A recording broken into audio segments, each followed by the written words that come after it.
Hey y'all. Okay, I gotta take this off here really quick because that's not what I want. I want this one. Don't want that one. Sorry, hold on. There, this one. I want this one.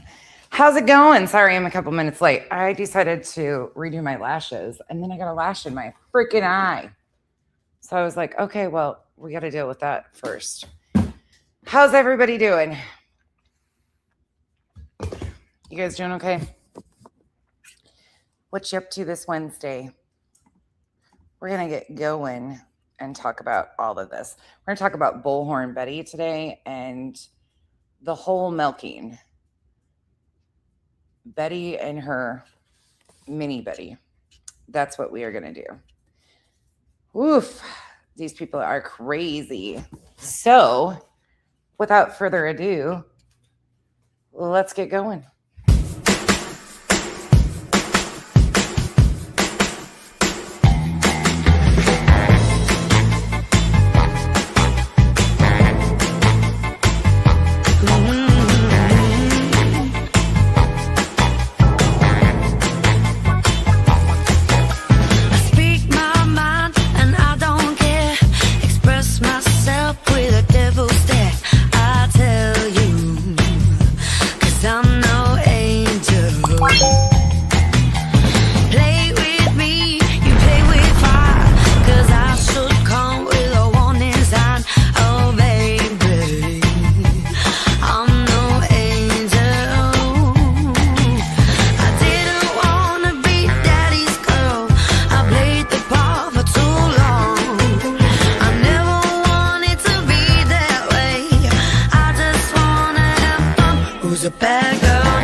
Hello.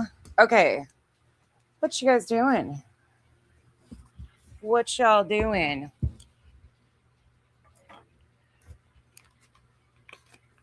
Oh, PowerPoint presentation. No, thank you. Yep, there's a playlist of all the Rico stuff for sure. That's just one. Like, that's completely separate from what's happening now. Craziness.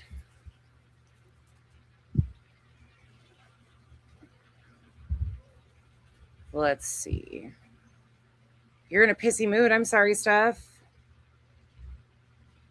Oh, how did you move above the line? Hey, Mocking. Hey, everybody. Sorry, I'm not going through and saying hi to everybody today. I can't see. Just working on a video to lose subs. What do you mean, Mocking? Why are you going to lose subs? Are you going to offend people? Please tell me. They're not going to mass unsub or suggest that people mass unsub and report you, are they? Like they've been doing to me?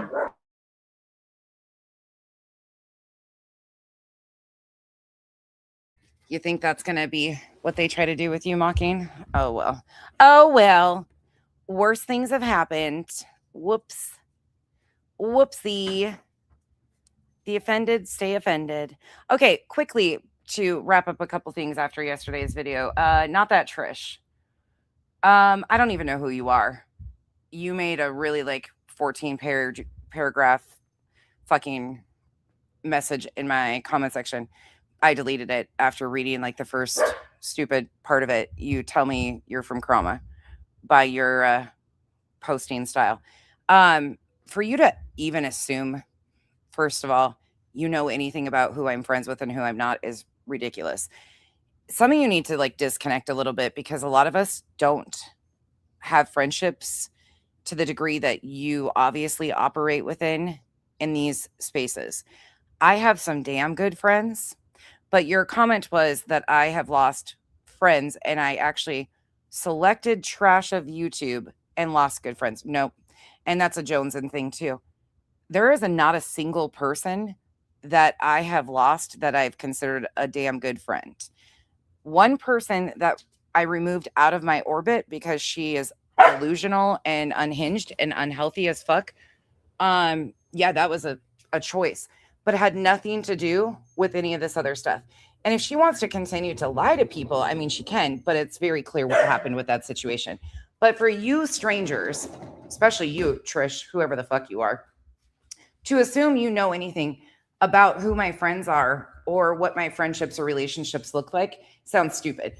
And I'm going to say this, and this might offend people, but some of you all need to touch some fucking grass, because a lot of us in this space have actual real relationships that are not just in Discord chats or talking all day, every day.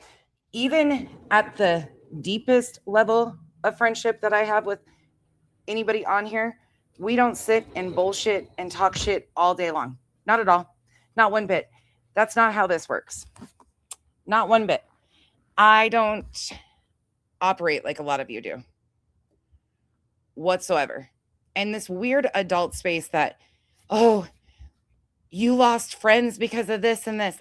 First of all, that's not a friendship the way Amethyst has behaved. Amethyst, you guys are doing the most on that. And it's really weird. Her name's Trish, not that Trish or something like that. Not that Trish. Right, Miss Leah, we have an actual relationship and a friendship, and it's not like that. Like, we don't sit around and talk shit all day long, and we're not codependent, and we both live our lives. Like, it's really weird, this expectation in this space, or because I coexist with creators, that we are like in-depth buddies. Even if I communicate with somebody as an adult, does not mean they're friends at all. That doesn't mean that they are friends to that level. So this weird assumption of strangers to come out here and like make these really weird posts, and I'm talking really weird. It's the level of bitter tea saying that Clue could have been my best friend. Clue and I never spoke about anything serious. Nothing about like anything in depth that would be considered friendship material. We talked about the internet space and very surface level, like something in the day, like what'd you have for dinner or something like that, like shit like that. There was nothing that built the foundation of a friendship. Does that even make sense? Like, some people, and this is for subs too, because I see a lot of you guys do it, you really play into way too heavily of thinking that people, because we coexist and overlap, that there is some in-depth relationship that just doesn't exist. Just because I communicate with somebody and overlap with them in certain areas does not mean that's a friendship. And some of you have sat me with people that I've never considered friends ever. Coexisting, yes. Associates, yes. Acquaintances, yes. Friendships are built on way more than a couple sentence over YouTube bullshit. It's really weird. And I really kind of feel bad for some of you that you put so much weight in coexisting creators as these in-depth friendships. The Amethyst thing, that's a whole separate side piece that she has completely lied about, and that's on her. That's totally okay. But what happened there was she was cut out after attacking one of my closest friends, somebody that I actually care about. And her erratic behavior, because she had a thing of wanting to like control me and keep me all for herself, that's unhealthy as fuck. This is a wide world. And yes, because we had met in person twice, that still is a boundary, and she crossed every one of them. And nobody is going to be allowed access to me or my life, whether it's in person or a stranger on the internet or anything, when you have no boundaries and cannot act like a grown-ass 50-year-old woman and you decide to attack somebody I care about. Now, she has had a hard time adjusting to this, and still over a year and a half later is hanging on to a thread of something and got you all gassed up. But that's not how this works. You guys all sit in Discords together all day long. A lot of you do. And talk about your life, your day to day, whether you took a shit that day, what you had for breakfast. I don't do that with anybody.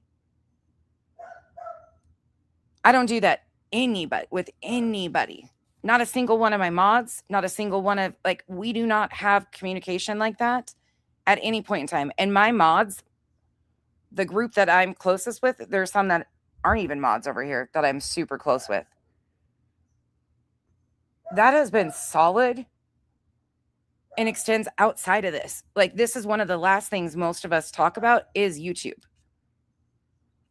But these friendship expectations that some of you have on other people's strangers' relationships is really fucking cringe. And it's really starting to trip me out a little bit. I'm 43 years old. My best friend, my real life long-term friends have been in my life 30 years plus, 10 years plus. Like, those are, I have real tangible people. And I also have internet friends who I'm actually friends with. But this place is the last thing that comes between us and rarely what we discuss. Ever. It's weird. And your expectation is really weird, or your view of a friendship from a couple comments of a pissed off person in a chat that decided to lie about stuff is really strange. It's really fucking strange. Some of you need to, like, really disconnect. And I understand that people need community and they need a village, but to try and base my friendships or relationships because of how much you can't obviously find your own is really strange. It's fucking strange. It's cringe. And I'm really struggling to navigate not telling y'all, like, y'all are creeps. Y'all are some seriously, like, deranged motherfucking creeps that you are so worried about two internet strangers. My God. I can't imagine being invested in two YouTube creators that don't like each other anymore because one decides to lie and the other one says, yeah, fuck it, I'm not dealing with this. I can't imagine having such an emotional connection to two creators, friendship or non-friendship. That's fucking weird. Friendships don't form out of a base of YouTube drama. I mean, they can, but that's always going to be a fucking cracked foundation to begin with, because if you're forming that out of drama and that's the base of it, and all you do is communicate about YouTube or determine your friendship based on what's happening on fucking YouTube over a bunch of strangers, that's fucking weird. Pika and I talk quite often. Pika and I talk about a lot of other shit. Life. Chico and I, randomly, I'll get a cat or some shit like that. This is getting weird. And I'm really starting to be concerned about some of you that you think you know so much about my friendships or my relationships, when that's not even remotely the case. Not at all. Just because I am kind to someone, please stop taking it for more than what it is. Because oftentimes you guys put me with people that I'm like, what? Yeah, we're cool. Yeah, I give them props, but it's not that fucking deep. So, anywho, I'll be your emergency contact. Hell, I'm a damn good emergency contact, actually.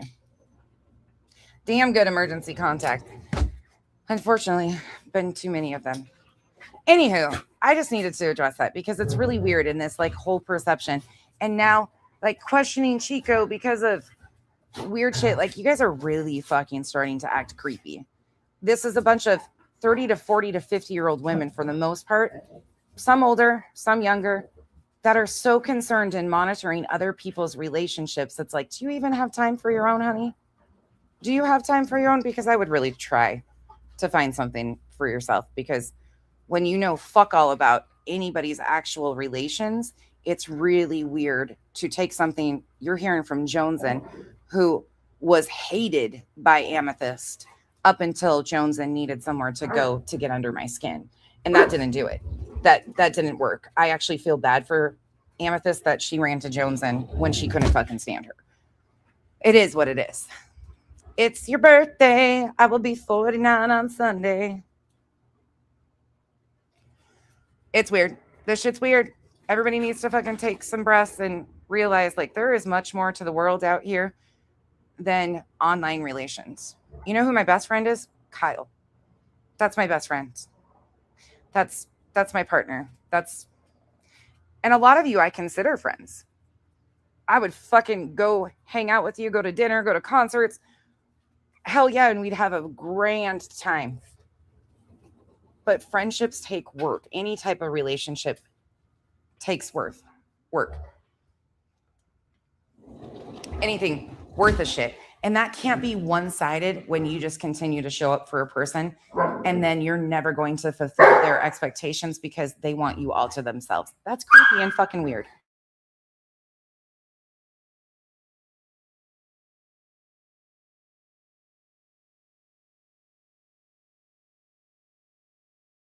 My dogs are chaos right now, of course. I mean, Ted probably wants to be my best friend. That's probably an accurate statement. Look, my best friend in real life, let me just give you a fucking quick overview. You've heard about her a little bit, but hold on.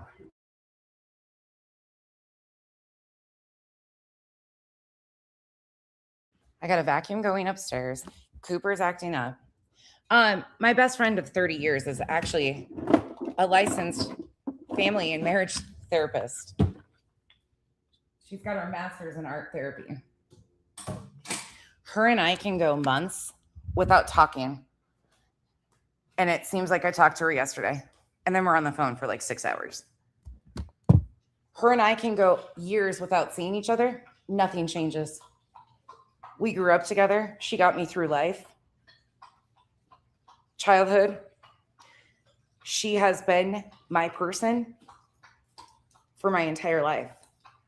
Outside of my partner, that's my person. You know why she became a therapist?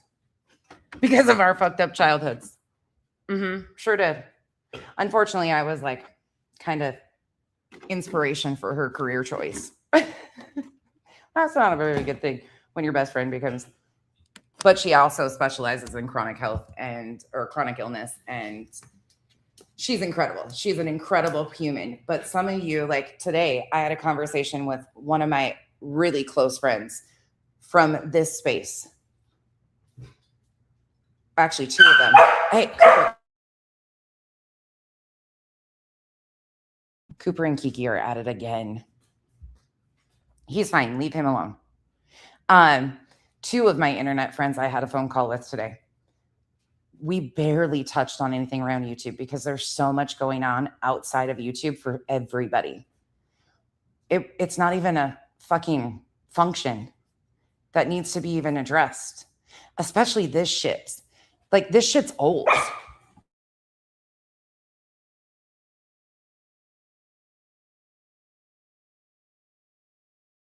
Kiki is harassing Cooper.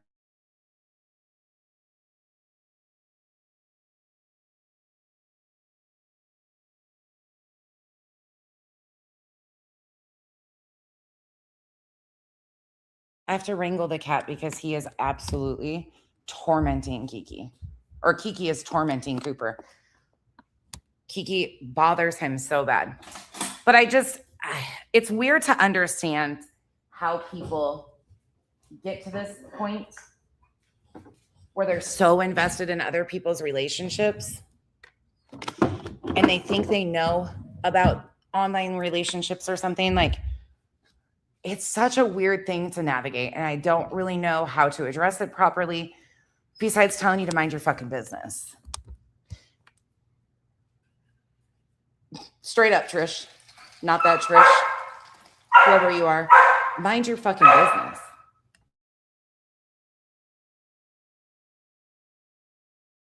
It's really not that deep. And it's really strange that a woman that I blocked over a year ago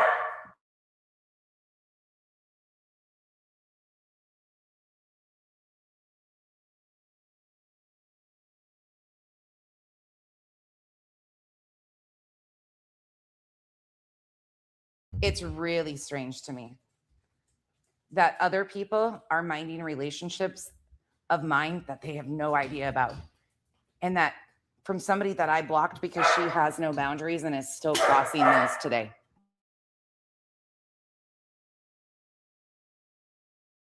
Just because some of you lack the ability of addressing boundaries or having them doesn't mean all of us do.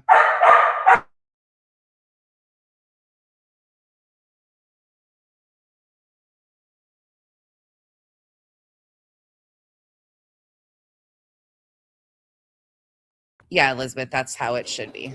That's healthy. especially when it's internet strangers that you're monitoring the friendships of, or claiming that because I coexisted with these people before, like my issues with Amethyst, even though she tried to play that off, had nothing to do with who I was speaking to. Absolutely nothing. It came out that it was a whole lot more than what that was. No, the gremlin is sitting at the bottom of the stairs fucking with Kiki because Kiki's running up and down the stairs, slapping him. I'm not even joking. It's became this freaking psychotic situation that they just love. Kiki runs down, slaps Cooper. Cooper gets excited, runs up the stairs. Kiki goes, hides under the bed. Cooper comes back down the stairs, sits at the base of the stairs. Kiki comes back out, runs down the stairs, slaps Cooper, and runs back up. I don't even know what's going on. I live here, okay? They're just running the house. Goodness gracious. They have no respect for me. None whatsoever. Okay. So in other words, mind your own fucking business. Mind your own business. Like some of the people I talked about yesterday, I don't even consider friends. Associates, maybe, acquaintances, okay? Yeah, no, friendships take work and are not one-sided. Most of these relations are transactional and very surface. That is not a friendship. That's the way it goes. Sorry to say the quiet part out loud because some of you obviously don't want to hear it. But if you're so busy worried about other people's relationships and stuff, you probably don't have any of your own. Yeah. One, especially in an online space, casual art, like in an online space, because in this place, they don't care or are not concerned about your relationships or your friendships because of anything outside of what they can use those relationships against you for. So they're monitoring who I'm friends with or who they sit me next to so they can try to make me responsible for what other people do and other people's behaviors. That's the lumping together, and why they use the term friend so fluidly in a lot of these spaces is because they want me to answer for or be responsible for other people's behaviors. That's why the term friend in this space is really, really odd, and it's really oddly used. And I'm never going to be held accountable or responsible for other people's behaviors or actions or anything, like coming to me and demanding receipts from me for XYZ or this or that. It's never going to be like, hold me accountable for what I do, what I say. Stop lumping me in or expecting me to, and then using this, well, that's your friend. No, it's really not that fucking deep to try and make me accountable for their actions. It's weird. I worry about some of you. Not really. I laugh at a lot of you. But yeah, it's just too much. It's too much. The trying to micromanage is way too much. So mind your business. Sure, Kathy Ford, go ahead. Go ahead and tell me. Absolutely. One other thing. There is a person on Twitter, commonly known as X, reposting all of KT's stuff. KT is the shitty AI rewrite history storyteller that's attached to Truth, as y'all know. There is a person from the anti-KJ space. I've never done content on him, ever, never will. He has deranged behavior. When I say deranged behavior, I can't emphasize that enough. The person has a permanent restraining order on him. He is absolutely and has threatened to physically harm people in real life. I will fuck with crazy people to a certain degree, but that is one that I have stayed away from for a long time. A long ass time.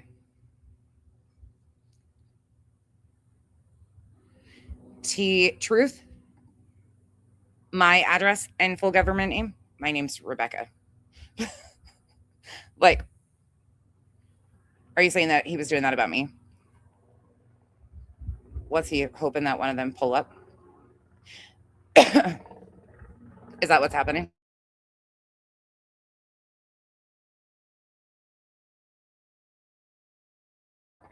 Truth, yes. My address and full name. I'm assuming that's what you're saying.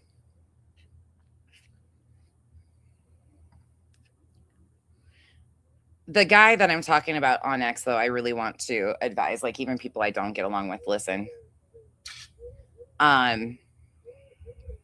Please be careful of some of these people. Just because you dislike me does not mean that these people are safe. Like, these people, it's perfect for truth. It would be a perfect ally for truth. This guy is extremely seriously deranged. He goes by Mr. Black Wolf. For 4 years now, he has been obsessively talking about me when I've never anything with him. He is extremely problematic and concerning. He goes by Mr. Black Wolf. Veda Jade actually gave one of her YouTube pages to this guy. I have never engaged with him. Do not follow him. Do not anything. But I was alerted to what he is doing, and it is egregious, and he is extremely dangerous, and that's just what it is.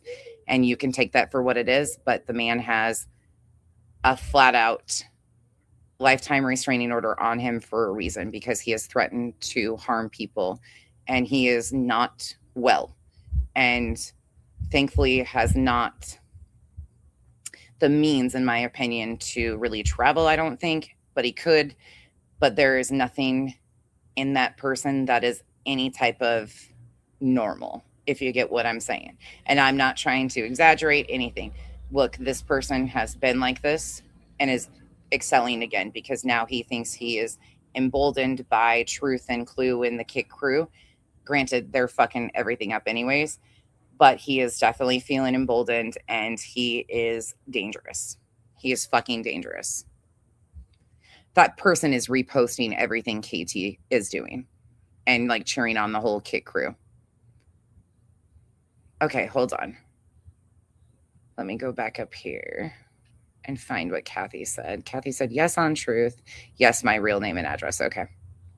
No, Elizabeth, same. There's a lot of you that I consider, like, I'm closer to a lot of you, though, than a lot of these creators. Like, I have way more of a relationship and have had more communication with Elizabeth than I have with some of these creators that they are considering my friends. And that's not even a joke. Like, I've had more communication with a lot of you and would consider you friends before I would ever consider a lot of these creators friends.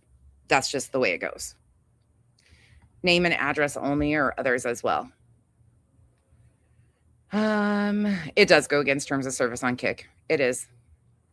Yeah, mocking. Thank you for saying that. That one is really just Becky, because he's implying that Rolling Nomad doxed his vacation site, and Becky is cool with real lifers then. So he's doxing my information where children lay their heads, and he's an advocate for children. So I have minor children in my home, which you guys are all aware of.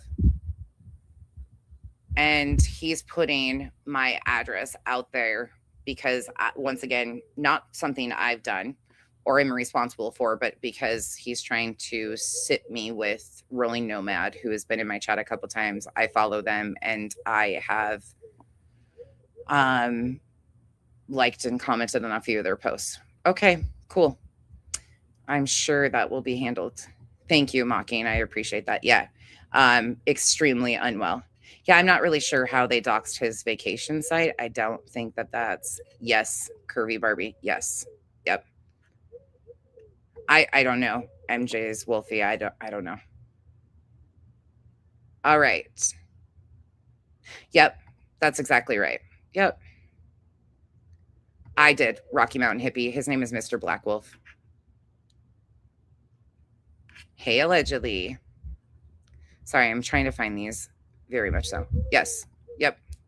And Lindsay, he's been at this for years. And I mean years. He's got a permanent restraining order on him because of the harassment and real life death threats and shit that he has done. Casual art, same. I feel the same way about you. I absolutely adore you, and how consistent you always are, and willing to like have conversations and hard conversations. And you are one that I absolutely adore. Yeah, that's, yeah, I guess so. So thank you, Sheila. Yeah, the one I'm talking about from X that's doing this stuff on X. Listen, you engage with that, and I am pointing out where he is and what a danger he is. He's already escalated. He's been escalated. Um, but it's really getting weird levels again. So we're just monitoring it. Yeah. Yeah, for sure. Okay.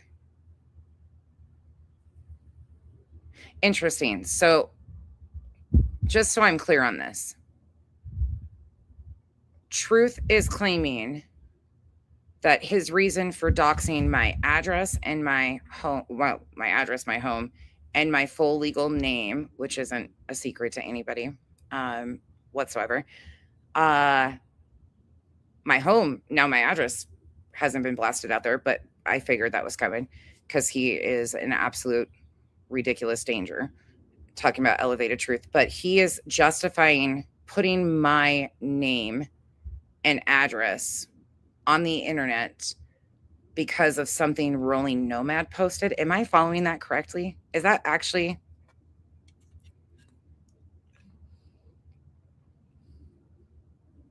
is that what he's doing? Truly, is that what is happening in this space right now?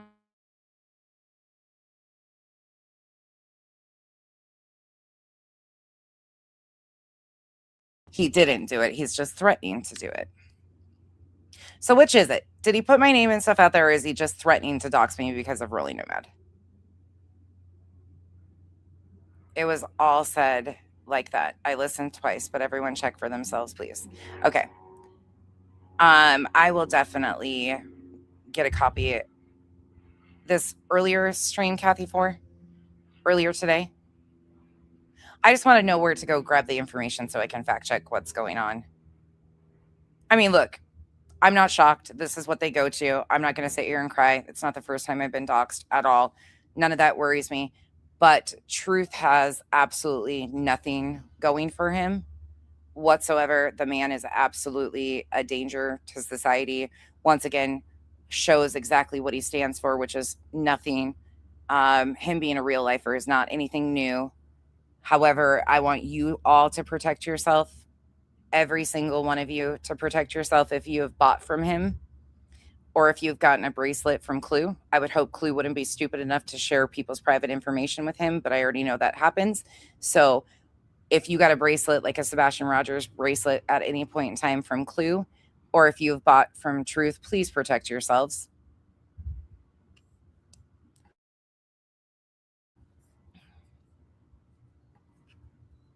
Thank you, Kathy, for. Yeah, there's no video. Rocky Mountain Hippie again. There is no video of Kyle on TikTok. What they did, just so everybody is aware, the video that they were playing of Kyle that they completely like shortened and took context out of is actually a video from 2023 or 2024. If you see in the corner of it, it's got that little Tesla symbol. I stopped using that early in 2024. That is an old video. And we were having, I don't even know what we were talking about. I handed Kyle the computer and he was just bullshitting with my chat. And so that video is over 2 years old at this point, anyways. And that is not a TikTok video. Kyle does not do TikTok videos whatsoever. This whole really weird push trying to go after Kyle or our relationship is pathetic, but this is what they do. It just goes to show they can't debunk what I'm saying, and the deflection and the distraction is real. So they go real life. They try to scare people, intimidate people. That's not going to work. Not at all. In fact, that's probably the stupidest thing you can do, especially with people like me, because it's not going to, this has been going on. You do not intimidate me. You are an absolute loser.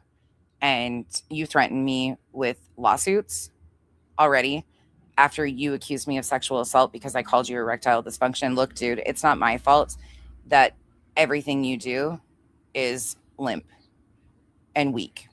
That's a you thing. If erectile dysfunction is that much of an insult to you because it was a joke and not even talked about your penis parts, like everything you do is such a disappointment. It just doesn't shock me. But you turned around and accused me of sexual assault because of that. And then you made up an entire lie. And in that lie, where you said I called you all these things and blah, blah, blah, you threatened me twice with legal action. Please proceed. Please do. You are such a fucking loser. It's not even funny. Hey, Rogue. The real life stuff is not going to stop. I'm just telling you right now. Like, these are things that you would think that no matter if you're mad at me or not, or upset with me or not, like inviting these people in, but you see who's around them. Real life CPS callers, real life doxers. Like, this is where that community is from.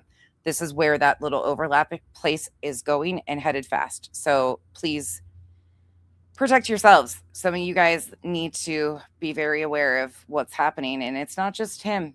There's a lot of information that's being shared with a lot of these creators and being co-signed by these people. This is why for me yesterday, it was time to like completely set the fucking playing field straight. I do not condone any of these things. I will not sit by and condone these people's behaviors. I'm not doing this no more at all. It's done. I want nothing to do with these people. I never have had that in-depth relationships with some of these people, and I don't want any further anything. No, Kathy, I really appreciate you even letting me know. Right, help channels, right, and they also advocate for women and children, right? Mm-hmm. So you have a man dangling information where 2 children with disabilities live. I want you to set the stage here really correctly, considering I'll do a truth for a second. I've always talked about this. This is nothing new.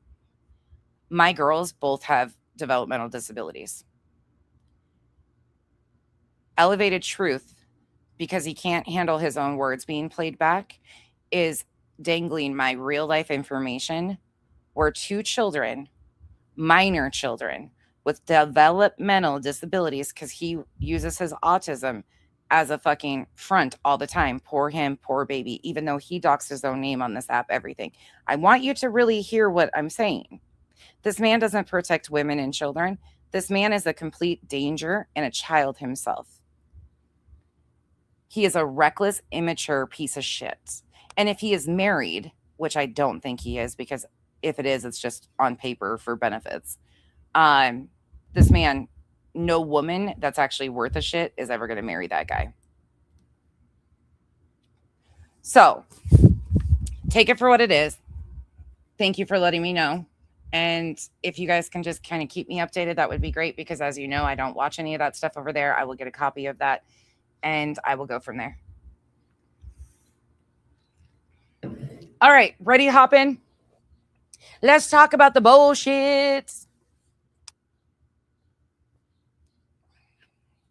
Yeah, he's just self-serving. Absolutely self-serving. Right. Greed mocking, and the fact that they're linked up in some way, shape, or form is a little bit like, okay, all right. Yeah, Laura, the other thing is they don't even cause me stress. Look, and I appreciate you guys kind of like clocking things and stuff, but it's a little overwhelming too. I don't need to know about every negative comment said about me in every space. I really don't give a shit. You have to respect people to care. And at the end of the day, 99.9% of these people are complete strangers to me. I've never had a conversation with them. I have to respect you to give a shit about your opinion of me. And when most of you don't stand for shit as is, there's never going to be a chance that I respect you anyways, because you go from one space to another parroting what a bunch of people that are lying are saying. It's just weird. It's weird. Some of you are acting really weird. Not the ones that I'm seeing in this chat right now, thank God. But there's some weird motherfuckers out here. Okay, cool. Moving along. We're going to open with Betty. Because, she just can't slow down. Can't slow down, won't shut up. And then we're going to go into Jessica Machado, Miss Whole Milking. We're going to do a whole lot of whole milking, because the bitches are in the barn and they are mooing. Buckle in. You'll need it. Your armbands strap on. Isn't as good as it should have been. We knew that there were into the day where Ugh. Well, good morning, my beautiful coffee beans, my beautiful. Oh, why does she do that? Ugh. For anybody that doesn't know, this is Bullhorn Betty, otherwise known as Bullshit and Betty. Coffee Beans, we are going back to the case that took my freedom away.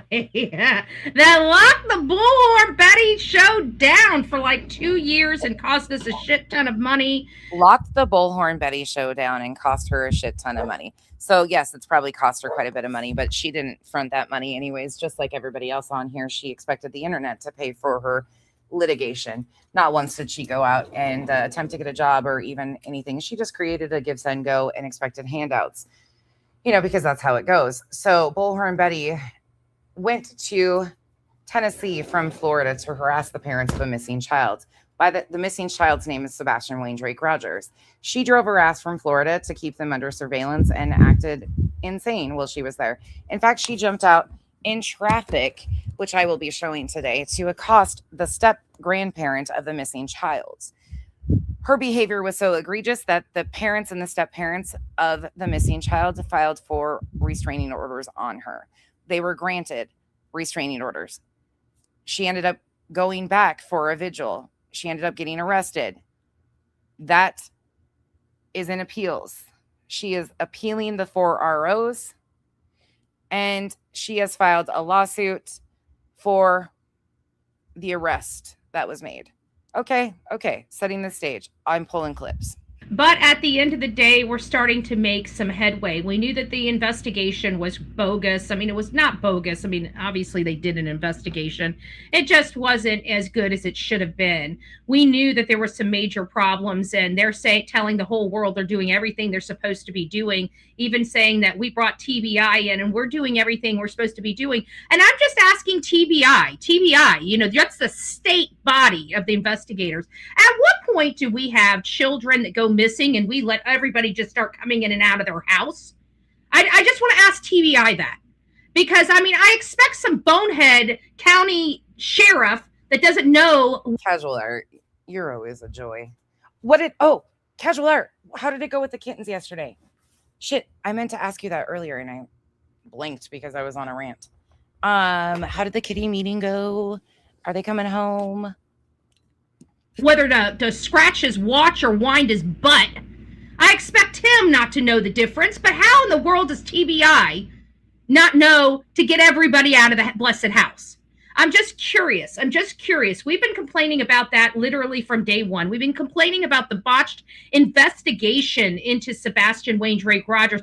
We've been complaining about. It's a botched investigation, even though Sebastian is still missing and there's no information of what happened. About why they believed Chris and Katie Proudfoot when they were already under investigation for child abuse, why in the world these officers were believing anything that came out of their mouth, and why they failed to interrogate these people. Ma'am, I used to send you pictures of whiskey. Immediately, along with dusting for prints. Another massive fail. We do have some of the documentation. I'm not bringing the documentation up onto the screen, but we will be reading some portions of the physical paperwork that has been filed in this case. Before we get started on this case, we're going to step back just a little bit.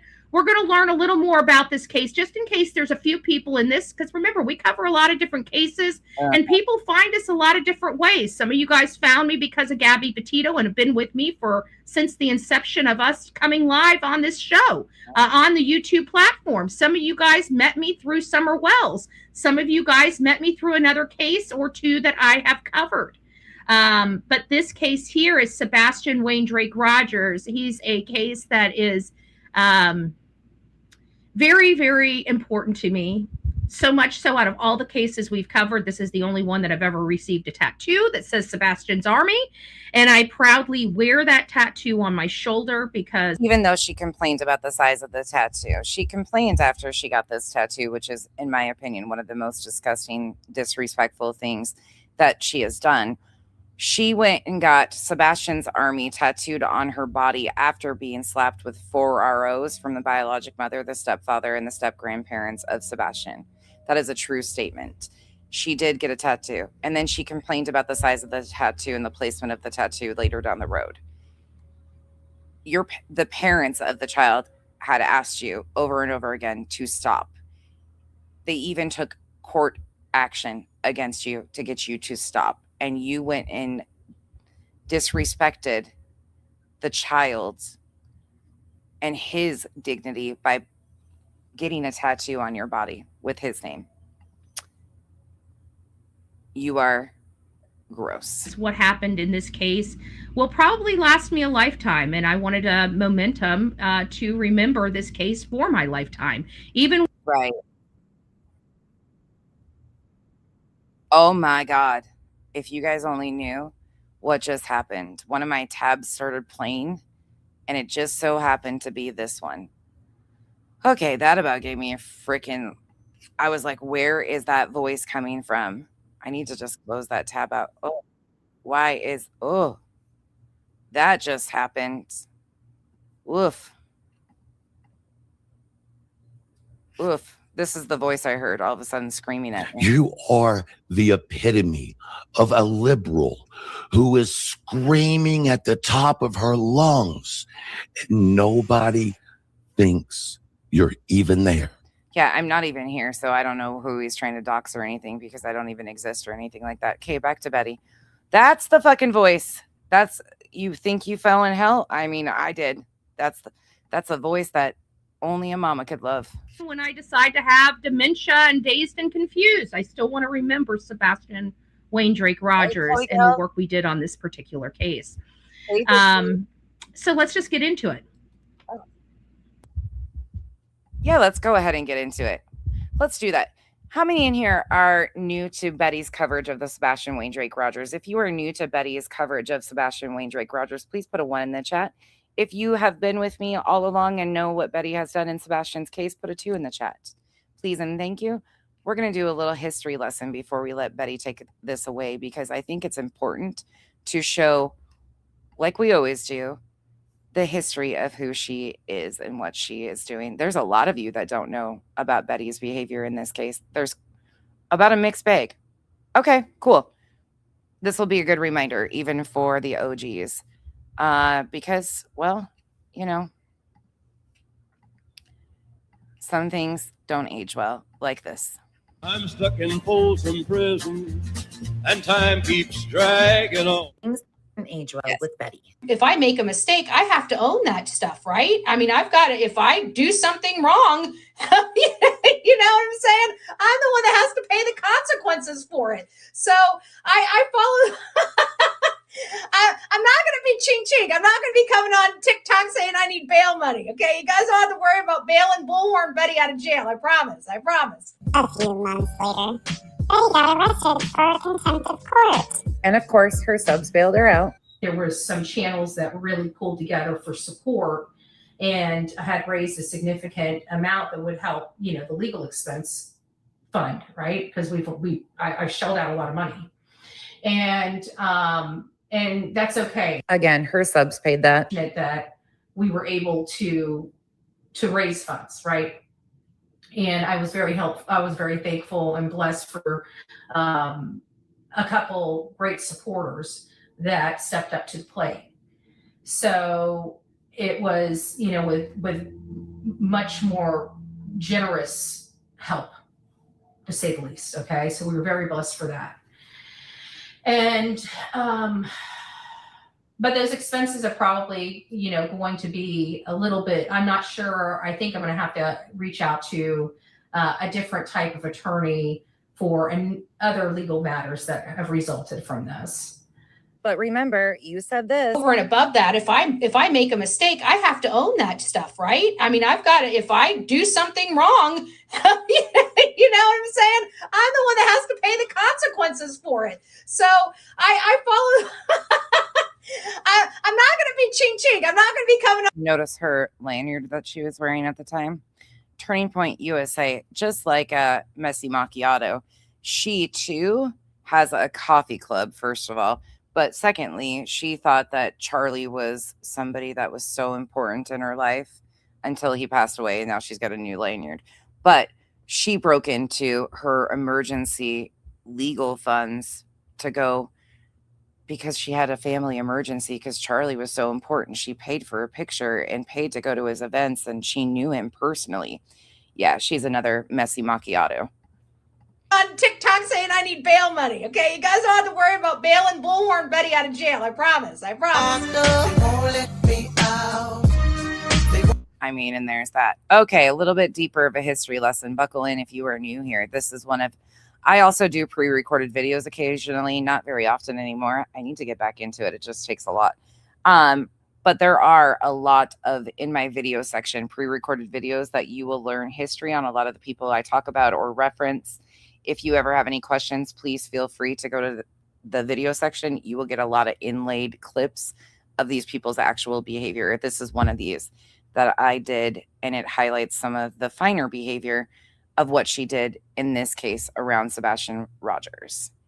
Yes, yep, absolutely. And then when they broke up, she threatened to sue JLR, take everything he had. Hey, PJ, she threatened to sue. Hey, Miss B, she has gone after him, and now she's back in the good graces of the JLR army. So she can't stand Magnolia, the whole thing. She's actually said really disgusting shit about that. Betty's a lot. So we make a joke about knee pads and behind Chili's because that's where her and JLR used to meet up. She was a dirty little secret, and he never admitted that they were dating out here publicly. So yeah, California Wings, 100% true. She was the dirty little secret for years. And then when she got dumped and he started dating Magnolia, she went off the fucking deep end. She absolutely went off the fucking deep end. She is bumped uglies with the likes of JLR and Dolly Vision. Betty gets around. Look, some of us get around on the internet. Betty travels. It's a thing. $40, she make you holla. Good morning. All right, guys. Well, I just wanted to say hi to you. We'll be back on the regular channel. Don't forget this channel. We still love Yogi here. I will be back on track. You guys know that this is intentional, distractions on my channel from all this bullshit that these fake channels keep causing for this channel for no other good reason. Like, I don't talk about them. I don't do anything to them. I'm not picking on them. I don't discuss them at all. But they can never just leave me alone. And that to me is obsession. Okay? They are obsessed with me and my channel. And I think it's highly problematic. I think it's mental health awareness. And we need to be understanding that these creators that can't let me go have mental health issues. Okay? Who else does this? Creators that can't let her go have mental health issues. Mental health issues are Bullhorn Betty calling a missing child defective repeatedly, not once, not twice, over 6 different live streams, upwards of 9 different times. It's not normal behavior for normal people. Let's be honest. Right? Let's be honest. These people are unhinged and completely, and they're trying to convince their people that I'm unhinged at the same time. And I'm not the one that is obsessed about them following their every movement, listening to their garbage on their channel. Like, I don't even listen to this shit, right? They're constantly over here listening to my shit because I have relevant shit to talk. That's what it all comes down to. And because they didn't think it, they're idiots. They're they have nothing but fully educated. I'm still taking time away. Hey y'all, once again, we are back with another nonsensical review of Betty, who can officially be renamed Bedbug Betty. Bedbug Betty has been up to her typical shenanigans, but she has once again pushed the envelope a little too far. That's my opinion. Betty has been recently covering the case of Sebastian Rogers from Hendersonville, Tennessee, who is a 15-year-old missing child. But instead of covering the actual missing child, she has been stalking and harassing the Proudfoot family, the biological mother of the missing child and the stepfather, and extended families of theirs. And if you haven't seen those actions for yourself, I will link a video in the descriptions that I did that highlights some of her erratic behavior towards the family of the missing child. But let's take a look at Betty talking to her audience about needing an attorney. And yes, my friends, you will definitely need your helmets for this one. Buckle up. So I've been hearing all the lies and misinformation going around. I'm covering the case of Sebastian Rogers. He's a 15-year-old boy that disappeared from inside his locked home with only his mother, allegedly, and has not been seen or heard from since. He just was beamed up to Scotty, right? Went to bed, according to his mother, woke up, and he was just evaporated into thin air. And as you know, that's not what happened. And so with my quest for the truth and my commentary on this, apparently somewhere along the lines, they can't seem to stay off my channel. And apparently my commentary is too threatening for them. Once again, that's just not it. Look up what constitutes cyberbullying, for the love of God. Me talking about somebody on my channel is covered under the First Amendment. I do not say anything. I do not send people out there You know, it's ridiculous. I pray daily for God. It doesn't matter. I'll deal with it. Right? They're what are they saying? Oh my gosh, poor Betty's gonna be arrested. You guys can go pick out one of like 10 freaking photos of me of a mugshot for me. This lady has just sunk her damn boat. She's a freaking idiot. Keep grinding up. That's what they always do. And you'll see that there's a lot of people that tell you that they stand for something and they stand for nothing. They sit by and have been a part of harassing the families. And look, here's where I stand on this. We have no factual evidence about where Sebastian is, what happened to Sebastian. And that is based on what we know from law enforcement. I do not listen to YouTubers or even the family members for factual information. We have no idea what is truthful or what is not at the end of the day. I think there's been so many missteps in Sebastian's case. The last thing that anybody is talking about is awareness for Sebastian. It's all very self-serving, it seems like, and it grosses me out. I hope that Sebastian is found and answers are given, but it is really became a drama fest. And it was from jump, because JLR did the same thing in this case. He went to Tennessee, he went to the job sites, he harassed and escalated everybody's behavior, really encouraged a bunch of bullshit. People followed suit. Betty followed suit. You'll see some examples of that. And then as soon as it started to get real fucking chaotic, lawsuits started to be dropped, ROs started to be dropped, JLR left and didn't return. But he has kept his hand involved in Sebastian's case, just like he posted on X the other day. He knows exactly what he's doing. He creates a shitstorm and then parts himself out.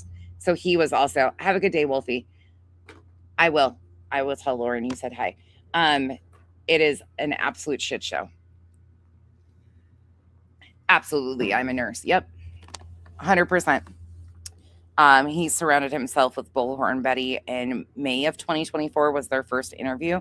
And ever since then, it has gotten so incredibly weird. Yep. Nick was no coincidence. Yep. There's a lot of lawsuits that have popped off and a lot of legal happenings around Sebastian's case that do nothing for Sebastian or dignity for Sebastian. How this makes them look even more guilty. It does make them look more guilty. They're freaking idiots. Betty has looked more for Sebastian than his own mother. Yeah. Yeah, but I think what it is she's trying to get the thing for Sebastian, the raising of the voices for Sebastian, because one of the things that we're calling for is Seth to be cleared, because he's got an airtight alibi, and they don't want that. Any true crime creator should know that there has to be a crime for anybody to be cleared of first and foremost. In this case, there is no crime at this point in time for anyone to be cleared of. The parents' stories, all three of them, have been vetted numerous times by law enforcement. But at this point in time, there is no crime.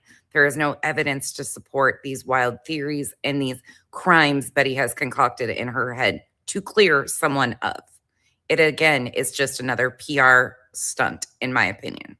So they're doing everything they can, but either way you look at it, you can't lie to a court for the ends to a means. I mean, you're committing crimes, but I guess she murdered her kids, so it probably doesn't matter, allegedly, right? People be getting too comfortable with saying the wildest thing and then following it up with allegedly. Notice how she claims that she knows that the Proudfoot family lied to the courts. Meanwhile, she has been hiding from service of the temporary orders of protection. So how would she know what they've even claimed in their affidavits to get the TPOs while she's hiding from the process servers? They can sit there and tell me that they're going to run me over with a car. Their right-hand man on social media can say they're going to punch me in the throat. And I'm starting to think she believes some of these delusions. We can have Terry Bowersox follow me around for literally 30 minutes and then start harassing me in a public parking lot. Betty, you lie like a Persian rug. But let's just insert a short little clip here to remind people what she did. They threatened me.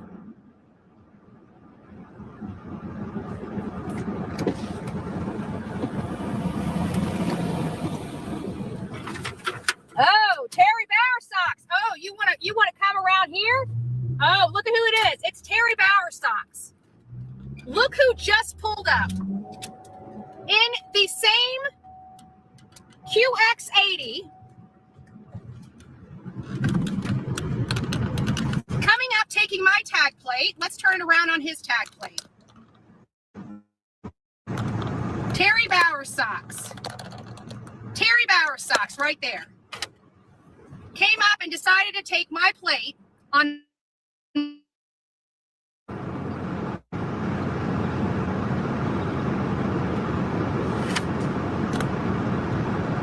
So you want to know who's harassing who out here?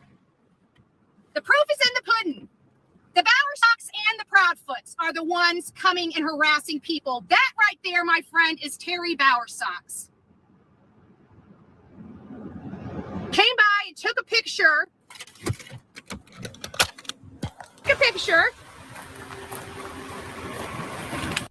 Why are you taking my license plate? Why are you filming me? Because you came by and filmed me, Mr. Bauer Socks. Yes, ma'am. Okay, I'm in a public place. Yes, Why are you harassing me and following me? Why are you harassing me and following me when I'm conducting business? How can I be following you when You just were in the plaza. You've been following me, sir. You guys have been harassing me and threatening me for 2 days. Prove it. I am right here, sir. Right here, sir.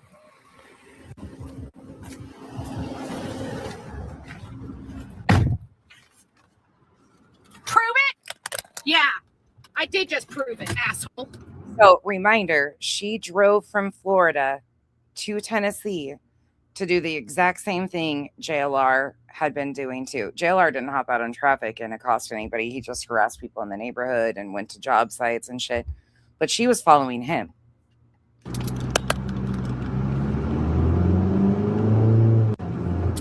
Better go through that fucking light. Fuck with me. Hey, Roses. I don't need violence. I will capture you on film. Please tell us more, Betty. You want to pull my card? Do that shit again, Mr. Proudfoot and Mr. Bauer Socks. Pull that shit again. You will hear me roar. You will hear me roar. Pull that shit again. Double dog dare you. Double dog dare you. She's a Betty badass. Actually, I think right now, with all this shit, I think I earned myself a steak, y'all. I'm going to get myself a steak. And you know what I'm going to do? That officer was so nice to me. And he said, Texas Roadhouse is good. He goes, but I like Jonathan. Okay, so one of the things that many people don't or aren't aware of if you are new to this story, Betty was also friends with Seth Rogers, who is the biologic father of Sebastian Rogers. Betty became friends with Seth and his spokesperson, Tony Mathis. Tony has passed away. He died a few months ago. But Tony Mathis, when this was going on, the spokesperson of Seth Rogers sent Bullhorn Betty $50 on Venmo. And the bottom here says, beating up the B socks. Tony Mathis said, our girl don't play, bought her dinner tonight because of that. And then sent her $50 for beating up the B socks. The person she was accosting was Mr. Bauer Socks. That's who she jumped out, the step grandparent of the missing child. So she was being compensated by the spokesperson for this egregious behavior. So I have a funny feeling I'm about to go to Jonathan's and get me like a $50 or $60 steak. I think I earned it. I don't like spending that kind of money on me, but you know what? I just got stalked the whole time I was here. I got threatened with my life. And you know what? If I'm going to get run over by a fucking truck tomorrow, damn it, I'm going to have a steak in my belly. I ain't going out like that. I'm just saying. You'll notice on the screen there is a screenshot of a payment from Tony Mathis to Bullhorn Betty. I cannot 100% vet that this is the Tony Mathis, but It is. It was vetted shortly after. have no reason to believe it is not, considering it is a Venmo transaction. On the very same day that Betty was in Hendersonville, in my opinion, stalking and harassing the Proudfoot. And he also confirmed that this was legit. In Bowersock's families, you will notice the note on the Venmo transaction says, beating up B-Socks. Seems to me the PR man of Seth Rogers, the biological father of Sebastian Rogers, the missing child, his PR man is sending Betty $50 for potentially a stake for harassing, would that be the Bowersock's family? You will have to make up your own opinions on what you think this is and if you think it's legit. But I'm interested to see if it ends up in court filings at some point. The Bowersocks and Proudfoot family have 3 temporary orders of protection in place on Bullhorn Betty. She is hiding from service. There was a 4th one added for Chris Proudfoot at the time of this video. There was only 3 of said TPOs, but they have been filed for. The next court date is August 22nd. And I can't help but feel kind of odd about the fact that Seth, the biological father's PR spokesperson who's been going on national media, is paying Bullhorn Betty, who is outright doing the most to the missing child's family. Now back to Betty again. So those things are going to all come out. So people are saying, oh my God, she avoided her. First of all, I was out of state when I found out about this. I was sitting in Mississippi and I had a hurricane hit Florida. Again, more lies. Roll the footage. There's Chris's trailer. So by the time you guys even know I'm here, I'm already gone. That's how we roll here on the Bullhorn Betty show. So much arrogance from somebody hiding from service. I was here last night and he was not at his camper. And it doesn't appear like anybody is at his camper. Proudly admitting to keeping the stepfather under surveillance. Here, and I guarantee when I go by their house later today, they will be there. Listen to that again. Here, and I guarantee when I go by their house later today, they will be there. Oh, Betty, you just keep catching yourself in lies. I don't think Chris is staying here. I don't know why he's keeping his camper here. It makes me wonder because, you know, they can get a search warrant for his camper even if it's in Mississippi. According to Betty, all of this is fine. Either way, it has nothing to do with this intentional. I wasn't even in the state when I was served. We found out because everybody in their mind lost their mind thinking I was served when I was standing in Mississippi. And I had no clue that this was coming. So either way, however you look at it, that was not the case. That is absolutely a fraudulent lie. How this thing works, and like I said, is it sounds like they were supposed to do just cause. I don't even think they showed up. She can't even keep track of her lies at this point. To the hearing, it was extended because I have to be properly served. And not only do I have to be served, I have to be served in Tennessee to be forced to go to Tennessee. And that's not true. I am in the process of retaining a lawyer for this. It's going to be some money. If you guys would like to contribute to that, you're more than welcome. Either way, we are moving forward with this. And we're going to be, like I said, I'm not going to play with these idiots. I'm not going to play with Bowersox. I'm not going to play with Katie Proudfoot. What they did was absolutely wrong. They lied under oath and they continue to do so. Hold up, Betty. You're asking for money for an attorney, but in May, you were taunting Chris Proudfoot and egging him on to sue you. Yes, she has outwardly called Katie Proudfoot a murderer. She has said that Sebastian is in pieces in a pickle bag, that they murdered him. She has said that repeatedly. She has also said that he was a package. Yeah, she's disgusting. Those are all true. And claimed that you had... Well, let's just roll the footage. And guess what happens? You'll never believe this. I'm about to be sued. Can you believe that? I'm shaking in my little pants. I'm about to be sued. So here is my live. My beautiful mods decided to screen capture this. And this is when she got trolled and pretended it was Chris Proudfoot. Chris Proudfoot. All I see is a bunch of sad individuals making money off my missing stepson. I'm covering a case, dude. I haven't even stepped out there. Haven't even raised $1 single for your son yet.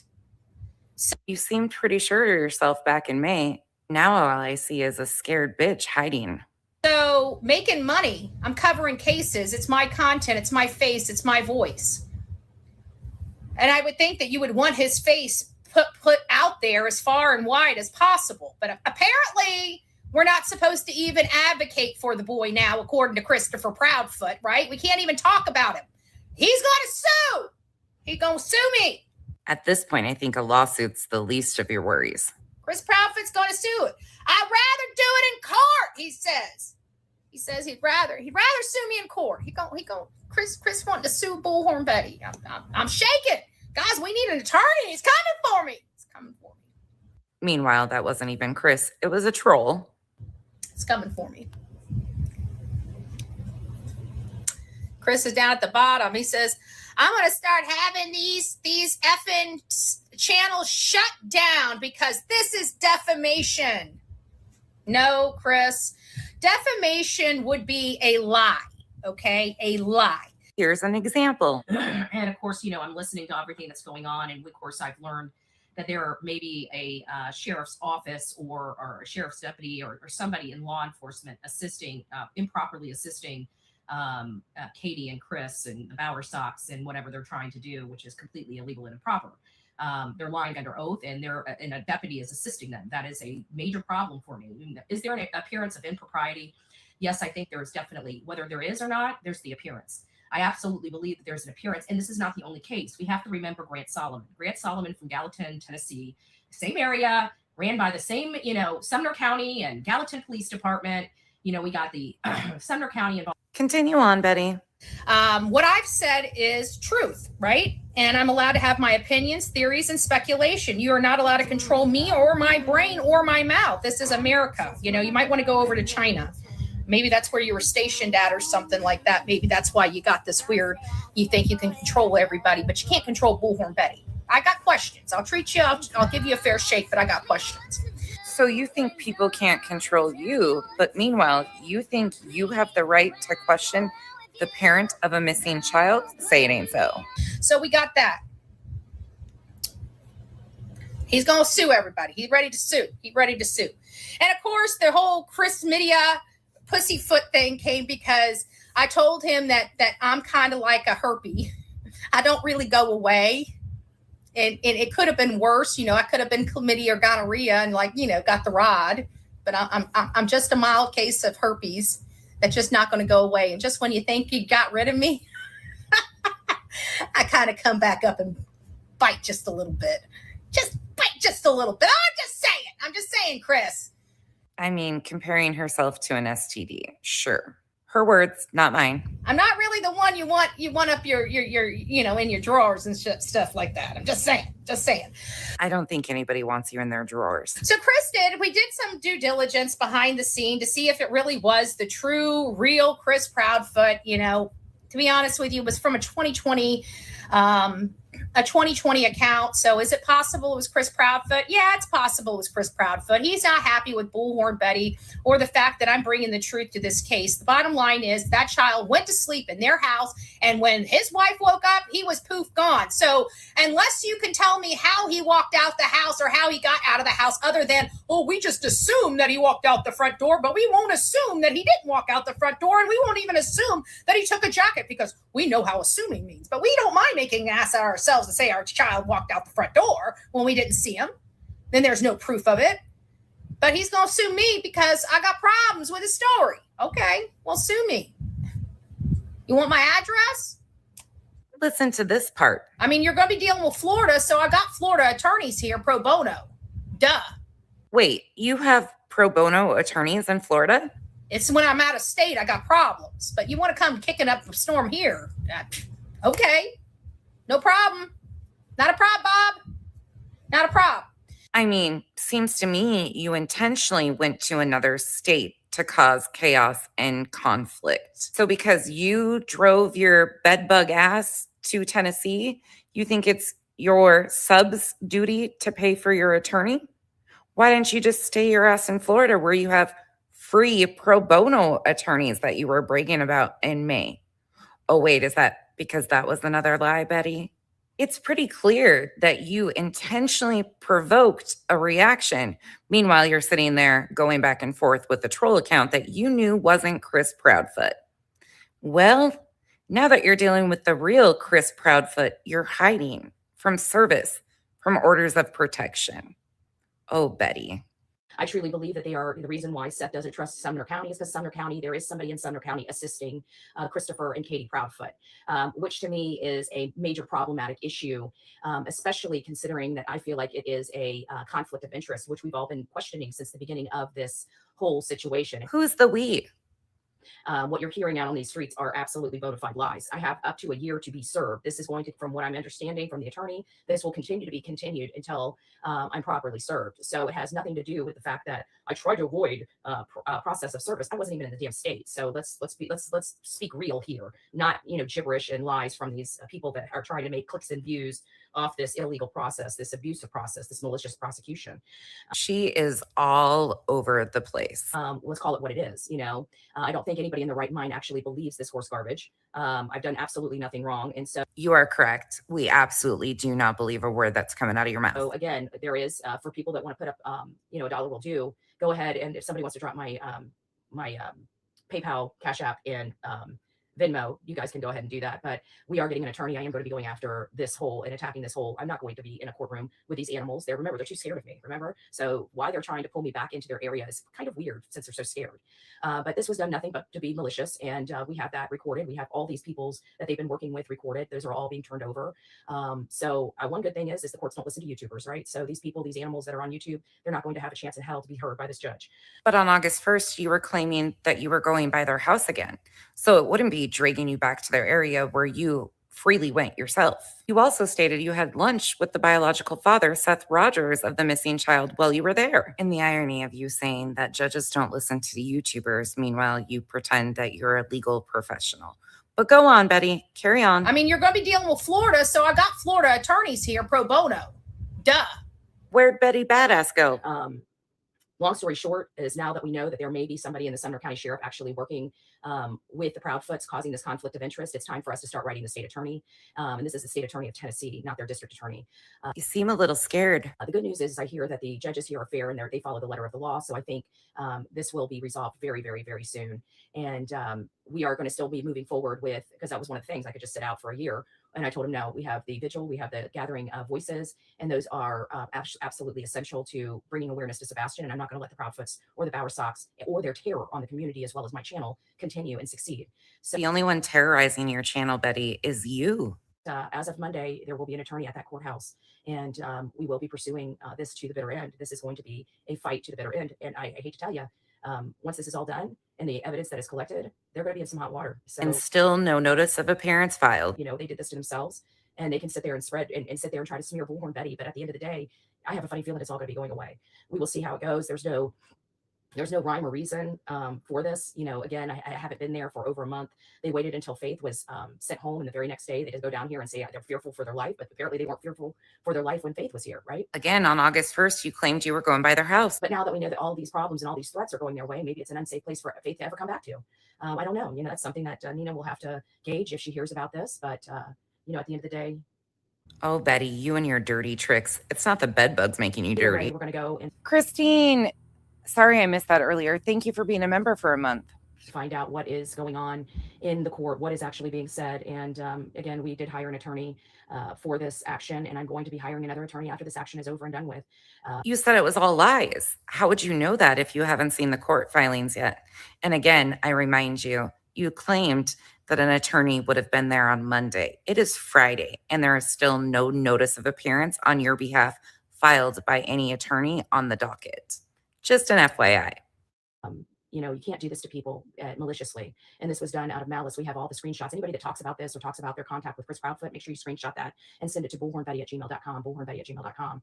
She's got to come up with more delusional bullshit. Everybody's wanting to know, why am I using an attorney for this and not for the other whale? It's because these people actually have a pot to piss in and a window to throw it out at. You know what I'm saying? You sound a little nervous. Getting attorney is smart. Well, of course, the Sox will run into the wrong person someday. Well, it's just really sad because this should have been about Sebastian, and they turned it around to try to take the focus off Sebastian yet again. No, this was all you, Betty, not them. And put it on another, BS story to run amok. They look like shit. Can you imagine? Your child is missing, and you spend more time about somebody that you said, please talk about my son. Please post flyers. Please keep his name out there. And the one person that's doing that, the strongest and the loudest, is the one that they're trying to stifle their freedom of speech and their ability to come and go freely. That's absolutely not what you're doing. So again, this is where we're at. But the attorney has been purchased. We're currently raising money to get him on board, I should say. So if you would like to assist in that, Cindy, are you talking about when she jumped out in traffic? That was played just a little bit ago. you're more than welcome to. Can't Delta rep you for That's free? all they do is trash people who are looking. Yes. And this has been the problem. Everybody wanted to know. They kept saying the Proudfoots aren't doing this. The Proudfoots aren't harassing people. The Proudfoots aren't running people off. The Proudfoots aren't threatening people. Well, you know what? The proof is in the pudding. I told you when we came out here who the problem was, and without a doubt, they are the absolute problems. Betty must be eating rancid pudding. And the reason I played this is because not only was there these 4 ROs and all of Betty's bullshit, then she became a plaintiff, and 10 plaintiffs, Nick the Hat, Dog the Bounty Hunter, At Night Media, Hong Z, Tony Mathis, Seth Rogers, Bullhorn Betty, Chasing Crime, Julia Valente. Who did I forget? Why do I always forget one of them? Oh, and BJ are the 10 plaintiffs against one YouTuber by the name of Granny's Watching and one TikToker by the name of Barbecue Lady. They filed an injunction in Pennsylvania claiming RICO and racketeering against these 2 creators, the 10 of them. Then went to national or to local media in Tennessee and said that if the missing child was not found, they'd have blood on their hands. Also, there was another lady, her name is Texana, who flew up for one of the vigils. And she too filed legal action. She is the Juanita to the Sebastian Rogers case. She is just like Juanita. And oh, that freaked me out for a second. Kyle's text message just popped up and I was like, what the hell?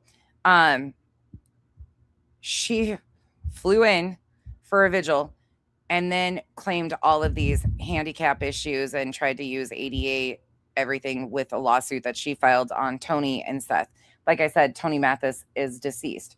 Tony Mathis also sued Granny's Watching in Oklahoma for defamation. That is ongoing in Oklahoma. These are all off of Sebastian Rogers.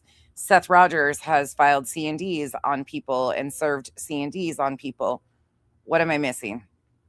What other legal action has taken place? Oh, there's ROs on from the PI, Stephen Fisher. He worked for the Proudfoots. There was an RO against Hong. Am I forgetting any other ones?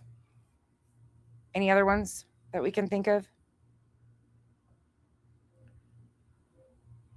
I'm not sure if I can think of any other ones.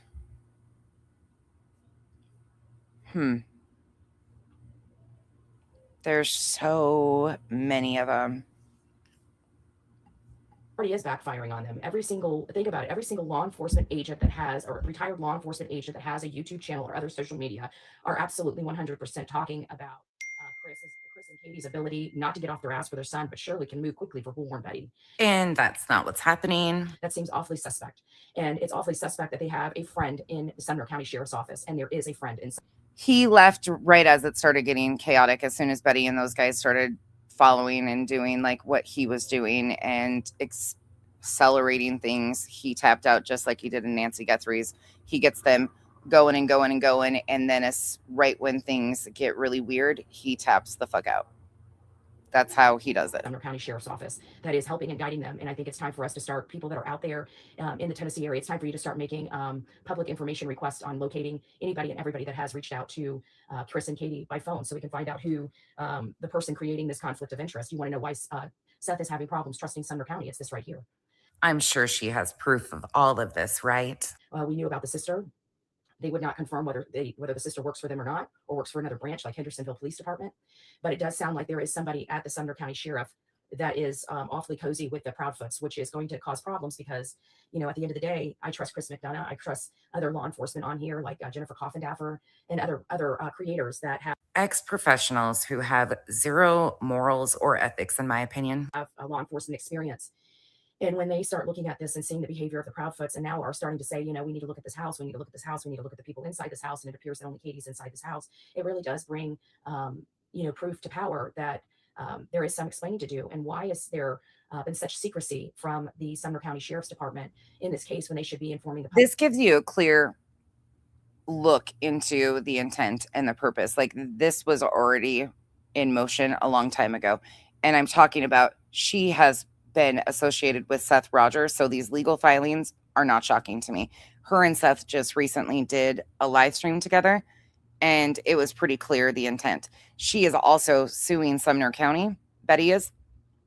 She's suing Sumner County and the parents of the missing child.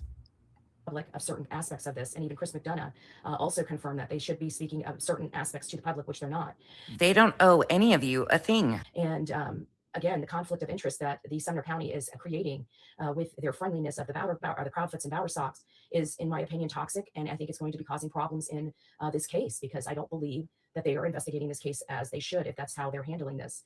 Toxic, kind of like Tony Mathis, the PR man of Seth Rogers, sending you $50 for beating up on the B socks, aka the Bower socks, after you harassed an elderly man in traffic and then claimed that you were being stalked and harassed. Kind of like that toxic behavior. But either way, I don't know. I wasn't there. Like I said, I wasn't properly served. Thank you, Lisa. I wasn't properly served with the paperwork, and even being served down here. From my understanding, they still don't have jurisdiction over me. They have to serve me in Tennessee to have jurisdiction over me. Beagle fails again. So it's still all up in the air what is going on. But either way, we are working on resolving this, and it's going to be quite a pretty penny right now to get this stuff to go away and get whatever needs to be done in the court record to fight this. So obviously this channel has suffered a lot because of the shenanigans that Queen Bee, Illuminati, and all of their hateful gang keep doing to try to get me in trouble and try to get me arrested for doing absolutely nothing wrong. Your actions have consequences, Betty. And yes, they are all connected to each other. Even JLR, I told you guys that a long time ago, and nobody wanted to believe me. Well, now you're starting to see them all come together. Well, although that is true, so are you. You are trying to get back in the good graces of the JLR army, but he doesn't seem so receptive to you.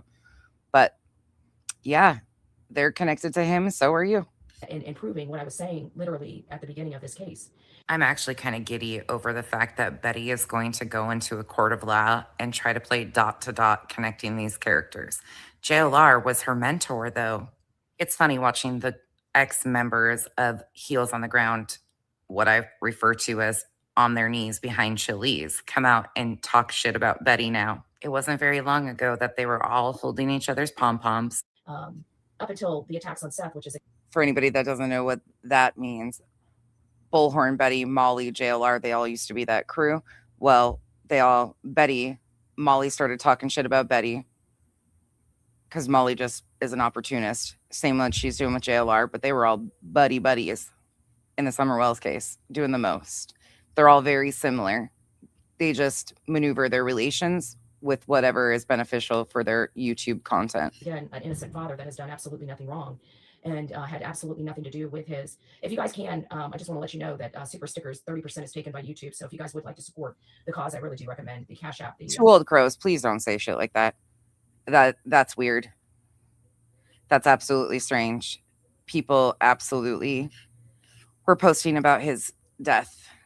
Like, please don't say that type of shit. That's weird. Actually, I think it's more like 55%, but I don't know. Cash App, Venmo. Oh, thank you, Rhonda. Thank you. I greatly appreciate that.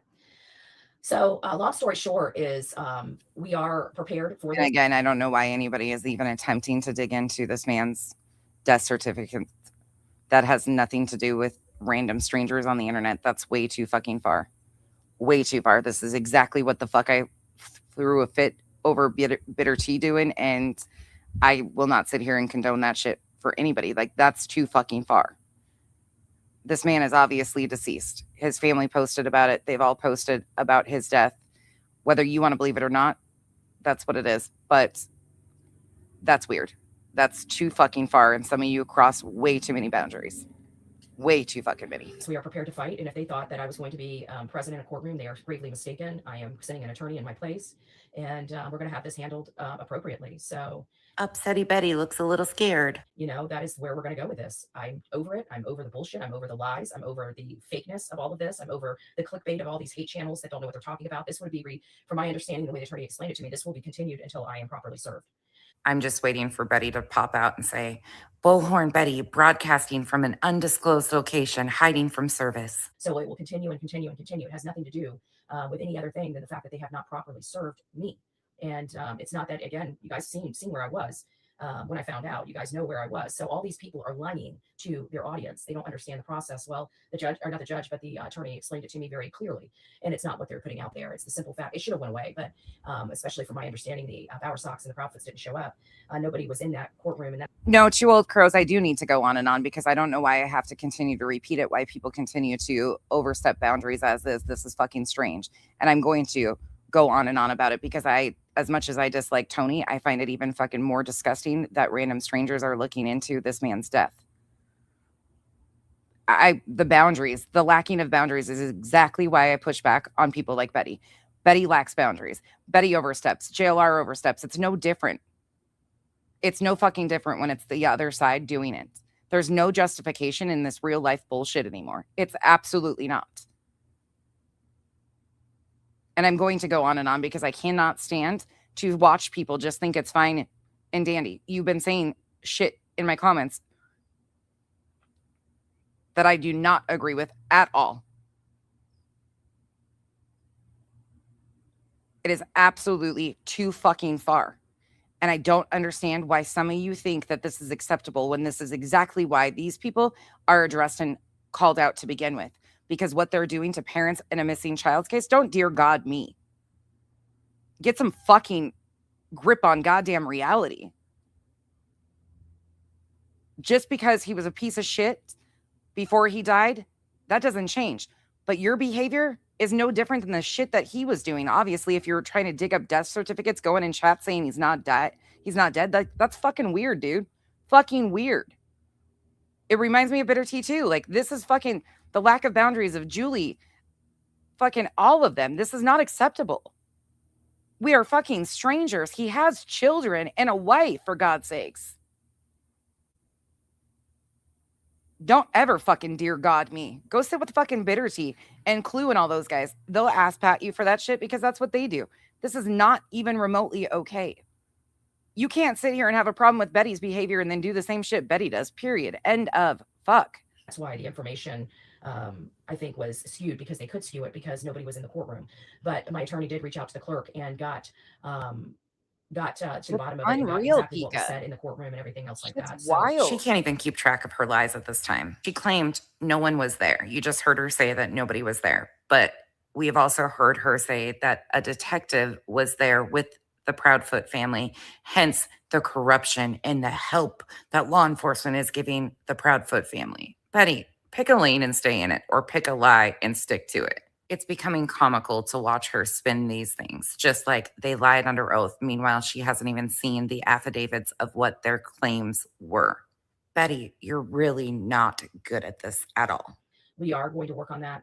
Again, I would greatly appreciate any support. You guys know I did nothing wrong, and that this is all a ploy to try to shut me up and to try to shut the gathering of voices down. That is still going forward. They will not win. They can go and run terror with that police department. The police department can be right along with them doing that. They can do that in their community.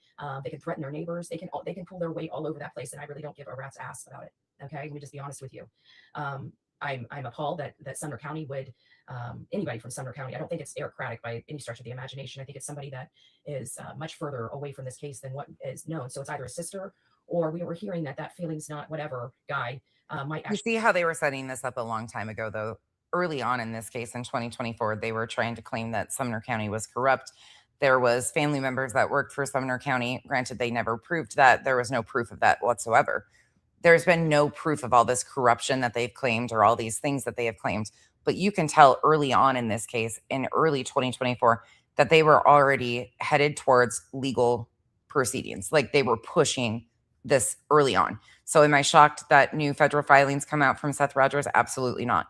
He's been associated with Betty, and this has been the antics that she's been doing. Actually be a sheriff's department employee or something to that effect. So we're going to be finding out. Either way, once I get the state attorney, we will be writing the state attorney. We will be blowing up the state attorney's emails and mailing about what's going on in Sumner County. And we're also going to be reaching out to Marsha Blackburn's office. We're going to be reaching out to the governor's office. We're going to start letting them know that there is somebody inside Sumner County that is assisting these parents that have not been cleared and assisting them in doing criminal activity, because that's, in my opinion, what they're doing. They're facilitating and assisting in the help of of crime, a tortious offense. Making some pretty bold claims. So I'm not sure how this is all going to play out, but either way, we'll just move forward. You know, I don't know what else to do. I'm not going to be there. I got court hearings, which again, the only person that this all benefited was who? Who did all this benefit with me having 2 court hearings coming up next week? One person, and one person alone. Now, whether she looked the other way, why her friends did her dirty lifting like she always does, is one thing. But this was a concerted effort between multiple channels on this platform, and you guys all know it. You guys have all watched it. Betty's really upsetty after those court dates. So you guys can sit there. It's like one of these things. Are you guys going to literally look at the truth, see the facts, and then listen to the lies? That's what you need to decide for yourself. Ma'am, we've been listening to you lie all along. So if we were to write letters, who should we write to? We're going to be writing to the state attorney. We're going to be writing to Marshall Blackburn's office. We're going to be writing to the governor of the state's office. And then everything else I'm going to let the attorney handle. So, dear Governor, I overstepped the line and intentionally went to Tennessee to harass the family of a missing child. And now, because I got in too deep and didn't know when to stop, I need to tell you about this fabricated corruption that I continue to say exists, but I have no proof of. Sincerely yours, Bullhorn Betty. P.S. If I don't get my way, I'm going to stomp my foot and bring my blowhorn down there to yell at you. That's kind of where we're at. But you know what? We've spent 18 minutes on this nonsense on this live because it's a drama circus that has nothing. Like Katie doesn't even care about her son. She won't even talk about her son, but she's got her mouth full of my name. But she can't spit out her son. Katie, your son's name is Sebastian Wayne Drake Rogers, in case you forgot about him. I'm not sure if you forgot about your son or you just didn't care at all, but I just wanted to remind you what this is all about. Your son that went missing on your watch, that just poof, disintegrated in your home. Yeah, Ragdoll, no. There needs to be boundaries. There's like that passive, oh, it's a social media. People are going to do things that seem out of the ordinary. No, digging into victims, their families, trying to find suspects, things like that. Not investigators, not previous investigators, not law enforcement, any of that. That's overstepping. It's not an excuse because, oh, it's a social media up and people act strange. Yeah, they act strange. And there needs to be lines and boundaries that are in place. And no, we don't have to shut up about it. We can absolutely highlight their foul, disgusting behavior, and it needs to be. We don't make excuses for raging lunatics who make it harder for actual victims in the court cases. And we also do not give excuses or passes for people just being ridiculous because it's social media. And guess what? Sooner or later, I hope a lot of them get charged. True Betty fashion, she's got to finish it up once again by being her vile, disgusting self. And I think it's very, very poor judgment of Nick Barris to say that the parents have been cleared. And that's what I'm hearing Nick Barris say. I don't trust Nick Barris anymore. Thank you, we need to be very cautious and careful because, again, we do have somebody working with the Proudfoots inside that Sumner County Sheriff, and I believe that 100%. Meanwhile, it doesn't even make sense. And the fact that people try to excuse this or join them while saying that they're so bad and then do the exact same things is just so counterproductive. These people are harming the actual justice system with their crazy behavior. And we're supposed to just look away and say, oh yeah, it's social media, it's allowed. No, it's not. It's fucking disgusting. Nick Barris said the parents have been vetted. There is not even a crime to clear anybody of at this point in time. But Betty and friends are going to continue on with their shenanigans. I just wanted to highlight a few of these situations in a little bit of a consolidated fashion. All right, so let's go back to current day Betty. So now you got a little history about some of the things that were going on in early 2024. It is very apparent what she was pushing for. Good morning, everyone. It's nice to see you. We are covering the case of Sebastian Wayne Drake Rogers. He's been missing from his home since February 26, 2024. According to everything that we have learned about this case, Sebastian Rogers was last seen on February 25th, 2024, while dining with his mother at a local steak restaurant known as the Texas Roadhouse. Since this guy's name keeps getting brought up, let me just do a little reminder of something really quick. I can't tell him that I love. So this is allegedly with Brittany J. And this is Tony Mathis and some other people from August 17th, 2024. This was the spokesperson who is now deceased of Seth Rogers. Sebastian. It makes me sick to hear people say that never met him. I tell him all the time, I don't love Sebastian. I love you in looking for Sebastian. But the people that keep saying they love somebody they never met, that's window dressing. You love Sebastian. We know that. Right. Yeah. Right. No matter how you feel about the parents on either side of this case, one thing that is very clear is that creators latch on to the victims' families, the missing child's families, and they exploit it for whatever they can get. It is crazy as shit, but unfortunately, Seth Rogers was extremely vulnerable, whether you agree with his behavior or not. He has a missing child, and that brings vulnerability. And he already had some pretty interesting behaviors before, such as she was 12 and I was 10 years older when I met her.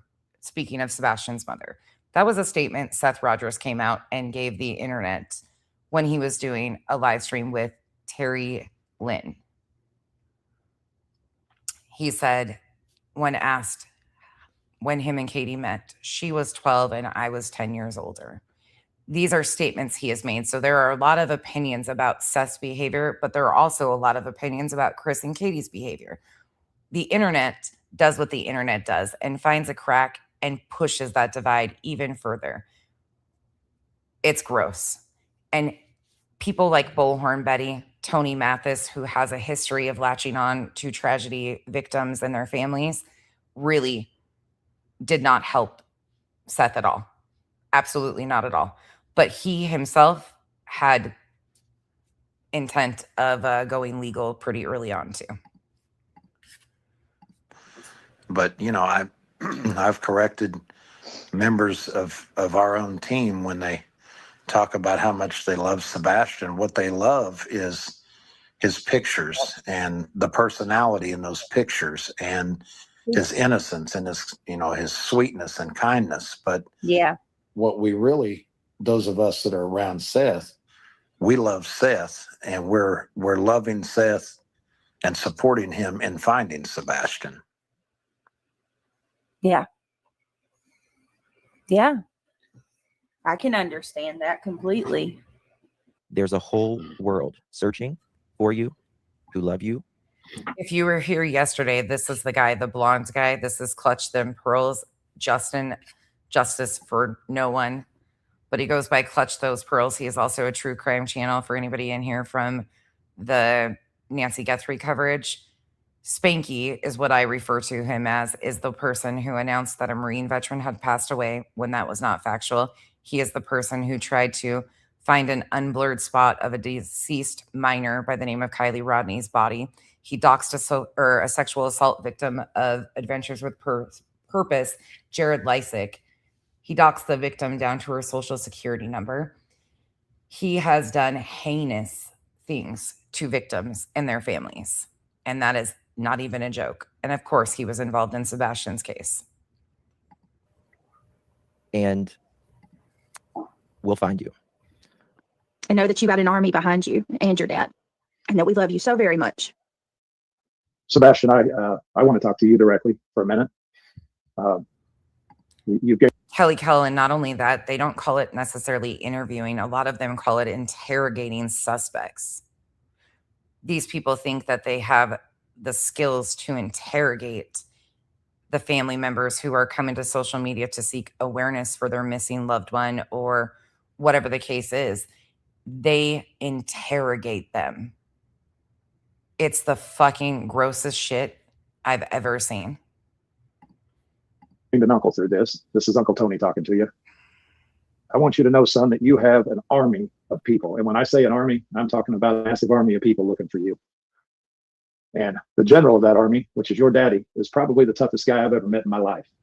And he is not giving up your army. Mona Lisa, I brought that up a lot yesterday because I find it absolutely the most disgusting thing that anybody, because the man Clutch Those Pearls is willing to talk shit about allegedly with Brittany J, that they are just fine and dandy with the likes of Clutch Them Pearls and Spanky coming around. But when you stand for nothing, I guess it doesn't really matter. He'll give you some content, right, to talk shit about BJ. Who cares about what he does to actual victims? Yeah, it just shows you exactly what those channels stand for. Not a fucking thing. Of course, they were also using JLR's content when Nancy Guthrie went missing too and making excuses for that. So what do I know? Army is not giving up. We will continue searching for you, son, until we find you. And if it takes another day, another week, another month, another year, another 10 years, the people that are truly a part of your army and the general of your army, your daddy, are not going to give up. We can only hope that if you don't make it home by Christmas, that wherever you are, whoever has you, that they find it in their hearts to give you some sort of love that day that you can't get when you're not home. But just know this, we will not give up until we find you. We love you, buddy.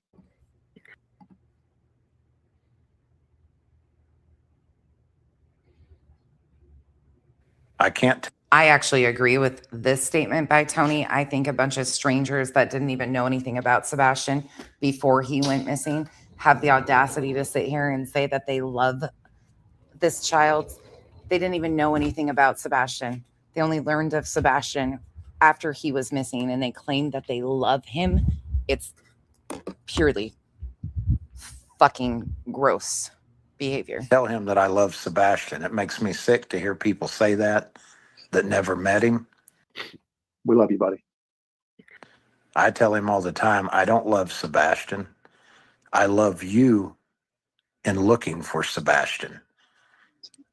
But the people that keep saying they love somebody they never met, that's window dressing. You love Sebastian. We know that. Right. Yeah. Right. Yeah. You know, Tony, you saying you don't like people that say that they love Sebastian. I have said that, and I got attacked for that by a hate crime. You should. It was me. It was me that called her out on how cringeworthy it was for her to tell or say that she loves a missing child that none of these people know. Strangers get way overblown with this shit. You shouldn't. No, I'm going to say it's just, I shouldn't have said it that way. I should have said, I have a heart for Sebastian, and my heart goes out for Sebastian. Correct. Maybe my choice of words were bad. So that hate creator, here you go.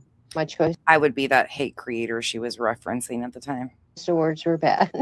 But you know, I've corrected members of our own team when they talk about how much they love Sebastian. And then the irony of that whole thing was Tony went on to start doing the same thing and say that he loved Sebastian.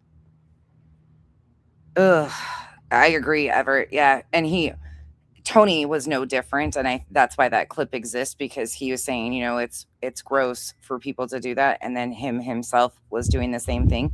But all of these leeches, these parasites, attach themselves to whether it's a family member or however, the closer they can get. And then a lot of times they actually send money to the parents or whatever to secure a source. It is gross. They will pay relatives for information. These people are so fucking foul. Allegedly, he left the Texas Roadhouse about 6:22 to 6:25 in the evening, and they proceeded their way home.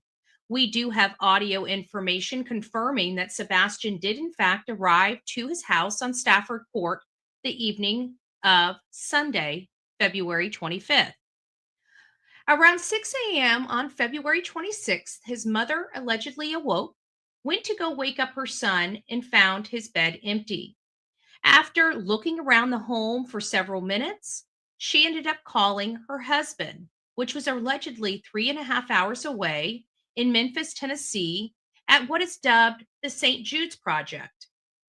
Since then, the roads were filled up with a lot of law enforcement. A huge and massive search effort went underway to find Sebastian Wayne Drake Rogers. They ended up within 24 hours releasing an Amber Alert. We're learning a lot about these Amber Alert system and the strict criteria needed to get a person on the Amber Alert. So, how is it Sebastian got on this Amber Alert without evidence of an abduction 24 hours after he was reported missing?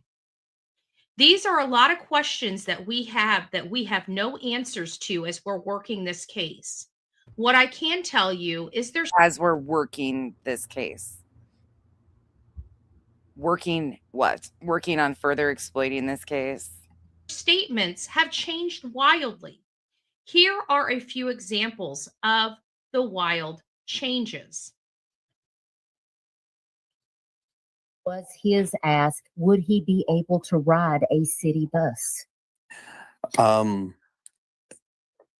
Nothing is off the table as far as abilities. Could the young man get on a bus? I'm sure he could. I can't even believe that Pika, that she says the shit she does, but she still says wild shit. Nothing that she says should be ever taken as fact. We've never done it before. We've never rode a city bus, so I don't think he understands the process. He doesn't have any sense of money. He may have, like, let's say, a $20 bill in his hand, but he doesn't truly understand what $20 would get him. He's good Right. at it, but he doesn't I understand. time and money. It seems awfully funny that, he just can't seem to take care of himself. He doesn't really know much. But when we hear his father talk about him, Seth Rogers, he describes his son more capable than we've ever heard. He says his son is so capable, he goes fishing, he can shoot a gun. There's a lot of stuff that Sebastian does. Those are not transportation or handling money. The comparison here is completely off. Going fishing with his dad and assistance. Shooting a weapon with his dad with assistance. Not handling money, not public transportation. Way different situation to even compare. But sure, Betty. And yes, Seth and Chris and Katie described their interaction with him differently. Hi, babe. That, from the information we had from the mom and stepfather, we wouldn't believe. And just recently, after the 1-year milestone of this young man being missing, the mom and stepdad come out and say there was a misunderstanding about their son and his capabilities. That's kind of odd. Let's listen to that. Big boy. Okay, I gotta go back to work. Okay, love you. Love you. You're soaked. Sweat. I know. Now, here we are 1 year later. The humidity sucks. I struggle to put words to how it feels, honestly.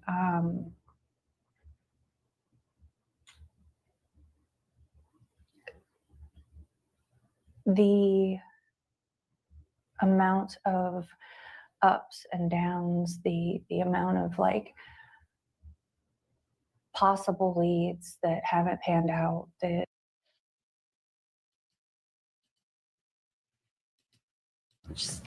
I miss him so much.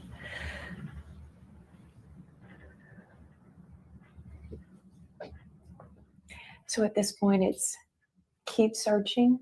People keep looking. Keep searching. Sorry, guys. You heard the man. Keep looking. Doesn't live here no more. We keep putting up new flyers. I know a lot of places, they take them down after so long. We just keep going back and putting more up.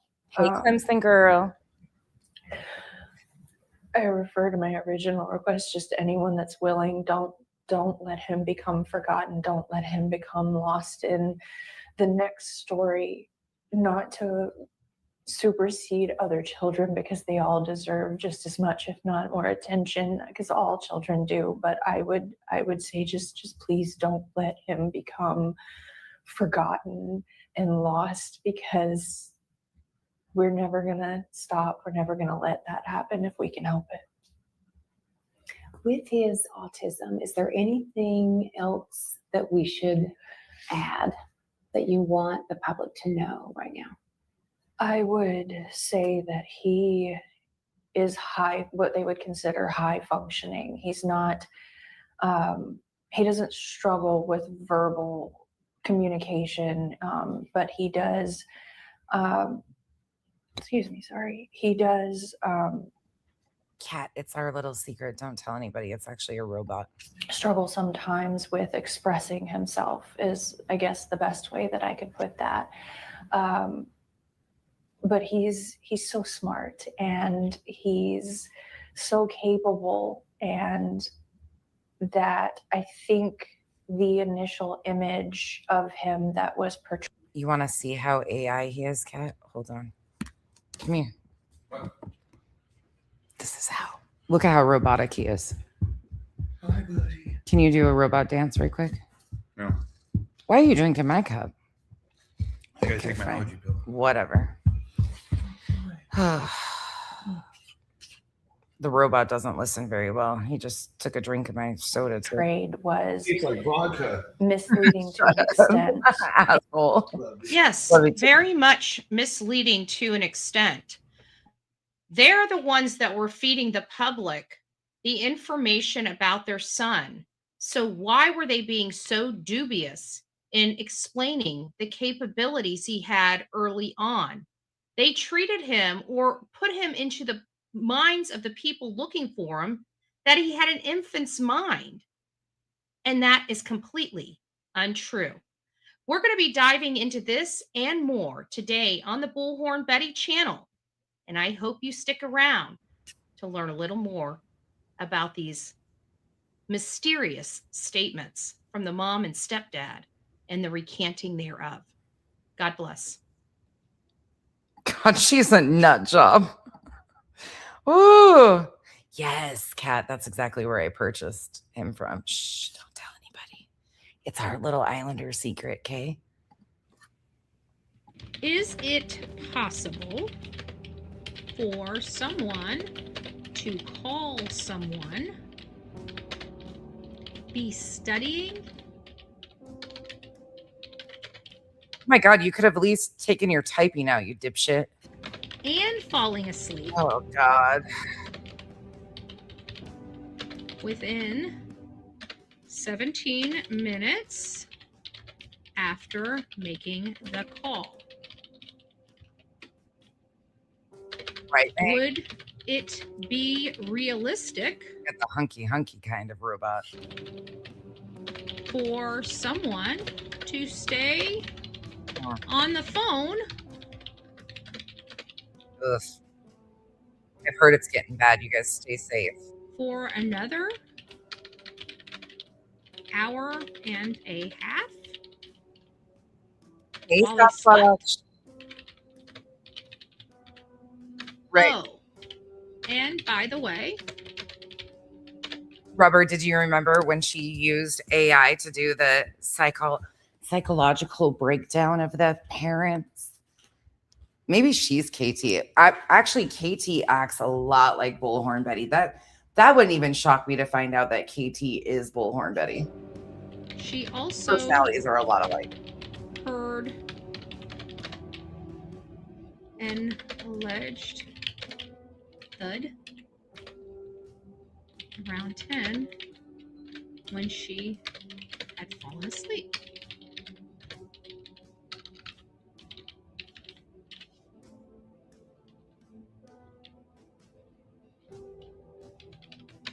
This doesn't make sense.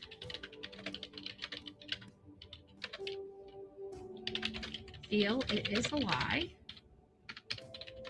Can we apply Occam's razor? So falling asleep within 17 minutes while studying. Is this possible? Yeah, but only under specific conditions.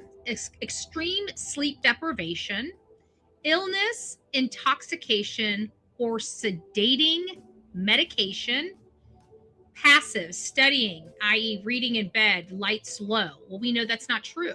Sedation, yes. And it's kind of funny that word comes up, but let's keep reading. It says, is it typical? And the answer is no. Actively studying, especially with Actually, he needed his saw, but we'll say he just came to move another load out. cognitive engagement. He already said that. He's like, where the fuck am I going to go?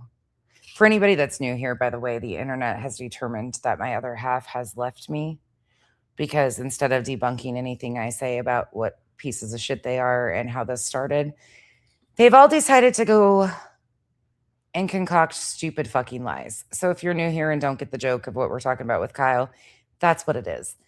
My other half's name is Kyle. That's who you just saw in the video. But if you listen to people that I've pissed off recently, which is a wide variety because there's a lot of liars who lie for no reason. Anyways, that's our little inside joke. So we have been hashtagging Save Kyle going on like 3 years now because when the internet crashes out and a lot of them get exposed in real time by their own words, their own actions, they seem to go to blaming Kyle or poor Kyle hates me, poor Kyle got sick. So of me, that's what we're talking about. That's the joke. If you don't know, Generally, now you're in the inside. Increases arousal. I don't believe the story that she was falling asleep. Is this typical? And it says no. Actively studying, especially with cognitive engagement, generally increases arousal, not sleep onset. A 17-minute sleep latency while genuinely studying is atypical unless the person was already near sleep collapse. Ooh, Sasha, you would have fun with Betty. Sasha, you know Betty? No, thankfully I got to keep the bathroom in our divorce. Yep, and I'm unemployed too. Shh. Actually, I'm like the only one out of that entire group that has a job. That's the funny part. I actually am the only one out of that entire group that has a job. Oh, that's weird. Well, whatever. I'm just in the unemployment line standing next to all of them now. Hashtag trash bag, petty ass Karen, unemployed, just like them. Yay, I joined their rankings. Remaining on the phone for 90 minutes while asleep, technically possible, but behaviorally unlikely. So here are the key issues. Phones usually disconnect due to battery drain, network timeouts. Ooh, I never even thought about that. Or movement noise triggering a response. So it sounds like something that we may look into that I didn't look into before this because we just kind of willy-nilly put this up on the screen. It sounds to me like we might want to look if somebody's not talking on the phone, would the phone pick that up? That nobody's making a noise and automatically shut itself off? I don't know. I've never thought about that before, but it's saying here. Cindy, that's probably the truest statement that's been made. Here, this is what it says. I'll read it verbatim.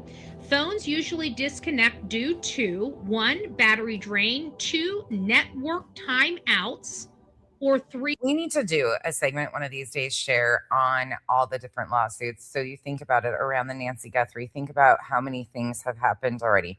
We have ROs going on because of JLR and others. There's multiple ROs that have happened outside of that case. There is supposed 857 claims he's going civilly. Juanita claims she's going civil suits. The legal action that takes up court time and energy and law enforcement time and energy around each and every one of these cases. The Free Karen Reed, Turtle Boy Space, I'm sure there's a shit ton of them there. I know there's RO hearings. I know there's private citizens complaints. I know that the trickle-down effect from that has been huge. We're seeing in the Nancy Guthrie, like I just said, and Sebastian Rogers case, like all of these. But what creators are finding out here, this is going to sound disgusting, but it's true. Creators are learning that they make a huge profit from being wrapped up in these legal shenanigans. It gives them chronic victimhood, and it's extremely profitable. They claim that, they're going to take civil action. They put themselves in positions of getting arrested, harassing victims, the families, the neighbors, whatever it is. And then they turn around and it's taking up so much court time and resources. It's actually really concerning. Movement / noise triggering a response. Many people subconsciously hang up when they drift off. A sleeping person maintaining a live call for 90 minutes requires no movement, no drop call, no vocalization, no intervention by other party. So they're saying the probability, statistically, it's rare. Practically, it's suspicious. So number 3, hearing thud at 10 p.m. while asleep. This is the most problematic claim. If she fell asleep 17 minutes after the call, remained asleep during most of the 90-minute call, then her awareness... We don't even know what the actual statements consist of to law enforcement. None of us are privy to any of that information of what they actually stated in their statements to law enforcement. We know what they have said on social media shows. That's it. When they've came on and been questioned, who knows if they match what they've told law enforcement? We are not entitled to that information, but because Betty and others think they are the best of the best of the fucking best, that they have the right to interrogate these parents and pick apart everything they say. And if they say something that doesn't match this or doesn't match that, then, oh, nailed it. Got a suspect. This person's guilty. Oh, gosh. I'm sure you could in 2 seconds. Are you going back to school? Is that what you're doing right now? I couldn't stay awake if I was doing that again. God, I couldn't handle working and going to school again and doing, no, that's too much. Hey, Olap.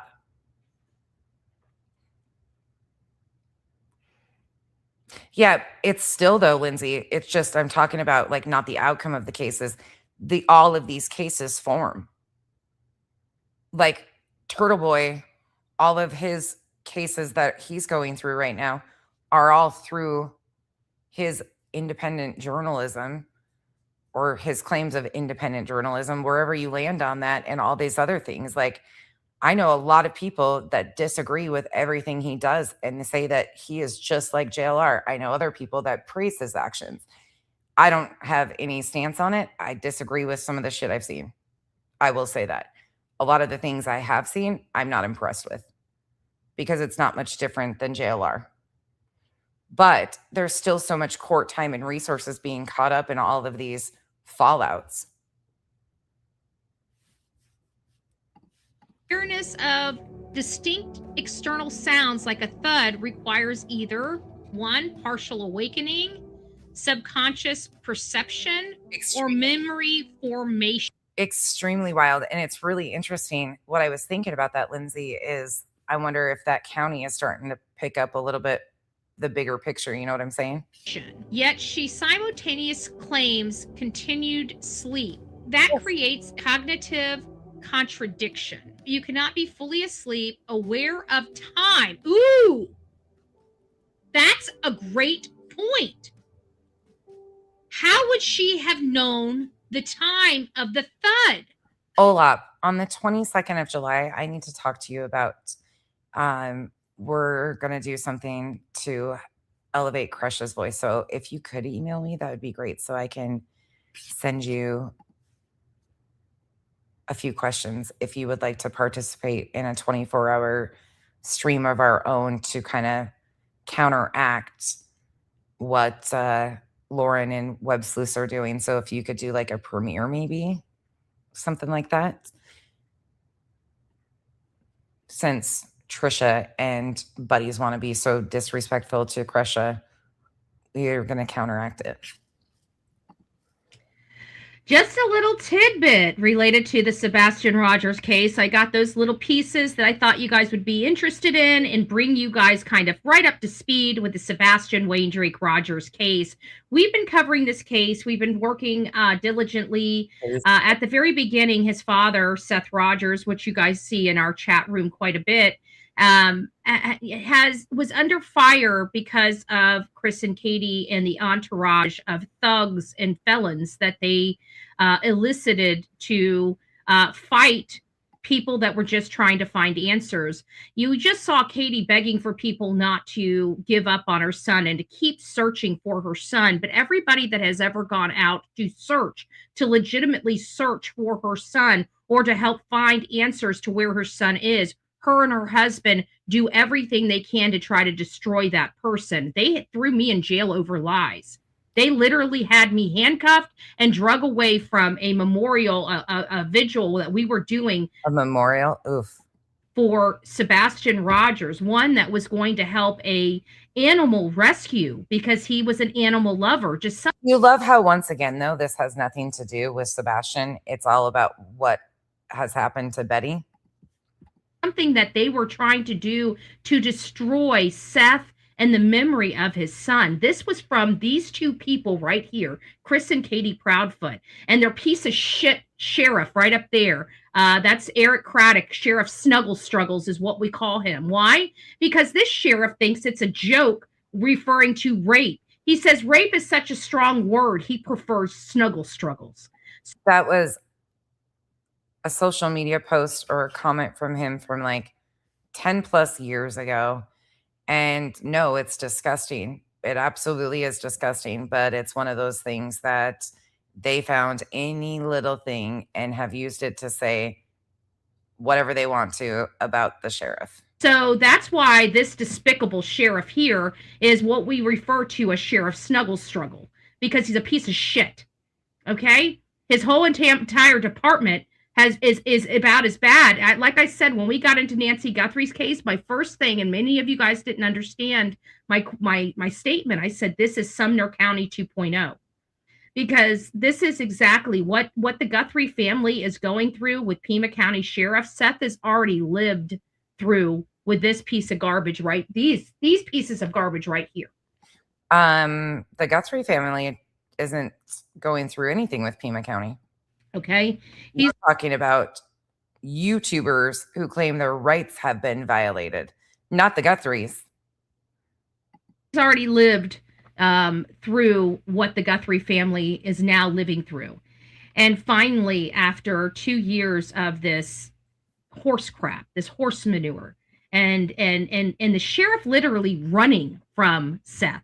Seth is out front trying to get answers about his son. And this sheriff, this coward sheriff out of Sumner County, decides to run away and try to sneak in the office. Mind you, their offices are locked. So the general public is not allowed to inside any sheriff's department. You have to buzz in. If somebody's chasing you down the road ready to stab you and you're running to the sheriff's office for dear life, well, you're going to be murdered out in front of the doors. Because that's how Tennessee, that's the welcoming law enforcement in Tennessee. They're sick. I'm sorry, Sonia. I know you love Tennessee, but this has got to change. Like our sheriff's departments around the state of Florida are open for business, okay? And we're safe places. That means whenever you have somebody chasing you with a knife, you can run into our buildings and know that you are protected by law enforcement. You don't have to sit there and pick up a phone and say, "Can you help me?" as you're being stabbed and bludgeoned on the outside of their building, okay? I think that's insanity. That's absolute insanity. So Tennessee, you've got a lot of work to do in law enforcement. You guys are getting just as bad, if not worse. You guys got more children. They're plucking your children off your streets. And you guys are doing absolutely squat about it unless you're being paid by we the people through federal grants to actually do your blessed job. I'm not getting into it. We saw something. This case here gives my blood pressure. It raises my blood pressure. I can't stand this case. I can't stand. I love. Don't misunderstand me. I love Seth. I love trying to fight for his son. I just can't stand the boneheadedness that I've got to deal with when it comes to the law enforcement out there, and of course the POS parents, the mom and the stepfather of this child that disappeared under their watch. And I also want to remind everybody that Chris and Katie Proudfoot. This is not the first time Sebastian was severely injured while they were in charge and had custody of him in their possession. He was also he also had another event happen that was terrible out in California that did change a lot of things about the innocence of Sebastian Wayne Drake Rogers. And that was when he was in and needed to be taken care of and watched by his mother and his stepdad. He was very young, only 8 years old. 8 years old. When do you let an 8-year-old child out of your sight with an older child and don't even check on them? That's not even the case. That's not even a true story. So there is absolutely no proof besides Betty in her stories that the child was older, that they were unsupervised. It was a neighbor down the road of the same age from what we have been told. That's what we know. But once again, Betty tries to inflate with misinformation and salacious bullshit to emotionally pull people in with bullshit. Don't even check on them. It doesn't make any darn sense. But that is what we are dealing with in the Sebastian Wayne Drake Rogers case. There's a lot of stuff. And then when you... Yes, you two bad actors, we are. Yep, we are. Because they want to be disrespectful against Crush's wishes. So, yep, we're going to counteract it. Scarlett, hello. Yep, we sure are. And yes, I got permission from Crusha. Hear of the details of what happened to this young boy when he's 8, and then you hear the details of his mom. Most women that deal with what Katie has dealt with make sure this never happens to their child. So I don't understand how she failed him so greatly, even way back then when he was 8 years old. She wanted custody of this child. She ripped this custody away from his father. They had joint legal custody of him, but she was the one that had primary, where he lived there with her the majority of the time. And then she allows this to happen. It was just pouring salt into a gaping wound when that happened, because I don't think his father would have ever allowed something like that to happen to his son. But I digress. We're going to dive into the newest allegations against Sumner County Sheriff. We've got some documentation here. I'll read some excerpts from that. Good morning, Melanie. It's nice to see you. Downey Lynn. Brad, good morning. Thank you, Melanie. Melanie says, let's hope the lawsuits make them do something about Sebastian, but we're talking about Sumner County, so who knows? He's been gone way too long. Amen for that. And she also said, sending love to everyone. Betty, you are amazing. Thank you, love. I thank you. We got Eeyore, good morning. Brown Eyed Girl, Kimma Lee, Libby Oaks, me and you, Holly Myers, it's nice to see you. Peggy, Denise, the Ruby Pearl Glamper, Dreaming of Blue Skies and Sandy Beaches, Sebastian's dad, Seth Rogers. You guys can say hi if you don't know Seth Rogers. That's him. He's the one that just filed the lawsuit against the county. Beach Bum, it's nice to see you. Libby Oaks, Rose, me and you. Good morning. Good morning. I hope everybody is doing well. Linda, who else do we have? Maggie, good morning. Phil, thank you. Phil is visiting us from across the pond. I believe Sandy is too.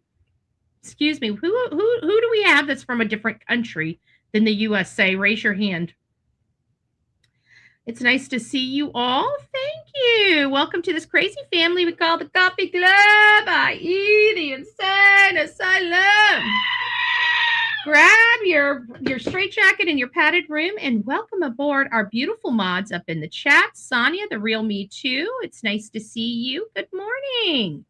Good morning. Open Mind. Is this recorded before all the bells and sirens you've acquired since? I don't know what you're talking about. We do have a lot of buttons behind here. I like pushing buttons. That's my job. Case file. Randa, it's nice to see you. Jewel, good morning. Logan, it's nice to see you. Tom. I apologize. Her voice is really hard. I agree. Tom. Hello, guys. It's nice to see you all. Hugs and kisses. Michelle gifted a Bullhorn Betty membership. Laura, welcome to this crazy family we call the Coffee Club, i.e. the Insane I'm going to turn it down some and see if it helps our ears. Asylum.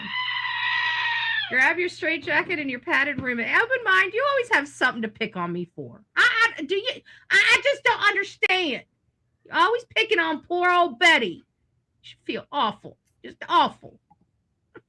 YouTuber, it's nice to see you. Busy Mama, it's nice to see you. I hope you're doing well. Nani, it's nice to see you. Nani McPoppins. Hello, Tulips. Horsey, it's nice to see you. Good morning, ladies. Good morning. Sig, it's nice to see you. Let Them 66. Claudia, good morning, love. I hope you're doing well. Who else do we have? The Boss Bish. This is going to peel. Shut up. God, she drives me nuts. Oh, never mind. I bumped it too far. God forbid. Oh, filed a lawsuit against them. They violated my civil and constitutional rights because of Shut Chris up. and Katie. Chris and Katie are literally taxing the crap out of this community. So if you are from Sumner County, your taxes are about to go up. Okay? Your taxes are about to go through the roof. Your property taxes are going to have to be increased. Why? Because your government is doing a lousy job for you and they're violating people's rights. And guess what? Now it's time to pony up because there's 2 major lawsuits against them right now over Sebastian Rogers and Katie and Chris Proudfoot. I hope they were worth it. I wonder if this is going to peel their slimy little butts off those chairs and get out and actually start doing a job and quit failing this young man.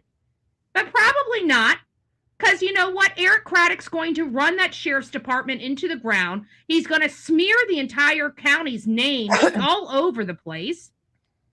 It's just a hot mess express, a hot mess express. So let's go ahead and just get on into it. Oops, I can't even see. Can you guys? Oh, no, it didn't even do. Once it goes there, it goes off. Hold on. Let me exit out of here. We're going to have to do it a different way. Hold on. Can I exit out? I can't see. I can't see. Stop it. There we go. Oh, good gracious. It's back. It's back. We might have to do it a different way. Let me go on to the left-hand side and we'll just watch it. We'll just watch it on the little screen. I tried to put it on the big screen. It said, nope. Sebastian Rogers went missing from Hendersonville in 2024, prompting national coverage and a social media investigative frenzy. A content creator known for covering the case is now suing the Sumner County Sheriff and others after she was arrested for allegedly harassing Rogers' family. Welcome to News 2 at 5. I'm Haley Wilgus. News 2's Caitlin Quisenberry breaks down those claims. YouTuber and content creator Andra Griffin, also known as Bullhorn Betty, has filed a lawsuit against a long list of defendants, including Sumner County Sheriff Eric Craddock, a Sumner County detective, and the mother, stepfather, and 2 other family members of missing Sumner County teen Sebastian Rogers. In the 10-page lawsuit filed on Thursday, Griffin claims her constitutional rights were violated. Piece of shit. Why the fuck is she opening with her? Can we just all, 1 in the chat if you think she gives a shit about what's going on with Seth, 2 in the chat if this is just a way of her complaining about what's happened to her. And you can put a 1 in it too. This is absolutely all about Betty. Betty has encouraged Seth, and so many people have encouraged Seth. Julie Skolnick, I'm sure, is so excited. She has been encouraging Seth Rogers to go after Sumner County for fucking years. I thought so. Okay. Yep. This is all in regards to RO hearings. It's all about her. Every bit of this is about her. Oh, she drives me nuts, but I guarantee Skolnick is over there fucking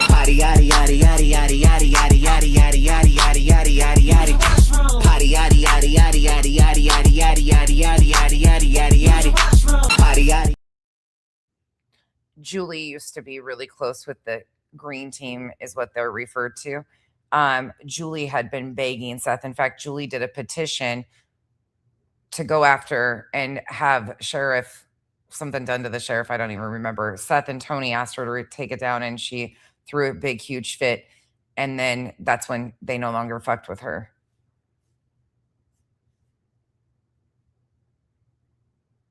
No.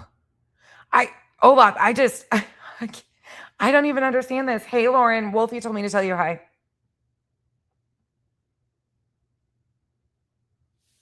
Yeah. They never quite do what they say, huh? Attorney that cost us all this money. That guy, the attorney that cost us all this money. Bitch, what? You cost people money. You did that with your terrible behavior. And then somehow your subs became responsible. That is another thing that happens in these cult type followings, is that very parasocial, like the cult like followings, the Discord, the constant, like that's why a lot of people really do not understand friendships and shit like that. Friendships independently take a lot of work, and they build these parasocial relationships in these Discords. and these like group chats and stuff, and even in their chatters, like JLR does. But they become responsible. That's why JLR, as soon as he said something about raising money for the Juice, Alex, and 857, I had a blank for a second on 857. They threw all sorts of money because they feel responsible for it. And that's why they do the we thing over and over again. She might be back, Lauren, but she asked me to say hi to you. I actually remembered for once. In the 10-page lawsuit filed on Thursday, Griffin claims her constitutional rights That's were the piece of violated, shit including attorney her that Fourth cost Amendment us all rights this money. against unreasonable That guy right seizures there, that and attorney's good. prosecution. The lawsuit also accuses the sheriff's office and members of Sebastian Rogers' family of targeting her because of critical comments she posted to social media about the investigation and the family. Griffin adds the defendants, and that's why they lean heavy into the eyesore with Jackie. They lean heavy into the, we are fighting for your rights. We're doing this for the betterment of all. We are fighting for your freedom of speech. That's where that big like attachment comes to with their audiences. So then their subs feel responsible to pay for their poor deeds and doings. reportedly acted. It's actually really fucking grimy the more you peel it back of how calculated and conniving they are. Quote, recklessly and maliciously, leading to orders of protection and eventual damages, including Good. time in jail and a $20,000 bond. It was due to an increased fear because of the danger from threats, Never threatened them. harassment, and Never harassed as them. well as trespassing. She's Never reporting a bunch of trespassed them. lies. She's harassing me. The neighbors actually in the same neighborhood called the cops on Betty because she had gone through their yards.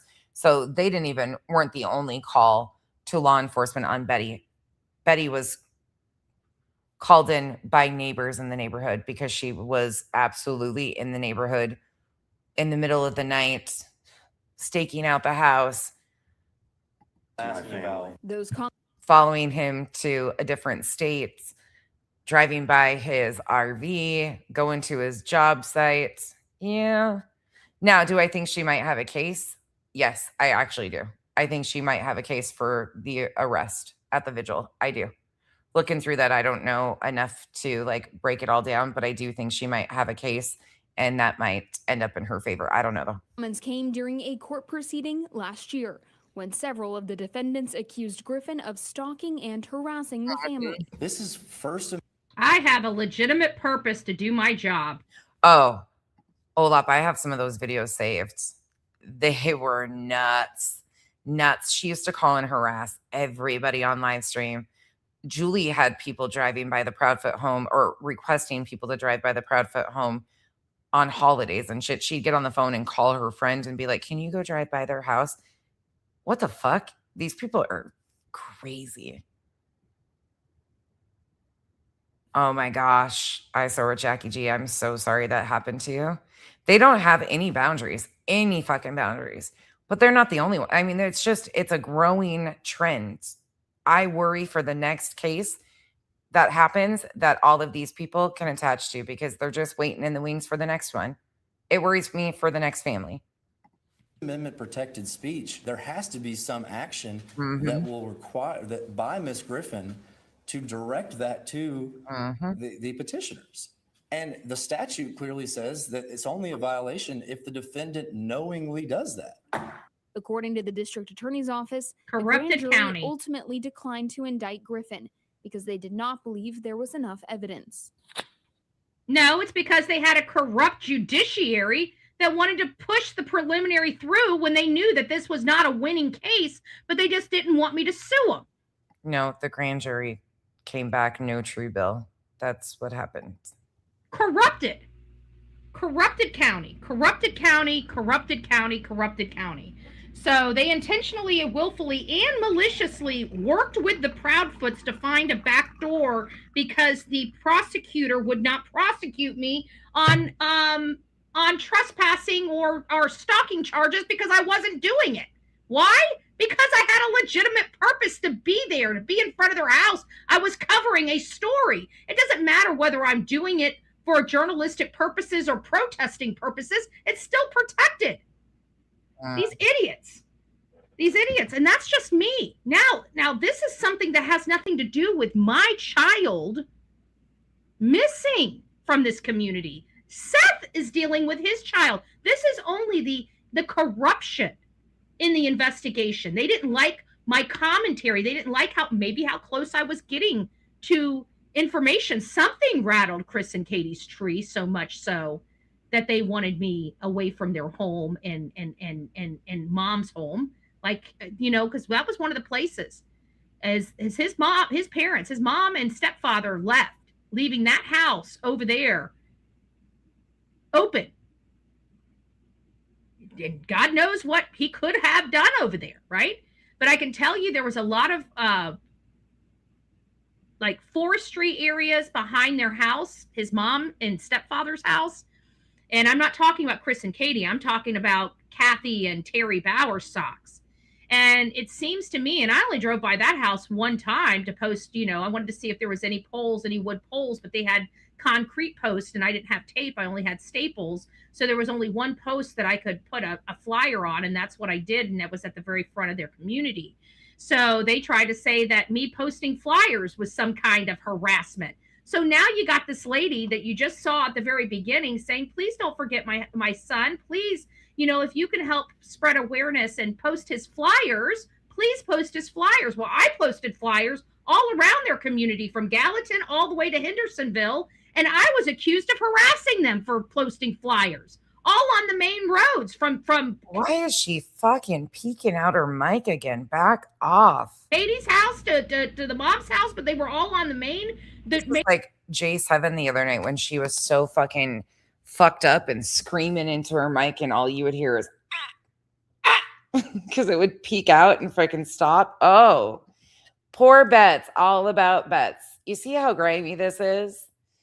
Seth Rogers filed a lawsuit and Betty is making it all about her. Well, say less, Betty. We kind of figured that you were the one advising him, considering this is what Bullhorn Betty, the last time Bullhorn Betty went to Tennessee, this is what she was doing. Every single day that passes, his chances of coming home diminish even more. Right. We're down into a lower single percentile of come home alive right now. That's right.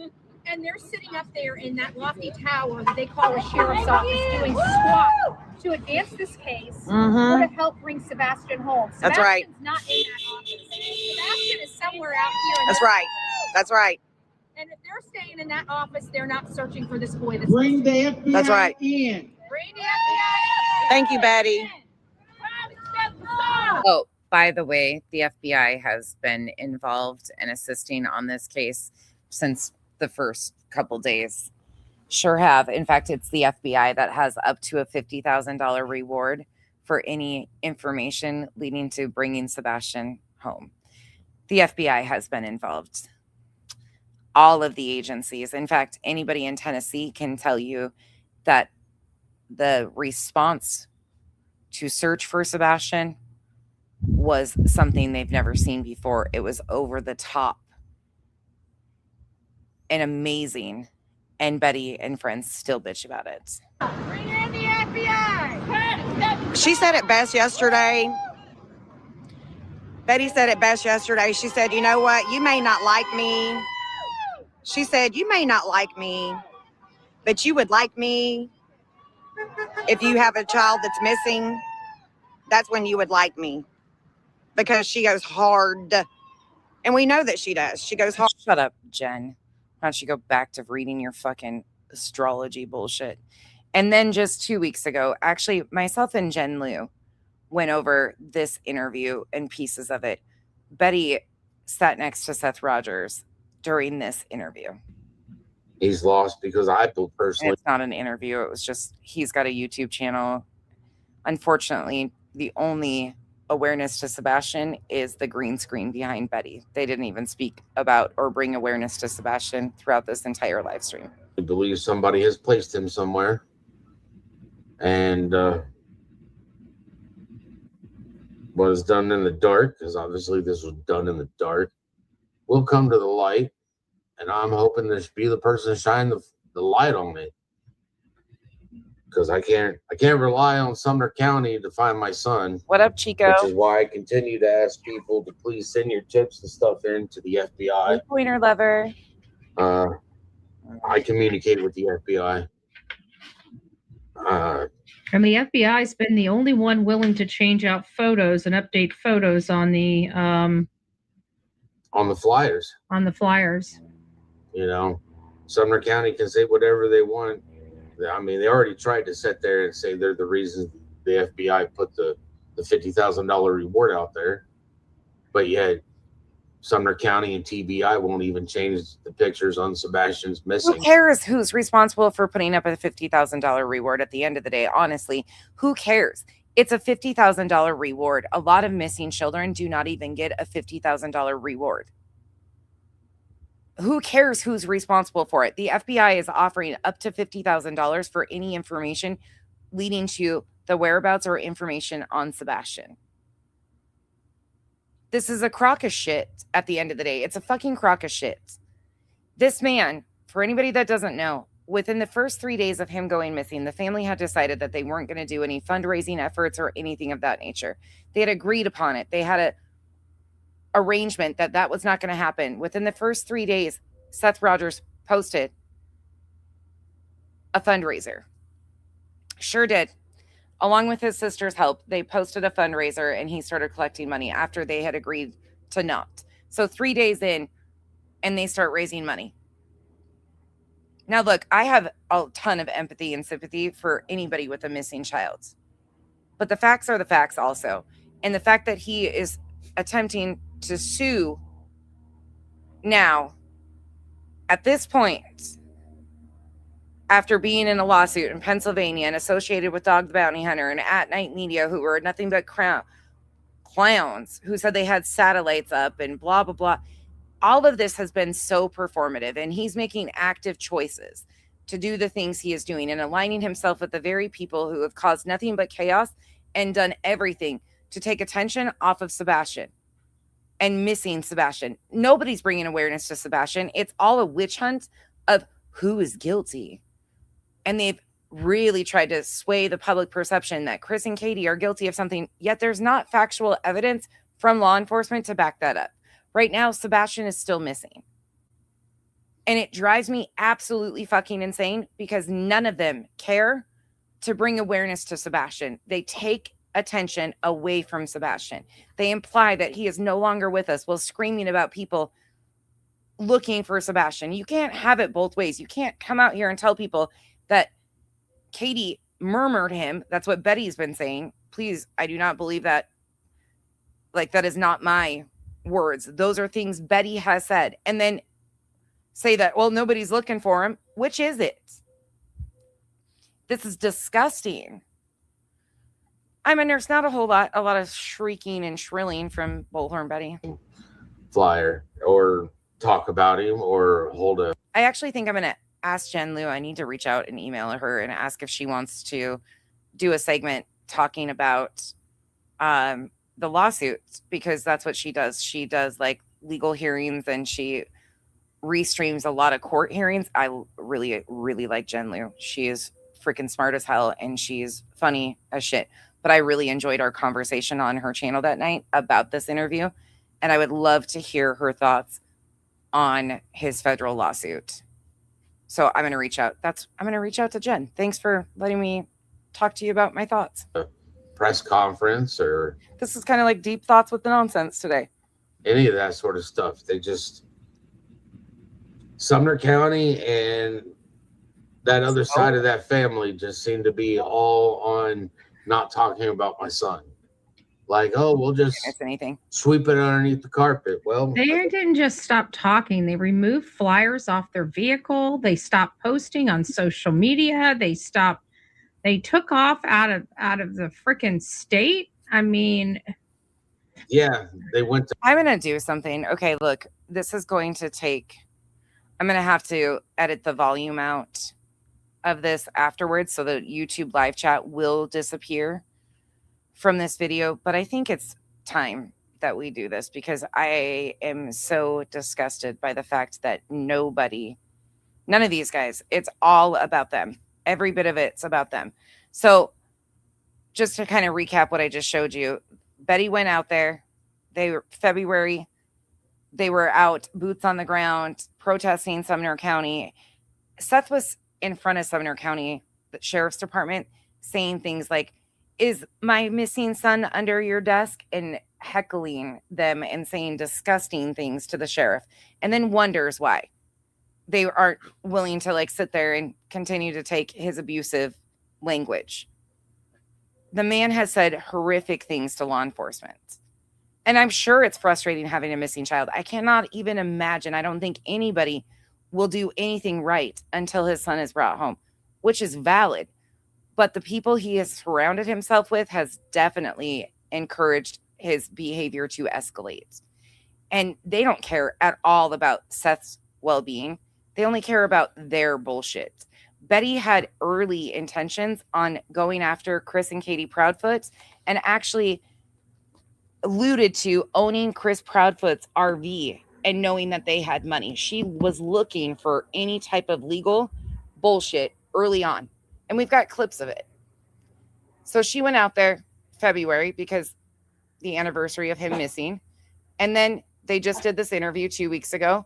And now this rolls out. Main thoroughfares is where I posted those things. That's the only place that I would post them, right? The main thoroughfares and around the community where the child went missing from. That's what I do in every single case. But somehow that was stalking and harassing them to put freaking flyers of their son. Speaking of Sebastian, this is Sebastian Wayne Drake Rogers, missing out of Hendersonville, Tennessee. He was 16 when he went missing. He will be turning 18 on December 7th. 3 years on February 26th, 2027.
I'm going to play one other that has a bunch of different images of Sebastian so you can. This gives a wider variety of pictures, sorry. But here is one other.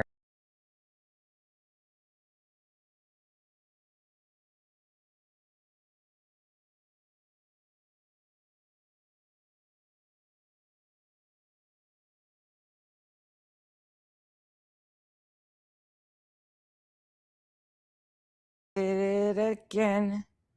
My Google shut down. Sorry about that. I don't even know what happened. It just went yeet. Sorry. My Google shut down. It just said, sorry, reopen. So we're back. Sorry about that.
in that slideshow of pictures. So if you notice any identifiable marks or anything, again, he has been missing from Hendersonville, Tennessee since February 26th, 2024. Any information, please call 1-800-TBI-FIND. Sebastian deserves to be brought home. His family deserves answers. Unfortunately, Lynn's, at this point, there is no verified information. What is known as very little about his disappearance. Law enforcement, of course, knows way more than the public does, but there is nothing that we know that really provides any answers at all whatsoever. So he has been lost in all of this, just like the victims get lost in all of these stories when the tragedy vultures appear. There's content on my page of JLR and his interference in this case and what he did in this case, Betty's involvement, all of the tragedy vultures. People were flying drones over the house, running experiments in the dark, Clue and Cletus. People were just putting them through absolute fucking hell. Absolute fucking hell. And it doesn't matter at the end of the day, we don't know based on anything publicly available if somebody is responsible for his disappearance, if it was a tragic accident. There was a large construction site behind his home. Unfortunately, that wasn't shut down and secured. Yeah, there's a lot of questions. And we don't know if he was lured out of the home. He did game. He was high functioning autistic. But Seth was a jailer. And when he would go stay with his dad and his dad would have to work, he was home alone during those work hours. So he would go outside and meet people in the neighborhood. We have heard stories about, he was struggling with different peer interactions at school and stuff. We really have no idea. People will tell you they're very sure of this or that, and there's just no information at this point. Yeah, they've all been disgusting. The people that have covered this case still to this day tell you that they see things. If you caught any of what I was talking about yesterday, people took an image, we call it a blob photo because it's looks like heat signatures in different colors. And they tried to tell people what they were seeing in it was one of the parents carrying Sebastian, his deceased body is what they were implying, over their shoulder. And that was taken to Nancy Grace. Nancy Grace actually aired the segment, and then it was finally pulled down. That was Clutch Those Pearls who did that. He took that on Nancy Grace to try and publicly show a photo that could be, or that they think was potentially somebody carrying Sebastian's deceased body out. Ellie, you're in the wrong chat. Wrong chat, dear. Go on over to Sinners. Lifetime. Even when I decide to have dementia and dazed and confused, I still want to remember Sebastian Wayne Drake Rogers and the work we did on this particular case. And then you have people like Elevated Delusions running around out here behind the scenes telling people that when he interacted with Katie that she came on to him. Fuck you, Truth. People like Truth in the salacious riddles and the bullshit that they've put that family through is absolutely disgusting too. There's so much shit that I could just really go off the deep end about. But these people, these tragedy vultures, are some of the worst of the worst. It's not bad enough that these people have a missing child and no answers for what happened, but then they have the grimiest of the grimy doing things like that. Which one? Oh, the man card one? Is that one when they were berating? Chica, which one? There's been a lot of live streams that were deleted. So let's just get into it. Good morning, everyone. It's nice to see you. We are covering the case of Sebastian Wayne Drake Rogers. He's been missing from his home since February 26, 2024. According to everything that we have learned about this case, Sebastian Rogers was last seen on February 25th, 2024, while dining with his mother at a local steak restaurant known as the Texas Roadhouse. Allegedly, he left the Texas Roadhouse about 6:22 to 6:25 in the evening, and they proceeded their way home. Yeah, they used to do that all the time. What Chico is saying is factual. So there was a live stream hosted by Elevated Delusions, the guy that continues to say horrific things about me, the guy from Kick, that Elevated Truth guy, if you've heard me talking about, and I've showed you guys different things. He's freaking terrible. But he did a live stream where he baited. They would always like do these riddles and what ifs and what if this and just horrific, just foul shit. They baited Chris into clicking the link for content for them. They were content farming the shit out of parents of a missing child. And Chris always bit, and he would go up there and take the link. And he would sit there and say, I don't remember the exact words, but do you want me to take your man card? Do you want me to pull your man card? Like shit like that. Just be rating the stepfather of a missing child. And they would do that shit all the time. Hey, K-Mash.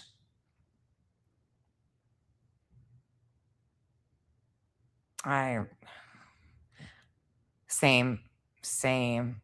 Oh, it doesn't shock me at all. Thank you, Lindsay. Oh, no. Body is amazing. Body has an entire spreadsheet.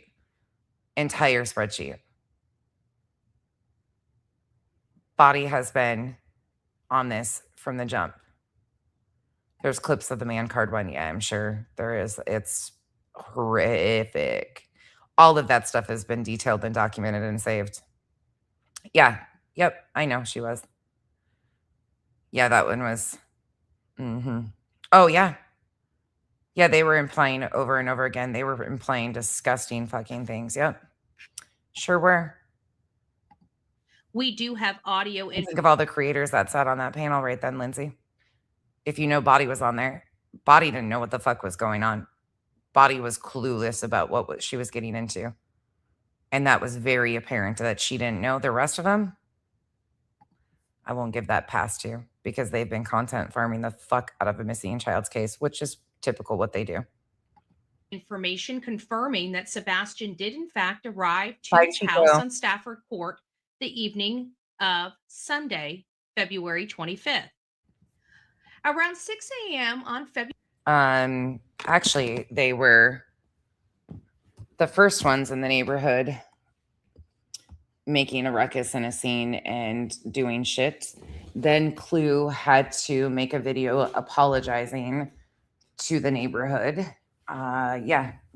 So they started off pro Seth, then switched it to pro Proudfoot, and now they basically, yeah, I'm not going to tell you what they say, but they're pro whatever floats their boat and profits them publicly, is what I'll say. They've basically stated out front that they won't be shocked to find out. I don't think Granny was on that panel, Lindsay. The one I'm thinking of, Granny wasn't on. I could be wrong, but I don't think Granny was on the man card one. I don't remember Granny being there. February 26th, his mother allegedly awoke, went to go wake up her son, and found his bed empty. After looking around the home for several minutes, she ended up calling her husband, which was allegedly 3.5 hours away in Memphis, Tennessee, at what is dubbed the St. Jude's Project. Since then, the roads were filled up with a lot of law enforcement. He was also contacting a lot of people, to be fair, Lindsay. He actually reached out to Duchess to have a conversation with me. And I'm not true crime at all or an awareness channel or anything. But yeah, Chris was communicating with a lot of people. A huge and massive search effort went underway to find Sebastian Wayne Drake Rogers. They ended up within 20. Oh, I don't remember Granny. That's interesting. I don't remember Granny being on that one. There was a few of them, though, that were just horrific. 24 hours, releasing an Amber Alert, We're learning a lot about these Amber Alert system and the strict criteria needed. Oh, you're talking about the ambush one of Jay? Wait, you're talking about the ambush one of Jay. I'm talking about the one. Are you talking about the one where Truth is berating? Truth was the one hosting the panel, is the one I'm talking about. He was hosting the panel and started berating Chris about his man card. Okay, yeah. The man card one is the one I'm talking about. I don't think Granny was on the man card one. I don't remember who was all on there now. To get a person on the Amber Alert. So how is it Sebastian got on this Amber Alert without evidence of an abduction 24 hours after he was reported missing? Because he's autistic. And in Tennessee, that criteria was met. These are a lot of questions Idiot. that we have no answers to as we're working this case. What I can tell you is their statements have changed wildly. Here are a few examples of the wild changes. Thank you. Was his ask, would he be able to ride a city bus? Nothing. Oh, it backed up. Sorry. Just saying. It's sorry. I had texted him around 6:20. It bumped us back, and I wasn't even fucking paying attention. We're not doing that again. He's saying, call me 911, emergency, basically. And when Seth called Chris, the first thing out of Chris's mouth is, don't be mad or don't be angry. I'm not sure which one it is. Don't be mad. Because the man had a tendency of having a temper. Or don't be angry. That to me is problematic. Yeah. Just on its face. Don't be mad, don't be angry, right? Because why would anybody say that? Don't be mad, don't be angry. As the going into is Missy up? Oh, look who it is. Oh my gosh, prayers. I didn't even see you guys in here. Good morning, love. I hope you guys are doing well. I just want to give you guys a big old hug and a kiss. It's nice to see your name popping up. It really is. But getting back to that, I thought I go back to that point in this case where we hear, I can literally hear Chris's voice saying, don't be mad, don't be angry, right? And then he tells Seth that Sebastian's gone, not Katie. They didn't call him at work. They called him on a phone that they knew he would not have inside of his employment because he's not allowed to have the phone inside of his employment. That's why he gave Katie the number to his to the Davidson County Jail. So if there's ever any emergency, she could get a hold of him right now. I think a missing child rises to an emergency, don't you? Yet they didn't call his work. They left him a message on his cell phone that they knew he didn't have. So it was another hour before Seth even knew that his son was. Yeah, that's exactly what it was, Rocky Mountain Hippie, for sure.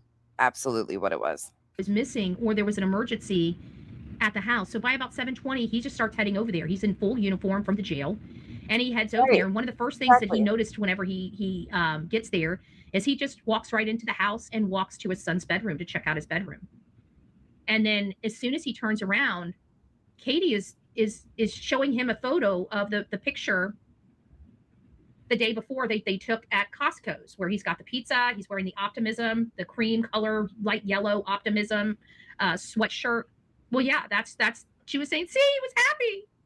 And that's what so you're talking about some bizarre behaviors just out the gate when it comes to Katie and Katie's behavior about this. And then, of course, the case goes on from there. Just a lot of uneasiness. The only person that we ever saw out there physically searching for his son was Seth. He was out there with YouTubers. He was out there with anybody and everybody willing to search with him. He stopped going to work. He focused on his son. Every time we turned around, it was always Seth out there. You would see Seth out there. Even law enforcement, it's like, you can search, just stay out of our way. And he's like, fine. So he started driving around and hollering out his window for his son. And this whole time, the one thing that's so loud at this point is Chris and Katie are doing none of that. He was kicked out of the command center because of his behavior. Seth was removed from the command center. That's why he was driving around. We had a huge swath of people that came in. I think it was like 50 or 60 deep of private searchers coming in to help them. Seth was out there with them. Chris and Katie, absent. And when we asked them why are they not out there searching, they're telling everybody that they can't leave. Law enforcement told them not to leave the house so they can get a hold of them. Well, this day and age, we have cell phones. We don't need to be tied to a house. If law enforcement needs to get a hold of you, they have their cell phone. But that wasn't the most bizarre. That night after they basically told the searchers, go search by yourself, and we can't leave the house because law enforcement won't allow us to leave the house. That's, they need to get a hold of us. That night they were at a barbecue. Just so you know, I think it was a user that said that. There hasn't been an arrest in the Nancy Guthrie case. There was an incident at the Today Show set. Somebody basically lunged at Al Roker and was making wild statements and acting really aggressive with Al Roker and another, I don't remember what the other guy's name was, but that doesn't necessarily have any connection to Nancy Guthrie's disappearance. And it's not an arrest in Nancy Guthrie's case, but there was an incident at the Today Show and somebody was lunging at Al Roker and another news host. I saw that before I came on earlier today. Enjoy eating. They left their house. They could leave their house to go enjoy a meal, but not help search for their missing son. That really spoke volumes to the community and to the true crime community about what their priorities are. And it definitely wasn't finding Sebastian Rogers. So that is the life of Seth Rogers. And he's been fighting all of that since he found out his son went missing. And every time he turned around, he found out something new, some other failure that failed his son. That's when he started finding out that Chris and Katie were under investigation for abuse to his son. He never once got a phone call, a letter, a note. They didn't even inform him that they were looking into the house. They never even called him to find out about Chris and Katie or about his son. You would think if they're doing an investigation about abuse and the stepfather saying, oh, he's lying, you would think that they would reach out to the biological father and say, hey, what's your relationship? What do you think the relationship? Do an investigation, like ask other people about the details of this house. I mean, what if Seth knew something that was pertinent into the investigation? They didn't even bother calling him to tell him or even ask. Yet the teachers at the school knew Seth was highly involved in his son's life. We're not talking about a deadbeat father here. We're talking about somebody that showed up each and every time. When he had his son, he picked up his son. He never made excuses. He never not showed up. Even Chris and Katie from the very beginning interview said that Seth was the one, the father on the sideline rooting for his son. That came out of their mouth. So there was never any misconceptions about the role of Seth Rogers in this case or in his son's life.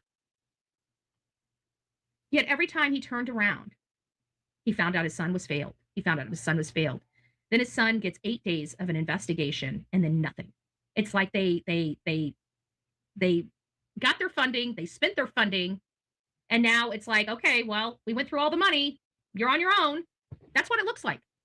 They've never searched for this boy again. They've never done a targeted search. Out of all the reports that they got from Chris, Katie, the Bauer Sox, if they did them, we're still questioning whether, because I don't believe they did a thorough investigation at all. I don't even think they even know what a thorough investigation looks like. Okay, this is a Barney Fife community. No offense to the people that live there, but your government is Barney Fife. Okay, it's Barney Fife. For the rest of the world that knows what proper government is, hey, vibe. You have a Barney Fife, good old boy system there that is corrupted. Okay, that's what you've got for Hendersonville and Sumner County. So I don't even know if they even did a legitimate investigation at all into Sebastian Rogers. I mean, did they do? We know that they didn't do fingerprints. We know they didn't do fingerprints at all. This is so fucking ridiculous, Betty. Ridiculous. The response was more than most kids missing children get. I think that was detrimental to the case because listen here, this is why you always follow procedure. You don't think outside the box and say, oh, I don't think we need that in this case. No, you always need it.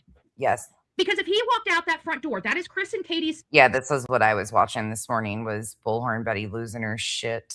Statement. One thing I do have to say is I am completely disgusted, beyond disgusted at the comments under the news articles about this or the news segments that are being posted. The people in the comment section are fucking foul. At one point, people kind of had a little common decency, they've lost all of it. The things that they're saying, oof, yikes. Just got up. He's autistic, right? So what's autistic mean? It means you're not spontaneous. You need a strict schedule. You need to adhere to a strict schedule. You like routine. You're not just going to be spontaneous and wake up and walk out the door. Sure was. That's completely opposite of autism. But I digress. Now he would be an eloper if he started younger. He never eloped, okay? He was never one of those children that ever ran away as an autistic child. Therefore, as a 15-year-old, he's not going to start just now eloping. I was extremely disgusted, Lindsay. I was extremely disgusted. At the end of the day, we shouldn't know who these people are, let alone have judgments. Yes, his behavior publicly has been very questionable. So have the others. But at the end of the day, he's still a parent of a missing child. And some of these people cannot stop themselves. They just cannot stop themselves from saying horrific shit, like crazy shit. It doesn't work like that in autism. And you can check with the experts. You can fact find me all you want, but it just doesn't work that way. So the story was not jiving. And every time Seth asked questions, he just felt uncomfortable. Even Chris, when in those first 3 days sitting around the table wanting to get everybody's story straight, it was just odd to say the least.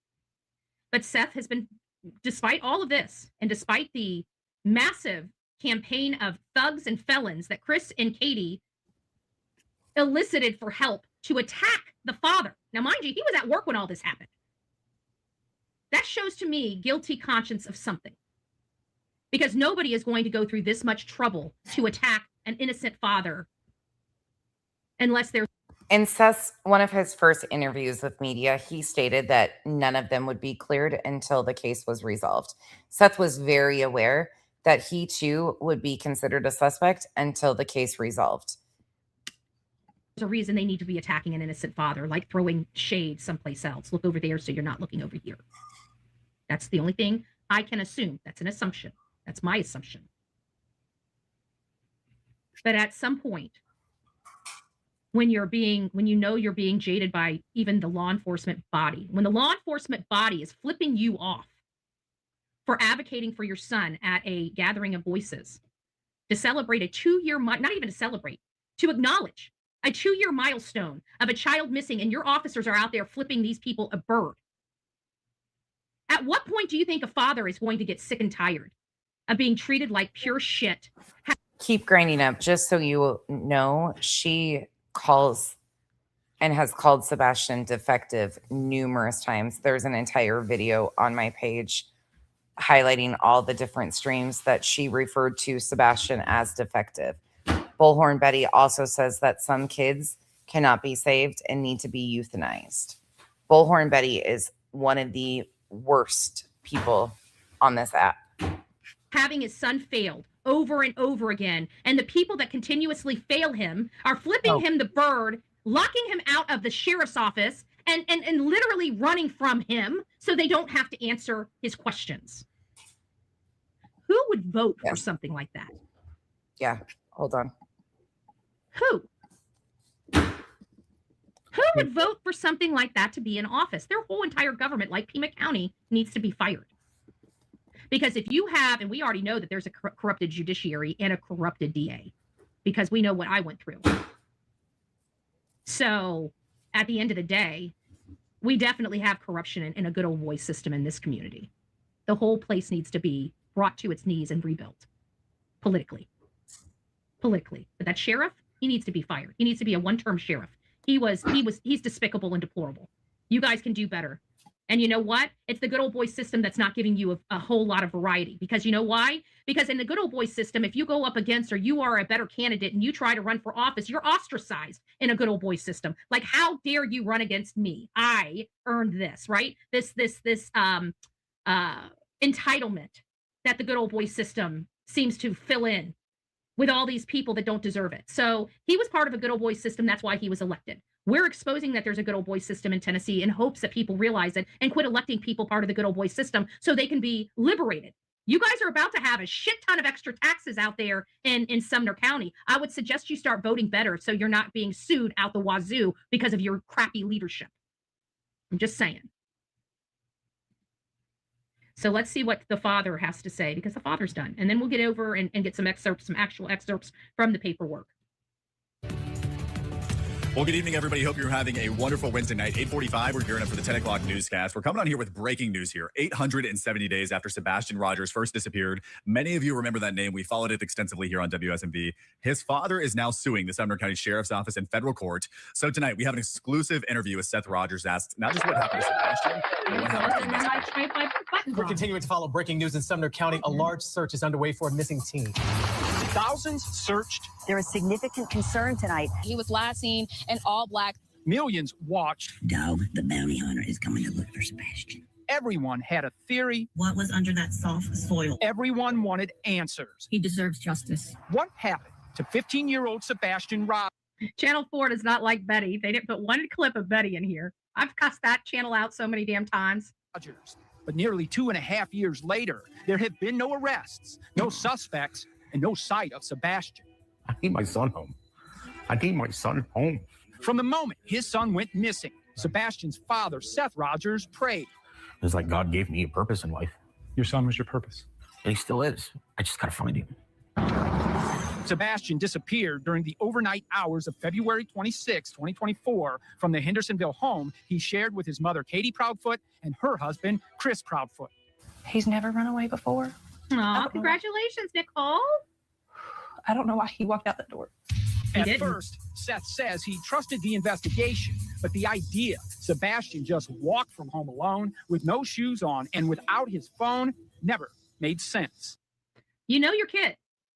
You know your kid.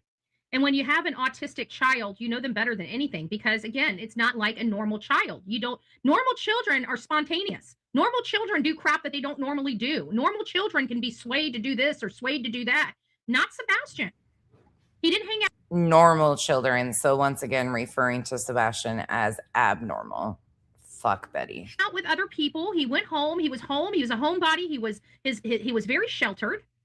You know, if he wasn't with family, he was in his room. I mean, that's just his life. It was his lifestyle. He got up every single day at the same time. He put his shoes on. He left for school around the same time. He loaded on. This is the craziest part, is that he got on a bus daily. Yet for whatever reason, his mom says that they're not sure if he could get on a bus. We've never done that with him before. Yet he gets on a bus every single day. Like, it's just insanity. It's just insanity when it comes to this case. But at the end of the day, he was very capable of understanding, and he was not a spontaneous kid, and he never eloped. He never ran away from home before. An autistic child that has never eloped before doesn't start eloping at 15, folks. It just doesn't happen. It just doesn't happen. So again, don't know. People don't just vanish into thin air. They don't. No, they don't. As soon as we are done listening to this interview, I will play a short snippet from the live stream I did of Betty calling him defective, with multiple clips inlaid of her using the term defective to talk about Sebastian. I dropped the link for the full live stream in the video, or in the comment section of this video, but I'll play a short portion of it for you in a minute. No matter how I look at it, I just cannot wrap my head around my son walking out of that house. Sebastian has autism, ADHD, and a rare chromosomal disorder that caused intellectual disabilities. So as hours turned to days and days to weeks, Seth Rogers says his faith in the investigation faded, and the question changed. It was no longer, where's Sebastian, but what happened to the investigation? I don't think they put any effort in finding my son Well, I'll talk about that, Hen. anymore. He says that question is what brought him here, suing the Sumner County Sheriff's Office in federal court, claiming the agents. And I just want to let you know, there's been multiple times that Seth and his spokesperson, the late Tony Mathis, asked the sheriff many times, when they didn't want to speak, he just asked a simple question. Are you further along than you were on February 26th? It's a yes or no question. It doesn't go to the integrity of the investigation. It doesn't do anything. And they refused over and over and over again to answer that. They told him to go basically screw off. That's the leadership of Sumner County. All of you guys need to be concerned if you're in this area, and please vote differently for everything that's holy, please. Please vote these yahoos out of office in your community, please. And people that were supposed to find his son failed them both. Did you think a search that big would find at least one clue? Would have been nice. The lawsuit claims Seth Rogers' loss of confidence didn't happen overnight. The complaint claims the case was never adequately staffed and argues that once the massive ground search for Sebastian ended, the investigation began losing momentum. Only one detective was left to follow leads, and there was just one news conference at that point to update the public. We are exploring every lead that comes in and every tip that comes in. Making it all work. I just want to let you guys know the last time this piece of garbage sheriff updated about this 15-year-old boy that disappeared from his community, okay? He took the report on February 26th. His last press conference, his last one, not his first one, his last one, was on April 2nd, 2024. April 2nd, 2024. He's made no press releases or press conferences after that point. It's been over 2 years. He's turned his back on this boy that disappeared from his community. He's had his officers flip the bird off to his biological father. And he runs away like a flippin' coward. A sheriff runs away like a coward. Is that the leadership that you guys want in Sumner County?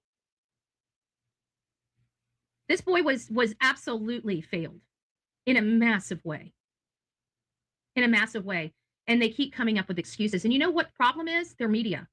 This is why comes down to media, folks. Their media has never held their politicians accountable. Their media is corrupted as the community, just like Pima County. Pima County would never be able to exist without the corruption and cooperation of their local media. And it's no different here. If the media actually held their feet to a fire, if it's always the media that drives these cases, yet here we have, what has the media done? Has the media held this sheriff accountable? Have they tried to talk to the DA about it? Have they tried to do anything? Have they asked the tough questions? No, they haven't even asked the tough questions to Chris and Katie Proudfoot. Not one person has looked them in the eye and said, "Did you kill your son? Did you kill your son on air?" That's a normal, customary question in these types of cases. Did you hide your son? Those are normal questions in cases like this that people would ask. Look at Lily and Jack Sullivan. The media in Canada asked Daniel Martel point blank, "Did you murder the kids?" They're missing. There's no evidence that the children are deceased, but they ask the tough question. Why? Because it's normal and customary in cases like this, yet the media out there never once asked that question. Not once. Not once. Yet they've had Chris and Katie in their clutches. They didn't even ask them, "Did you put them somewhere?" They haven't asked them any tough questions whatsoever. It's all been softball questions to the people that have the most answers. It's always been, let's protect our Why would media? Media is not law enforcement. This is ridiculous. corrupted government. What if this was your child? This would be happening to you right now. I just want to point that out. If this was your child, you would be going through this instead of Seth. Are you okay with this? So anyways, let's get to the father's lawsuit. Again, we're hearing a lot of things that we've all known for a while. Good for you, Seth. I'm glad you did this. Worse, according to the lawsuit, the sheriff's office stopped communicating with Seth Rogers, and for the past 18 months, there's been a communications blackout. Is that what it feels like, a blackout? Yeah. It says a lot when they won't speak to me. To me, it says that they know that they screwed the pooch. Then the lawsuit asks another question. If the investigation lost steam in the early days, what happened during those first critical hours? Because the complaint claims that's where some of its most serious allegations begin. Much like And your lawsuit says this investigation, its focus was critically marred from the beginning. It was dead on arrival. This looks to me like an amateur investigation. Yes, it does. That's Seth Rogers' attorney, Darren Ritchie. The first allegation centers on the home itself. The lawsuit claims investigators never secured the Proudfoot home as a potential crime scene. This is one thing that we pointed out from the beginning of the case. We pointed this out at the beginning of the case because it is the gold standard. The National No, Chris, thank God. No, she does not. Center for They literally have a sheet of paper that gives law enforcement a checklist. I don't know whether it was TBI that dropped the ball or whether it was Sumner County that dropped the ball on getting this checklist from the National Center for Missing and Exploited Children. Again, the gold standard for missing and exploited children. Good night, Casper. And they say no matter what, you turn that house into a crime scene. If you can't turn the house into the crime scene, you turn the last place that child was known to be, physically known to be, into a crime scene, which would have been his bedroom. And as you heard from Seth, he was able to walk right through the house and right to his bedroom. None of that was turned into a crime scene. According to the National Center for Missing and Exploited Children, in a case like this, where you have two divorced parents, you would have two separate crime scenes. You would have a crime scene at Chris and Katie's house, and you would also have a separate crime scene at Seth Rogers' house. So in a case like this, the standard in this particular case with these details is two separated crime scenes, one at Seth, one at Katie's, and you process both of those crime scenes thoroughly. Okay, that means amino black, that means blue star, that means blackouts on the windows, that means blue lights, black lights, whatever you want to say. That means a full forensic situation. They should have done that. That house, they should have, Chris and Katie should have never been able to stay in that house at night with this child still missing. Chris should have never been able to leave Sumner County to go get his camper, allegedly, for 24 hours without a tail. I'm not even sure if that's in the paperwork, but let's not forget that as well. They never. We don't know if he was watched or not. We have no idea. We have no idea if he was followed or not. Law enforcement likely knew exactly where he was, considering he went to a meeting with his employment. Put a tail on him when he left. Where did he go for 24 hours? It doesn't take 24 hours to go 3 hours away to pick up a camper and bring it back home. It takes a day. Okay, 3 hours up, 2 hours there, 3 hours back. That's it. Okay, an 8-hour day. There's no reason to make it a 17, 20, or 24-hour trip. It wasn't necessary for that. And not only that, to turn around and take it right back a day or two later, that makes no damn sense. There's a reason why he needed to leave to go get his camper. He had to clean something up. That's the only thing that makes sense. Because they turned around and took that camper and put it right back in that spot. That tells me he still had that spot. And I guarantee if law enforcement went out there and got the records, they would find that out too. They never did a search at Memphis. They never did a search at Horn Lake. They never searched any place out there. They were incompetent from the very beginning. Why? Well, that's what happens when you have a good old boy system, and you don't sit there and hire people based on their ability to solve crimes. You base it on who's more popular. That's what you get. This is the kind of investigation you get with a good old boy system. And this is what you get when you have somebody like Bullhorn Betty. I found a clip from Harley. And things started leaning. They may have gotten scared and off that 12-year-old boy. That 12-year-old boy is lucky to be alive. His name is Christopher. They're calling him Babyface. And I tell you, his parents better be very, very fortunate that those kids did not turn on him. Otherwise, one of the victims would have been only 12 years old. And instead, he is now an assailant. He has committed an atrocious crime. He has taken a life. And while our laws here in Florida don't allow us to take his life, I still think he should be facing a capital murder and the death penalty. This idea that our children can become thugs and start victimizing people in communities and then killing teenage kids to rob them for weed. That to me, somebody should have to give their life. And it's sad because there's two 16 and 17-year-olds that will probably do life in prison and not face the death penalty when what they did was disgusting.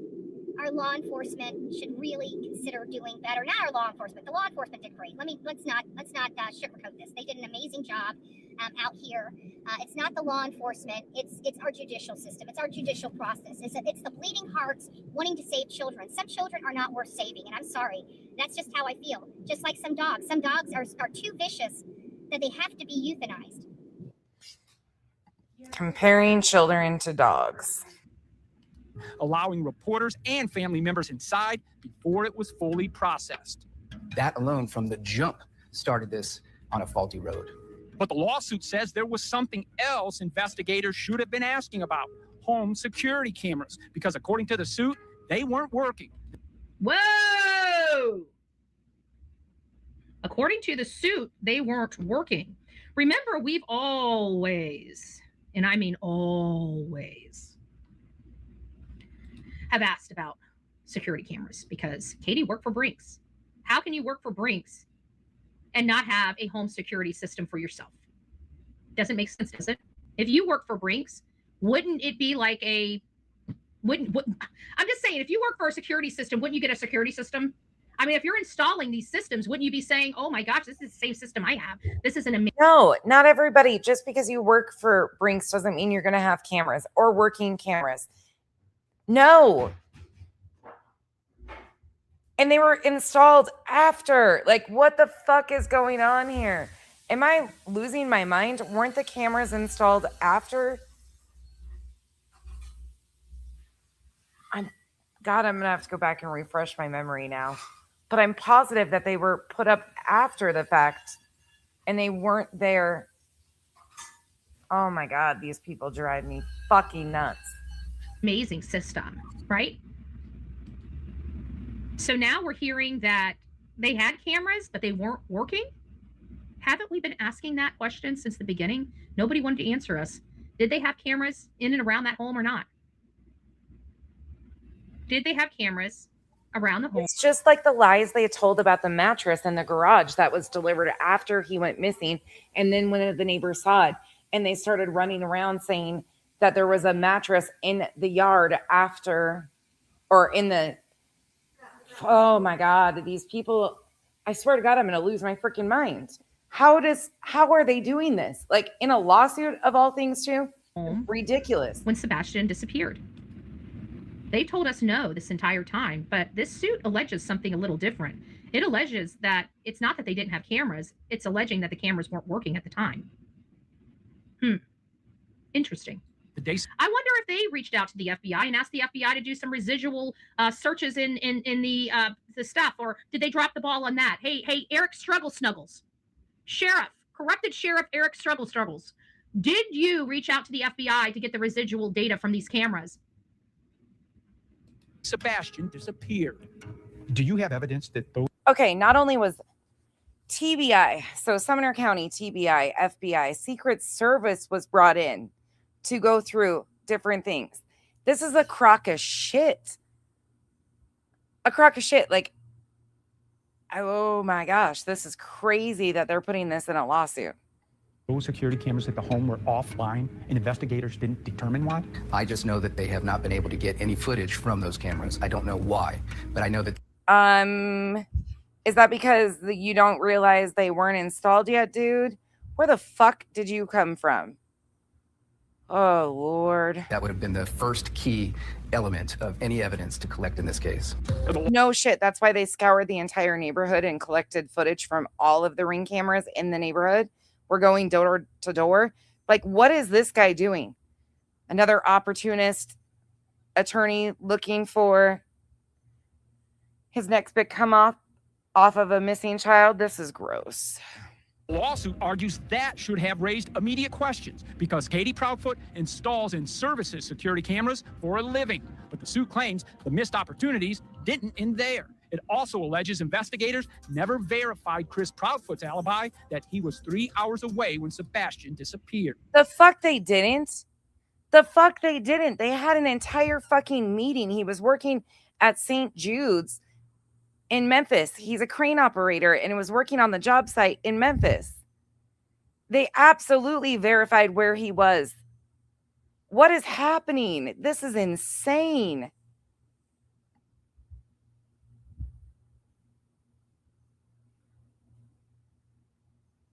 Oh my God. Wow. So everything that we've been alleging this entire made it into a lawsuit. Shocking. All the misinformation that we've concocted made its way into a lawsuit. Shocking. None of it is factual, but shocking. In my opinion, here is what they're looking for, is to try to hem somebody up to depose them and get salacious information and money. It's a crock of shit. Sorry, Seth. This is ridiculous. time that I went to jail for because I'm this big fat liar. And this is embarrassing to me because, once again, it is so self-serving for Seth and has nothing to do with bringing awareness to Sebastian. It's not an attempt to help bring Sebastian home. It's, once again, an attempt to make Seth the spotlight. And I hate that. I hate that. I'm sure he is frustrated. I'm sure there's lack of answers, and I'm sure he is angry and frustrated. But this, Seth, why do you keep aligning yourself with Betty and the worst information and the worst advice ever? Like, this is not helping Sebastian, Seth. What evidence says Chris Proudfoot's alibi wasn't verified?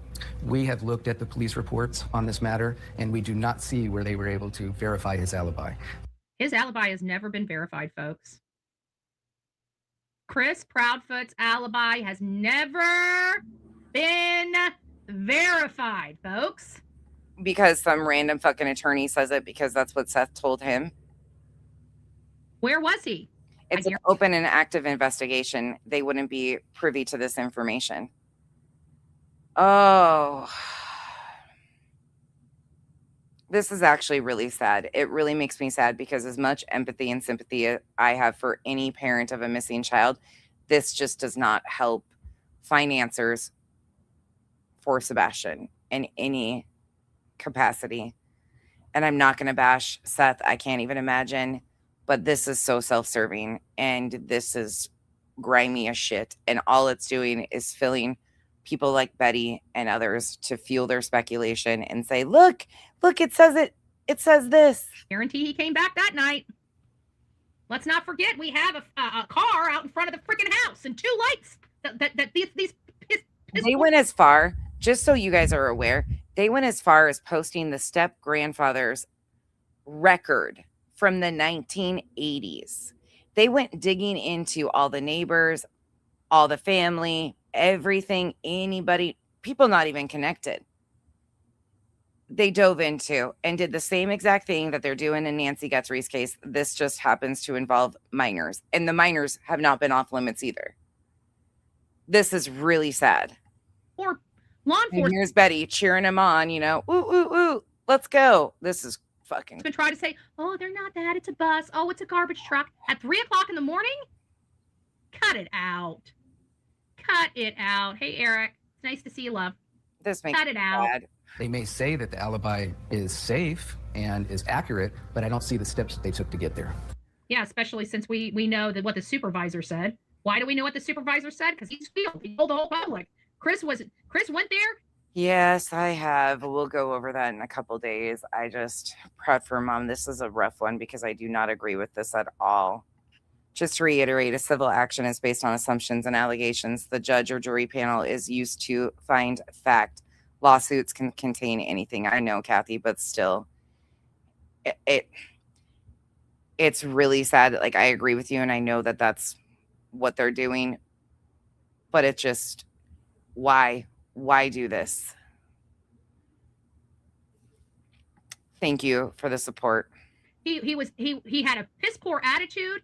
He acted like he's never acted in the whole 2 years. The whole year he's been on that like I think he went like December or January has been when he's been on there. They've never seen him like this before, and they kicked him off the job. He wasn't even going to go home. Oh. Like his job kicked him off. 100%. Sparky, were you around when we found out via Tony Mathis, the spokesperson of Seth Rogers, that when they got on the phone with Nick, who used to be JLR's boss, and Dog the Bounty Hunter, that Dog the Bounty Hunter read Tony Mathis his Miranda rights? You know, old felon dog bounty hunter reading somebody their Miranda rights. And they still decided to link up with them. Now they've had a falling out. Seth is no longer okay with that night, blah, blah, blah. But he's been associated with people who have the worst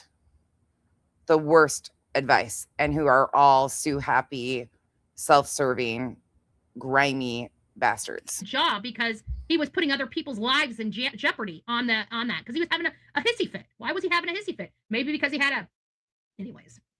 The complaint also describes an alleged tip from a nurse at Sebastian's doctor's office who claimed Katie Proudfoot canceled an appointment just 3 days before Sebastian vanished. Interesting. How did she know 3 days before he vanished that he was not going to be there at the doctor's appointment? I think whatever she did was absolutely premeditated. This right here kind of proves it, folks. Why would she cancel a doctor's appointment 3 days before he went? 3 days. It's a huge red flag. The suit claims that lead was never adequately pursued, and it further alleges the sheriff's office was already part of a child protective team looking into abuse allegations involving Sebastian after Chris Proudfoot allegedly struck him in the stomach. So it sounds like he punched him in the stomach. Had nothing to do with the belt, had nothing to do with him not wearing a belt, had nothing to do with him being disciplined. You're suing the sheriff's office, but the complaint at some point sounds like the finger's being pointed at the Proudfoots. Who are you after here? I am going after the sheriff's department right now. Remember, I told you. Remember, I told you. I said this, I don't know, 2 years ago, that I see bankruptcy in Chris and Katie's future, and everybody's like, "Oh my God, did you hear Betty?" Oh, this makes me just sick. This just is something else. These people. Unfortunately, Sparky, he's been surrounded by the worst of the worst. The tragedy vultures attached to him like nothing I've seen before.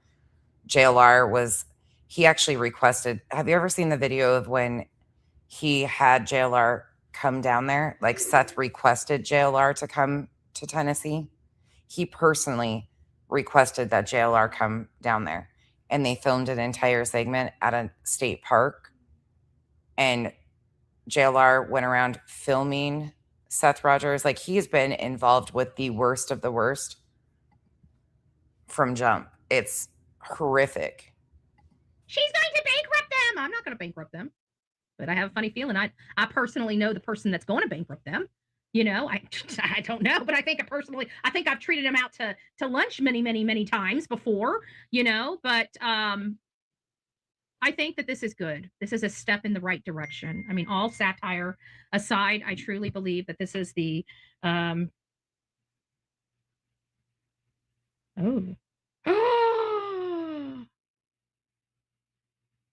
my gosh.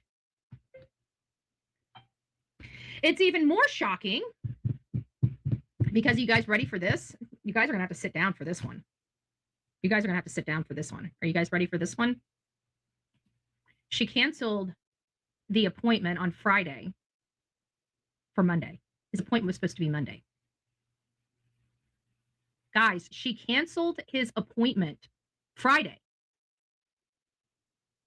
And his actual doctor's appointment was that Monday. That Monday, the day that he disappeared. That is ultra sus. Just FYI, ultra sus. We also reached out to the Proudfoots. They declined our interview request. But they have never been arrested, never been named suspects, and never been identified as. Now, mind you, this is WSMV. This is the channel that Chris and Katie run to because they give them all the softball questions and have been coddling them for the last 2 years, and they have refused to even sit down with them. Just to put that into perspective. Persons of interest in Sebastian's disappearance, and they have repeatedly told WSMV4 they had nothing to do with Sebastian's disappearance. How bad does that hurt when people start accusing you? It hurts. Oh, you wabag, shut your pie hole. It hurts a lot. For Katie Proudfoot, the pain is being accused. Yeah, I know. Yeah, that's it. He said the quiet part out loud. The pain for her is being. So we're supposed to have grace for Seth, but Betty's out here just. She actually even made a statement one day. She heard that Katie was struggling with her mental health, and she said that she wouldn't mind if Katie. Well, she actually basically encouraged Katie to take her own life. She sure did. Accused, not the missing child. It's just she's only in pain because we're all pointing the finger at her. She's not in pain because she doesn't have her son with her. She's not in pain. She's living her best life ever. Hell, she's still going and having her eyebrows waxed and her nails done and her hair done. She doesn't care one iota whether Sebastian's even being fed. Seth Rogers, the pain is not knowing if everything that should have been done to find Sebastian was. I want to hug my son. I want to feel his physical presence. I don't want to close my eyes and have these nightmares anymore. We asked the Sumner County Sheriff's Office for an interview. We haven't heard back. Of course you're not. He's a freaking coward that runs from a father. Literally does a quick dive into a locked office just to avoid a father of a missing child. Do you think a coward like that's going to talk to you? Good luck. Maybe if you guys had pressured him a long time ago, maybe we would be further along in this case. Shame on the media out there. Shame, shame, shame, shame, shame all over the place. And tonight, You have been, the media out there has deceived their public so much. Why don't they do their blessed job? Speaking of somebody that claimed to be media, here's JLR's video from 2 years ago. Jonathan Lee Riches investigates. I am at the Natchez Trace State Park, Tennessee. In front of me here, I have Seth Rogers, the father of missing 15-year-old Sebastian Wayne Drake Rogers. Sebastian, 15 years old, has been missing since February. He's been reported missing since February 20th. Oh, I said 16 earlier. Whoops, that's my fault. Sorry. He was 15 when he went missing. 2024. He has still not been found. It's been over 3 weeks now. I have Seth here in the center in front of me, the father of Sebastian. On the left, I have Jaden, a volunteer, and on the right, I have Mr. Jones. And we're out in the park today.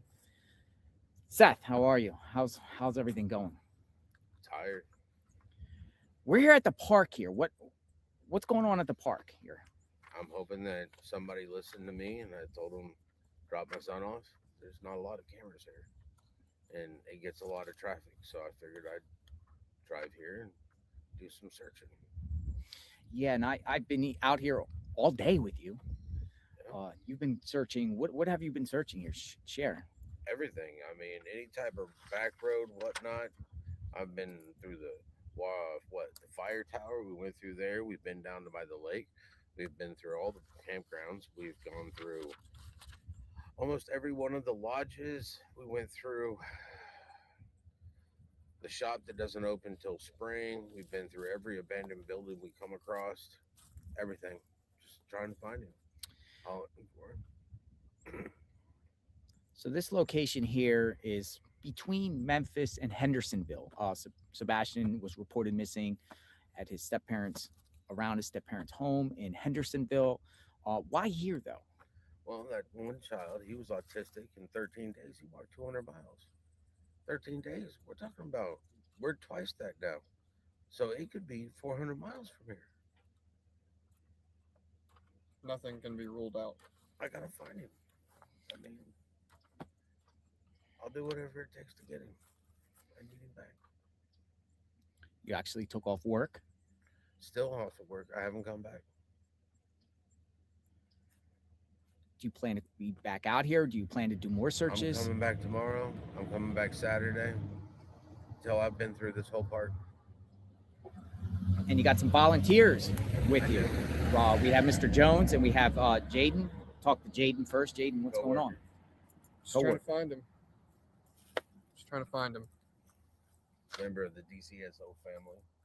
Thank you, brother. Mr. Jones, you guys work together? Yes, sir. What brings you out here? I've been friends with him. We went through the academy together, and I've always told him that if he ever needed anything, he can call me. And when this first started, when it first kicked off, he called me, and ever since this been going on, I've got his support. I got his back. Whatever he needs, man. Whether it be a meal, whether it be me to go out and hand out flyers with him, I got him.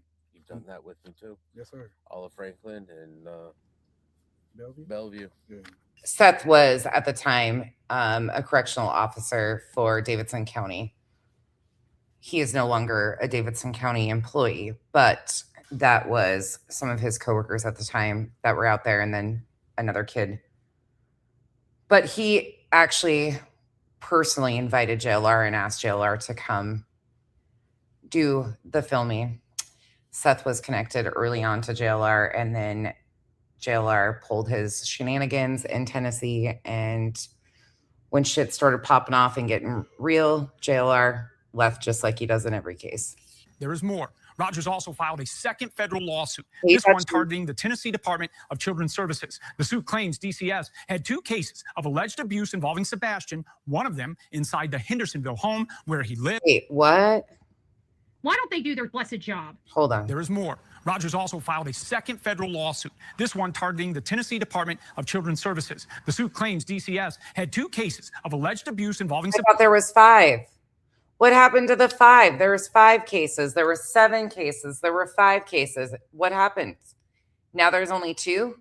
Sebastian, one of them inside the Hendersonville home where he lived but never notified his father, Seth Rogers. Both of those. One of them, and only one of them from their home.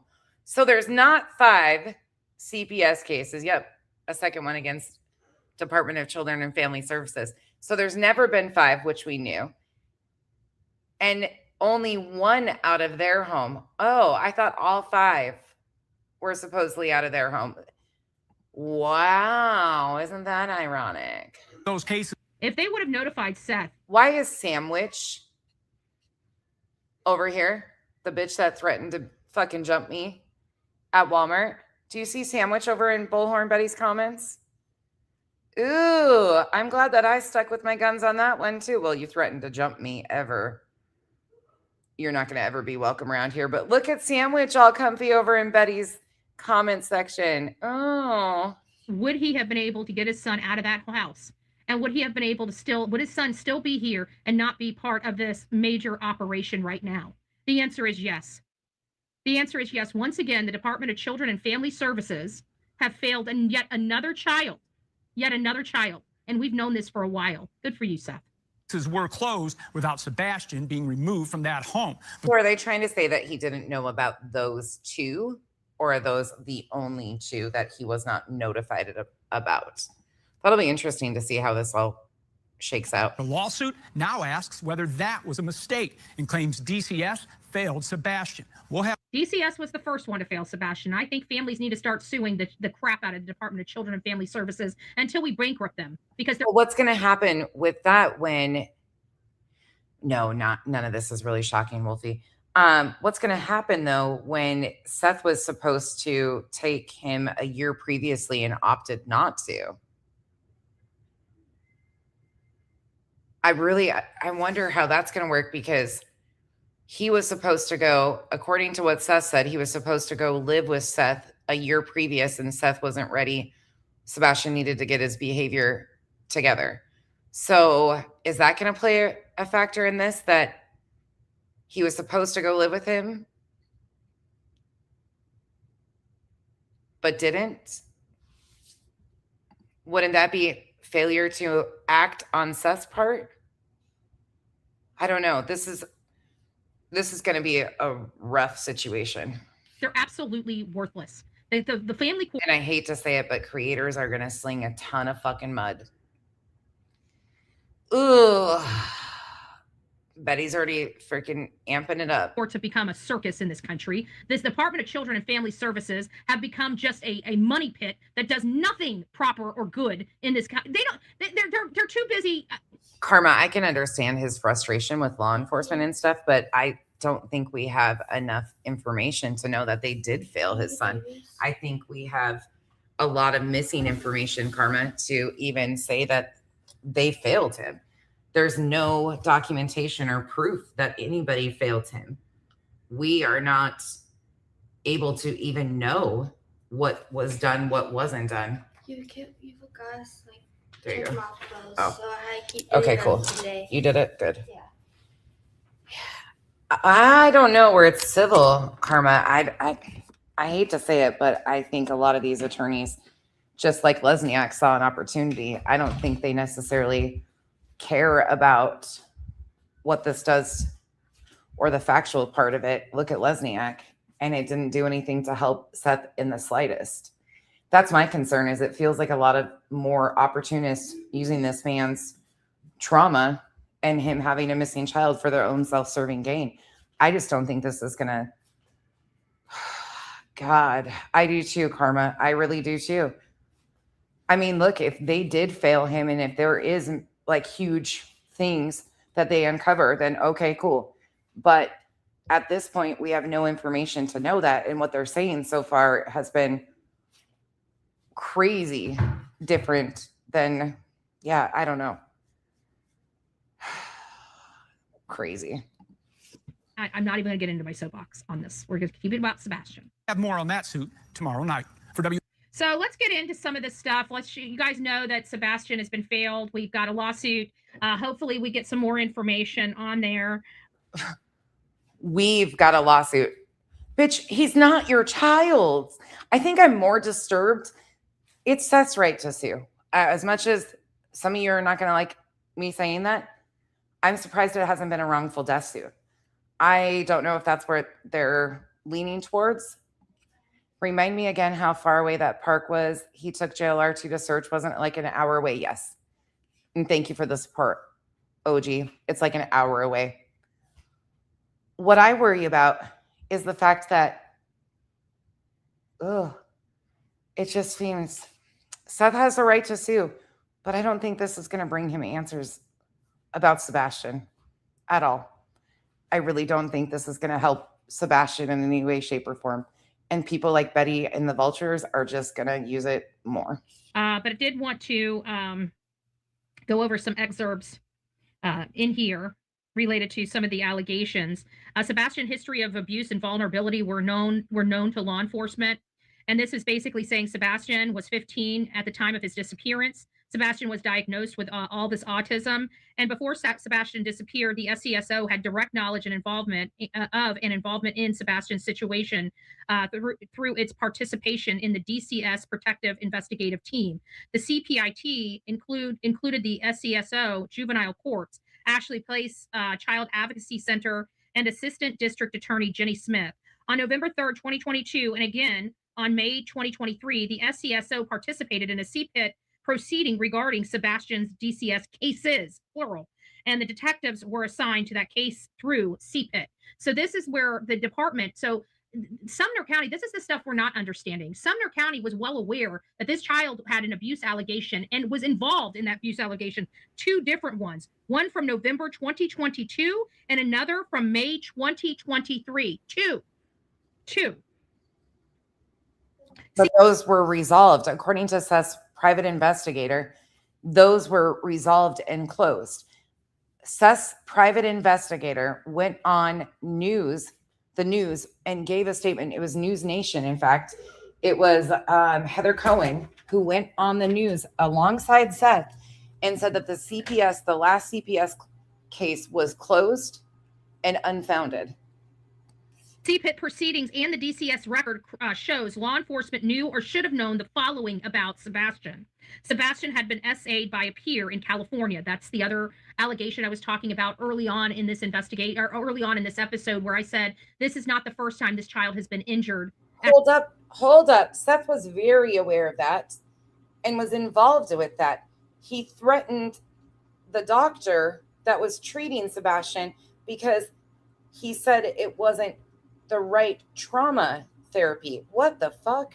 At the hands of his mother. His mother was watching him. It was shortly after their divorce. She had they have joint legal custody, but she was staying with he was staying with Chris and Katie at the time.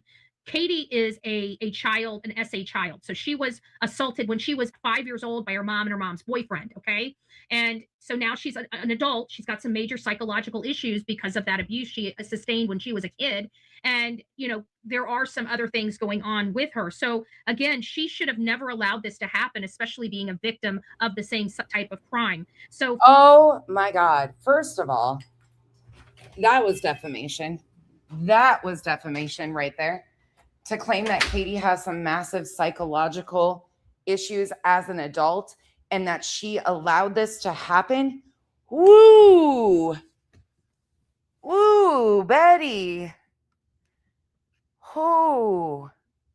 Basically, defamation, as far. Wow.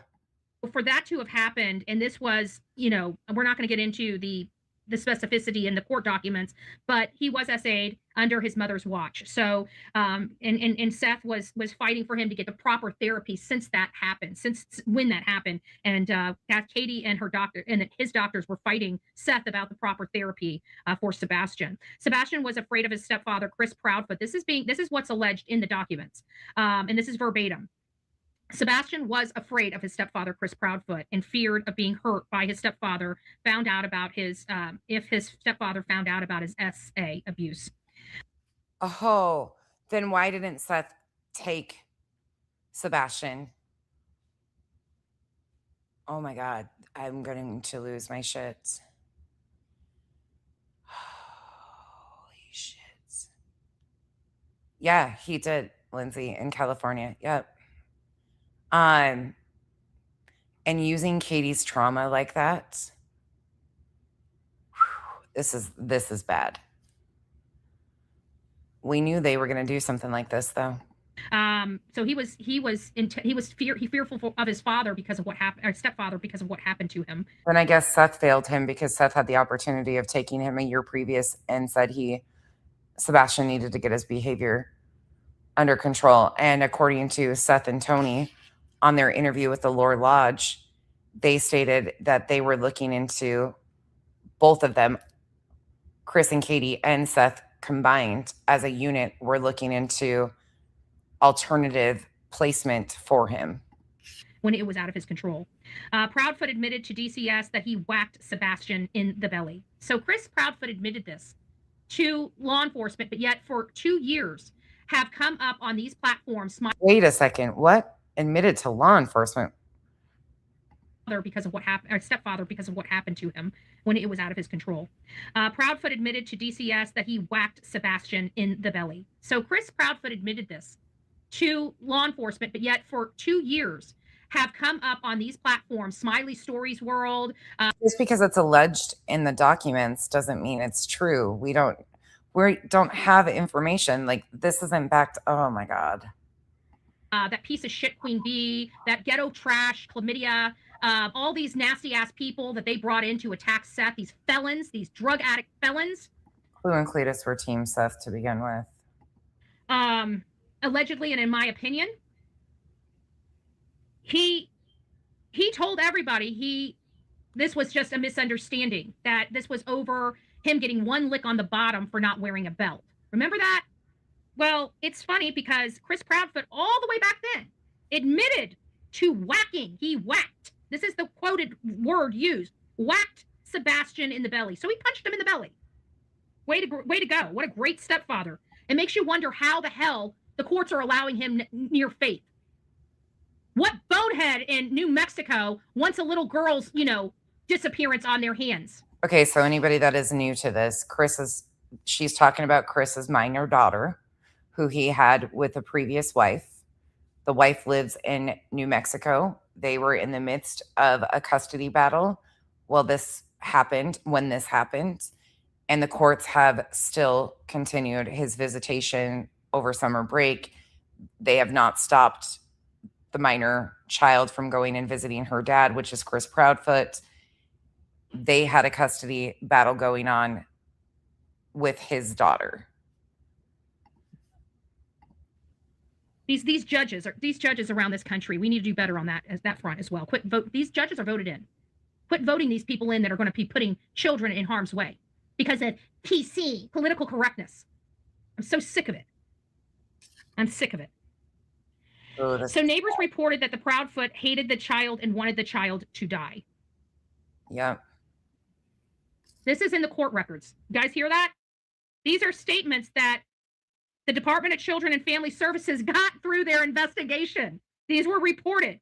A neighbor reported that Proudfoot, Chris Proudfoot, hated the child and wanted the child to die. What? These were reported. A neighbor reported that Proudfoot, Chris Proudfoot, hated the child and wanted the child to die.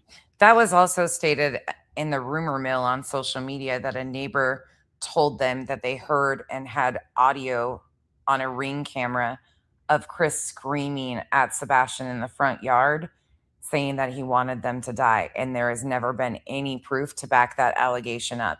That is everything all of this, you guys, I'm over here just like trying to not lose my shit because look, it's his right to sue, but every bit of this, all of these allegations are rumors that YouTube creators and their chats have concocted and created and spun. Every bit of that has been concocted for stories. There's zero proof whatsoever that ever happened. And the story went at the time that there was actually footage of this. Granted, that neighbor that also called in to a show and pretended to be said neighbor was not even remotely close to being a neighbor. Reported that they saw him spraying Sebastian with a pressure washer. That neighbor was a troll who has trolled true crime cases for a long time. Oh, absolutely. And she's back to it. Forever Tuesday morning, she's back to saying, she's been saying, like, she's flip-flopped all over the place. She doesn't care. She's never cared for them. You should hear what she says privately about them.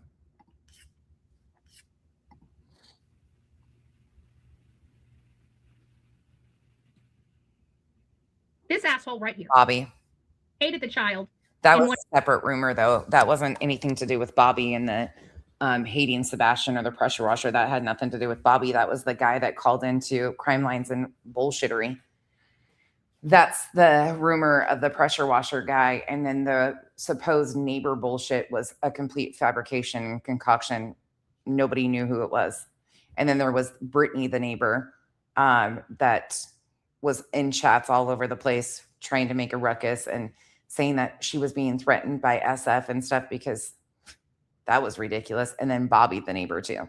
Wanted the child to die. And this piece of shit sheriff knew all of this. Never turned their house into a crime scene. Knew all of this. You are so thankful I am not a violent person, Eric Struggle Snuggles. Because there is a piece of me, the wildebeest in me, that wants me to put my hands all over you and not let go of you. Yeah, absolutely. Y'all, Nana's not drunk. She had to make an apology video. They were the first ones out there in the neighborhood, like trying to set the stage that they met Seth first. They met Seth, JLR, and Dolly, and we're all. And then as soon as it came more productive, she became, the first time I met Seth, I got weird feelings and blah, blah, blah. Oh, yeah, Clue. I've done content on all of that shit, you guys. That's the thing, is people thought I was fucking forgetting. No, I never forgot what she had alleged in this case and where she's at. There is fucking playlists of shit that she has said and flip-flopped back and forth, and oof. Knew this about your friends, Chris and Katie Proudfoot, and you tossed the information aside. He's already back. He's already back. I think it's not just about the snuggle struggle that you have a problem with, Eric Craddock. Look, I just got to say this. I get uncomfortable feelings from all of them. But at the same time, they have a child missing. And we shouldn't know shit about these people and in the way that we do, or the rumors and the things that have been said about them. We shouldn't know anything to this degree. None of this is based in evidence from law enforcement. All of this is rumor mill bullshit that was concocted through social media and the stories that were told to smear one side or the other. They've all been very self-serving in nature, going on panels, doing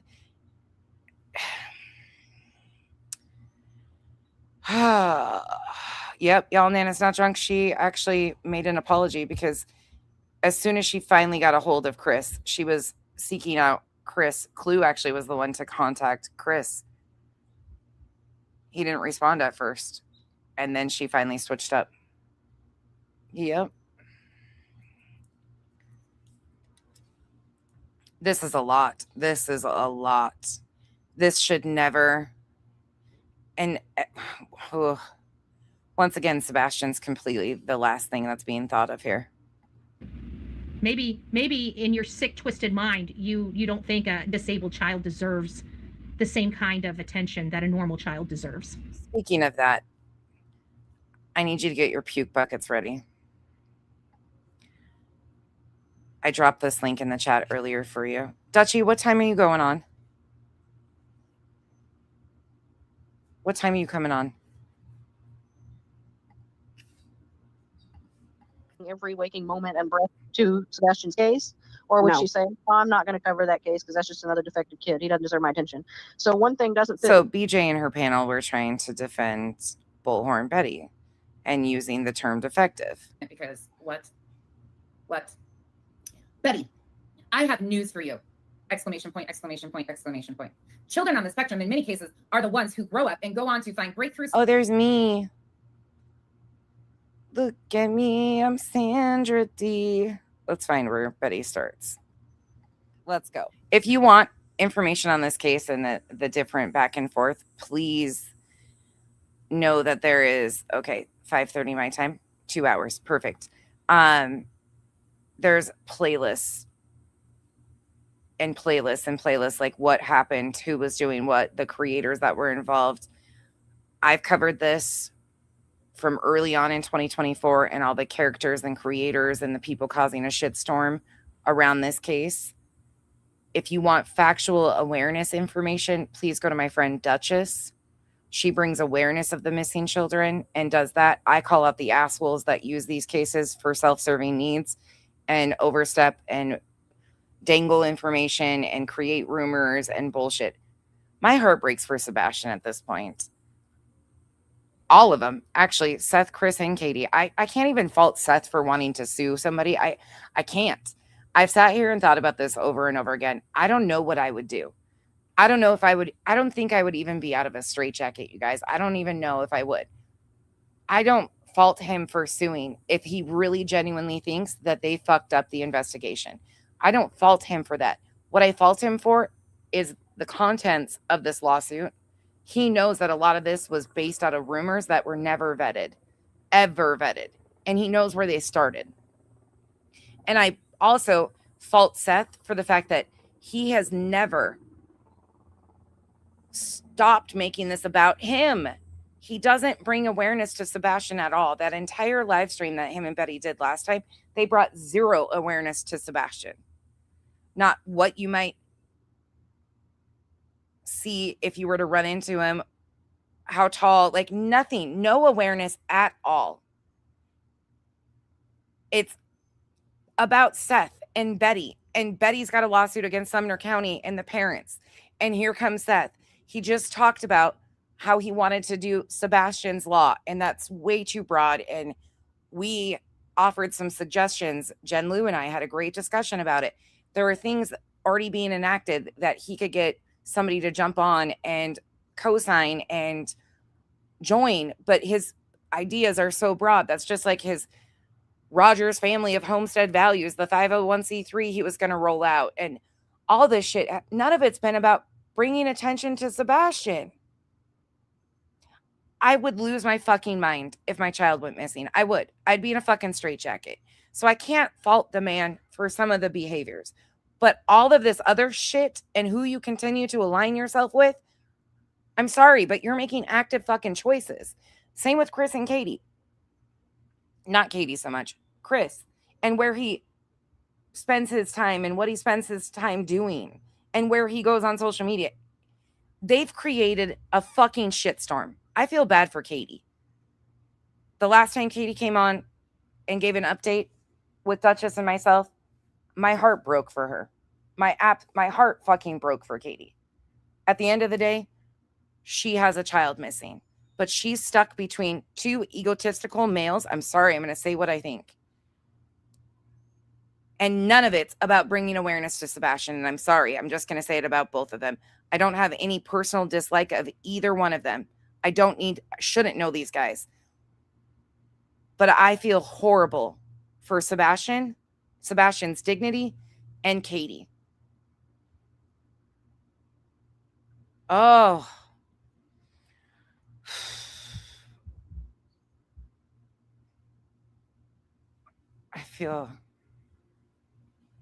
I know, Autumn. But at the same time, we shouldn't even know. Like,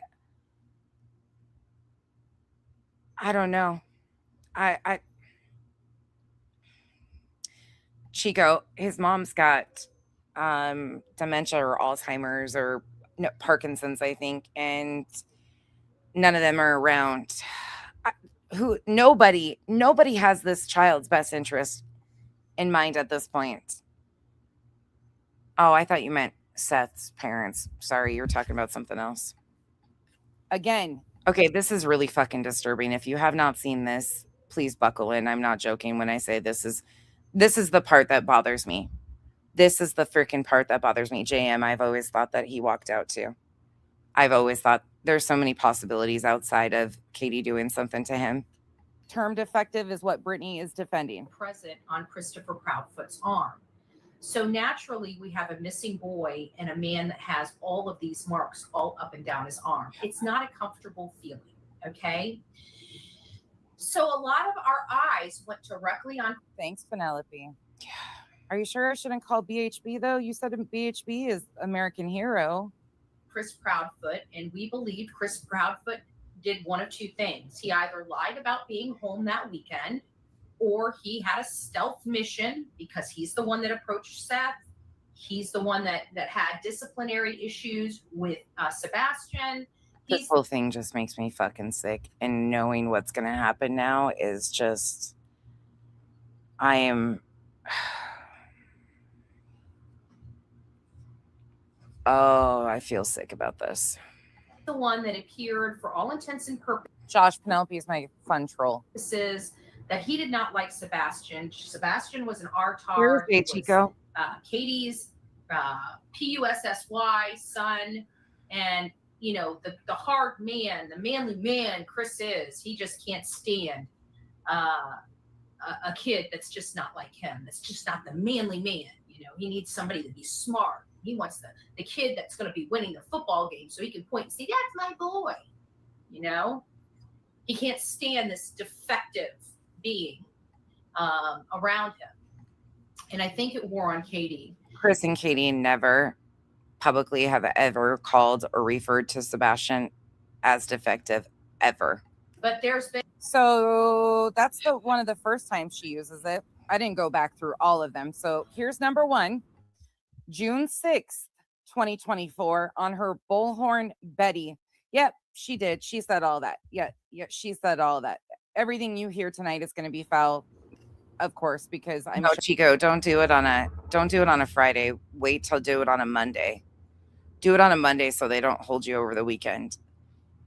Any day but Friday, Chico, or Thursday, especially if there's a holiday weekend. And I got you on the bail. The Islanders got you on the bail, girl. You know that. Showing you guys what she says and how she uses it, because you've just heard it be excused over and over again. Okay, so sorry, it is. There's no way of changing this up any other way. So this was June 6th on her Bullhorn Betty crime stories. All right, let's keep going. So there's number one, right? So now we're going to go to June 20th. All right, just so you guys know, I will cover this. I will be covering what's happening with this lawsuit that Seth is bringing, but I'm going to cover it from the tragedy vultures who use this for their own self-serving need. I'm not going to be covering it and trashing Seth and shit like that. I'm just not. It's his right to sue. It's his right to bring these allegations. That's what the courts are for. As much as I hate to say that, I feel like it's a frivolous waste of time. He's surrounded by the wrong people, but I'm going to highlight and blast the fuck out of the people that are encouraging this and have been encouraging horrible shit from him all along for their own self-serving need and gain. And that's the Bullhorn Betties, the Green Team group. So I will be covering it from their perspective and how they twist and turn and manipulate and continue on. Oh, this is rough. 3rd, 2024, on her main page. Right. All right. Sasha? Right. So here we go. We're going to go to the 53-minute mark. Family gets to live high on the hog, gets to go out shopping for motorcycles and new cars and new dogs, and gets to spend the summer break with a new kid that's not defective.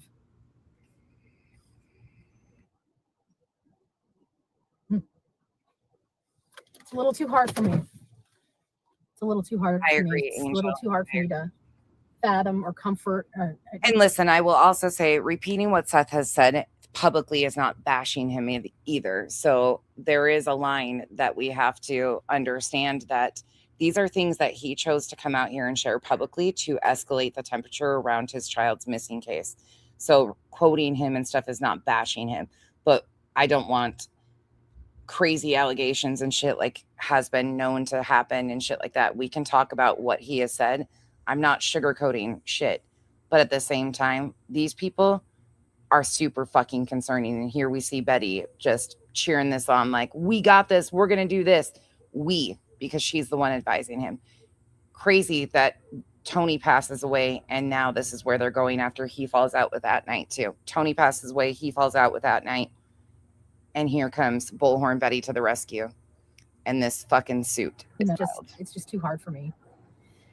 All right, guys, I've got a lot of work to do today. I'm glad I got to spend, and it's a little too hard for me. It's a little too hard for me. It's a little too hard for me to, okay?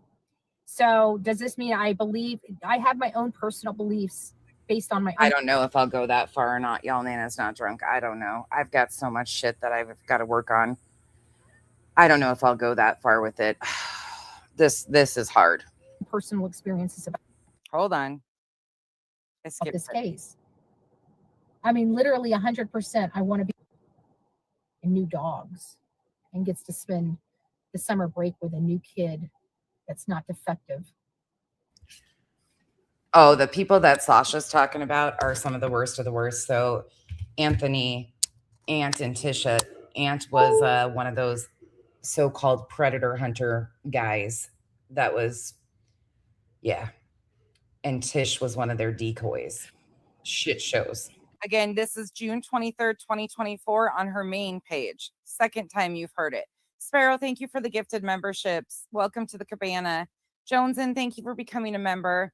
And Mimi of 8, thank you for the super sticker. Thank you all for the support. Really, really appreciate it. Welcome to the Cabana.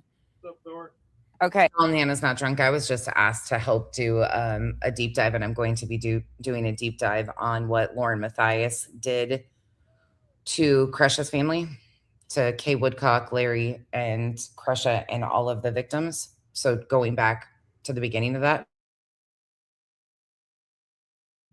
So that is something I'm taking on right now too, and I've been already working on collecting a bunch of clips and stuff. I just don't know if I can mentally handle doing a deep dive like this on this one again. I really don't know if I can, but maybe we will. And a lot of this can't be debunked because it's fabricated from rumor mill. Okay, so there's the second time she said it. So you heard, do you want me to go back and give you more context into the conversation? You guys get it? Everybody understanding so far? I mean, we can go back further and get Need a clone, y'all. Nana's not drunk. more context if you guys want to here. We can go back to a minute in. I want that right now because that means a boy got brought home and he got brought home safely. And so that's what I'm looking for. I want to be dragged and trashed, you know, over this case. I want to be so wrong about this case. I mean, literally 100%. I want to be wrong about this case. I just don't think I am. I just don't think I am. And I think that it's a lot worse than we think. And I think it's going to get a lot worse before it gets better. And for Seth, I don't think it'll ever get better, honestly. I think he's just going to have to learn to live with a big, huge, gaping hole in his body. And that's just not fair. It's just not fair while that family gets to live high on the hog, gets to go out shopping for motorcycles and new cars and new dogs, and gets to spend the summer break with a new kid that's not defective. It's a little too hard for me. It's a little too hard for her. Okay, so I don't know how there's confusion there, but let's keep going. Y'all, Nana's not drunk. What I'll probably do is insert, because what I'm going to, just to kind of clarify, I'm trying to wrap my head around how I want to do this.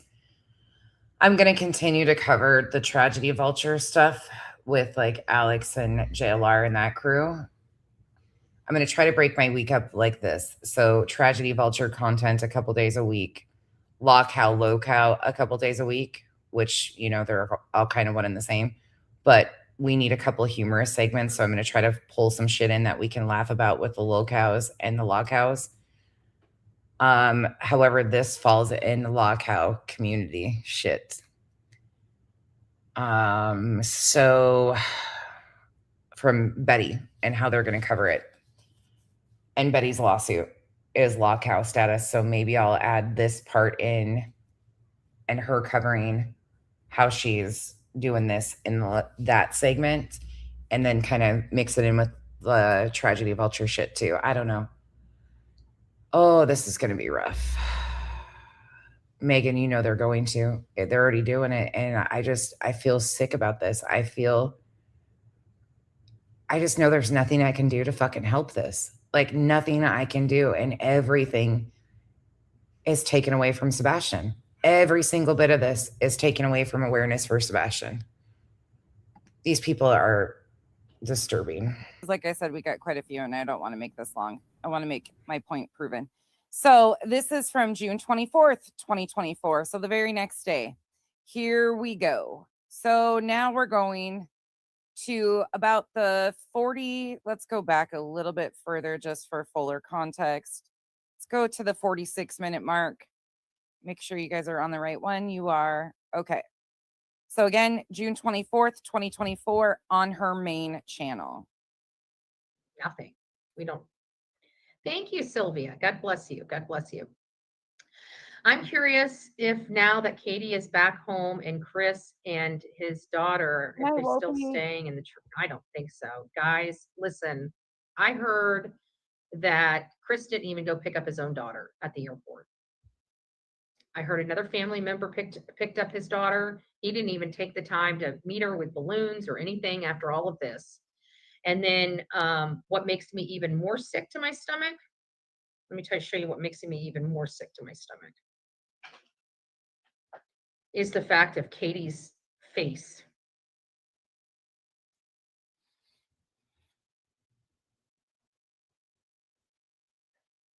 Let me find that photo. There's a specific clip channel in my comment section right now that hasn't clipped in a long motherfucking time. Somebody that has a real successful clip channel that hasn't clipped in a long time. I know they have priorities and shit like family and stuff and kids and shit, but what would it take for a bitch like me to convince you to get your ass back on YouTube and start clipping again? Because God, we need you.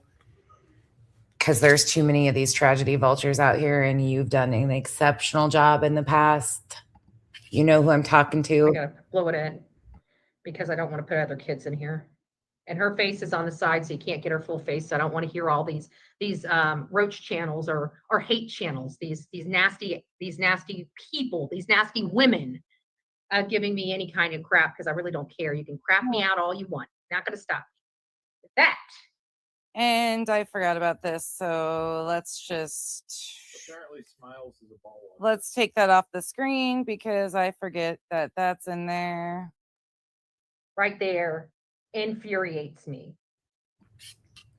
Katie Smith. So that picture that Betty held up to the screen was Katie holding Chris's daughter. They've been following them around since Sebastian went missing. They can't even go to dinner, to the nail salon, to church. They've been taking pictures and people sending them, locals taking pictures of them with their daughter or going out to dinner or anything and posting them and sending them to creators for content. With her new daughter. Absolutely, utterly happy. This is her at church. Absolutely happy, smitten, so happy she's got a non-defective. And the person I'm talking to is chronically ignoring me every time I tell her this. New child to love on. To love on. Look at her face. She's missing her daughter or her son. Look how happy she is. She's so happy. She calls him defective as she's holding a picture of the other child up. As you guys know, we've gone through this once again, but this is the third time now you've heard her. That little girl probably like she had never held a child in her life. Fuck off. Like she ain't never held a child in her life. Right there. Right there.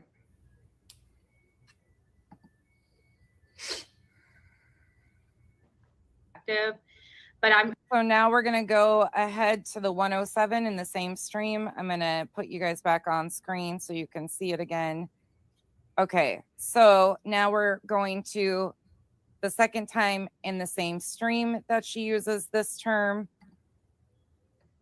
Andrew, they're asking you to explain your comment that Sebastian is Chico, listen, bitch. This is a local case to you.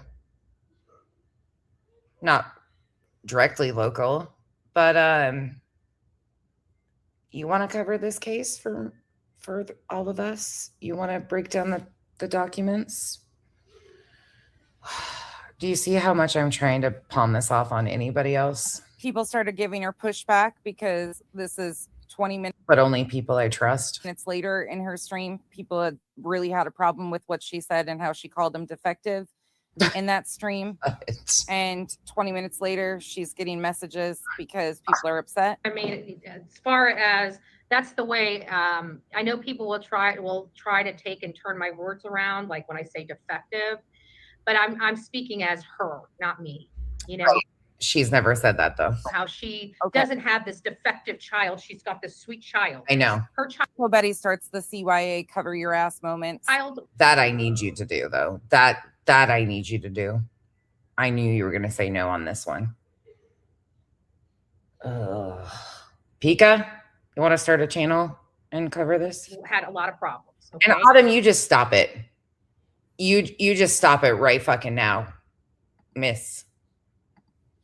Sebastian Rogers had a lot of problems. He had disabilities. He had, a chromosome deletion program or deletion syndrome. He had outbursts. And just seeing that joy on her face, hugging on Faith, made me sick. He had has a 6q27 chromosomal deletion syndrome. That was known early on in his life. Within the first year of his life, he was just diagnosed with autism, October of 2024. No, October 2023, correct? God, I need to refresh my memory. I need to pull out my notebook. And so in my mind, I feel like she's just saying this perfect new child. I know you can't, Chico. Again, she states right there in her mind, she sees that that's what Katie is saying. Because I believe that. Not that Katie or Chris have ever said that, implied that, or anything of that nature, that she sees them thinking that. That woman owned her son. Well, of course. Mm-hmm. That's what I mean by it. That is exactly what I mean by it. I'm not speaking for me. I love that boy. I think that boy had a lot of problems. I think he Penelope, they'd be too hot. He defied odds. He deserves to be here. But I feel like her and Chris treated him like he was a defect in their life. How I normally do it, Cher, is we go through all of the court filings and everything they've filed, and then we fill in the gaps of like, this is where this comes from. There is clips of Seth and his tragedy vulture team, which would be Bullhorn Betty and other people, telling everybody that he had 5 CPS cases, the rumor of the neighbor, and where that stemmed from. So we usually go through and break down the case and then pull in like the source of where these things came from. That's what we're talking about with coverage of this. That's typically how I do it. I take the case, the folder, and go through every bit of the filing, and then we break it down to, this is where these rumors came from, this is where these rumors came from, this is where this stems from, if we have the information. And so that's what I'm saying. I believe that she treated him like that. I believe the way she's holding Faith proves that. She's a disgusting individual. And I feel that she got rid of her defective child for one that wasn't, if you want my truth. Same. Again, same. She's saying that it's her truth. You heard her words again, right? Please, everybody following what we're doing here, how this is all falling together. Any questions this far? Ask away, please. Please ask away. I'll drop the link for this video. You can go see it. She continues to use it in multiple streams over and over again and again. She keeps saying she's speaking as if she's Katie. No, she wasn't. She was calling Sebastian defective, and she did it repetitive. Here's another clip of it. You're holding and hugging and kissing on a little girl. It does something deep inside of you. You know, to sit there and think, you know, because Chris and Katie fought so much over Sebastian and all of his problems. And everybody's trying to say that the comment, look, I'm not the one that thinks this boy is defective. I absolutely think that Sebastian was absolutely a smart kid. He had disabilities. he wasn't a pain in my side. You see what I'm saying? This is something that Katie thought and Katie did and Katie acted out on, not me. And they Katie never once ever referred to Sebastian as defective. That was words that Betty put in her mouth and continued to use and then try to attribute it to Katie. That's how Betty sees Sebastian. And when she got called out on it, this was her spin. can sit there and say, I call Katie out as long and hard as I can. And some people are saying, oh, Bullhorn Betty said he's defective. No, that was not what I was saying. I was saying that was what Katie was implying. You know? She also got Seth Rogers in a real hot spot when they went to get tattoos. She came to the internet and was bragging about how Seth said that Sebastian could get more bitches than him. And then as soon as I called it out, because I was the first one on that fucking ass, I was like, this is disgusting. Then they made at night and everybody made these big retractions. Seth didn't say that. That was Betty, blah, blah, blah. This last 2 years, I can't even imagine how the family has felt. I cannot even imagine. This is why I feel so just drained thinking about what's about to fire up and happen again. The things that have happened by creators and strangers around this case, what Sebastian has been used for, it's going to get real bad. It said 1, 2, 3, 4, 5 times now, and now the story changes. She's the one that's looking at her son defective, not me. I'm out here fighting for her son. As a matter of fact, it was. But you just heard her say in her head and her mind. That's how she sees it. Okay. The first interview they did on May 30th, 2024, she said that Katie needed to be waterboarded, and he giggled about it. He encourages Bullhorn Betty's behavior. That's why if we cover this, we'll be covering it through Betty's angle and attachment to Seth and how she's using her position with Seth to be the most disgusting thing you've ever seen. Everybody. Her husband that thought if we heard about him being artist. Yeah, we're not going to even go that far. I'm not going to do that. I'm going to skip that part. If you want to watch the rest of it, that was at the 43, start about the 42-minute mark. Mm-hmm. Absolutely. Anywho, yeah. So let's go to the next time. I don't even want to know. Okay. It just makes me feel so. He released, for anybody new to this story, Seth Rogers went on a show with creators, Justin the Nick of Time, who was Justin on TikTok at the time, and the Pascal show. And he released a tragic incident that happened to Sebastian when he was 8, 9 years old for fucking fodder to blame Katie. He inaccurately, according to what we know, and it has been said, now I cannot verify, of course we don't know any of this stuff, but what has been claimed is that he intentionally misled people on the age of the children, when it happened, how it happened, and getting him help afterwards. It is horrific, but Seth went on YouTube channels with creators and released that private information about Sebastian. Every time you turn around, Sebastian's dignity has been smeared in every way, shape, or form. This is a 15-year-old that went missing. Excuse me, I said 16 earlier. 15-year-old that went missing. And here is his biologic father telling YouTubers about private information to blame Katie. That's why that was released. Law enforcement already knew.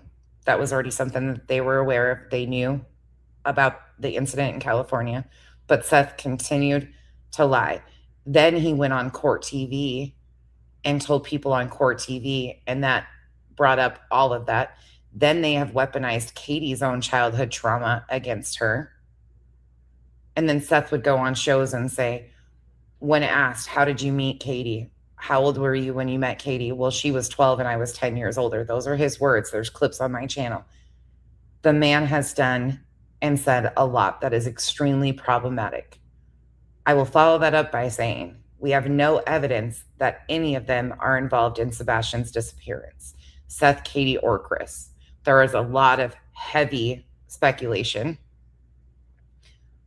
from a lot of people, but most of that speculation is based in rumors to begin with, not factual information from law enforcement. They have not done an update or a press conference. Law enforcement has not since April of 2024. There's been a few updates on the TBI or the FBI TBI website.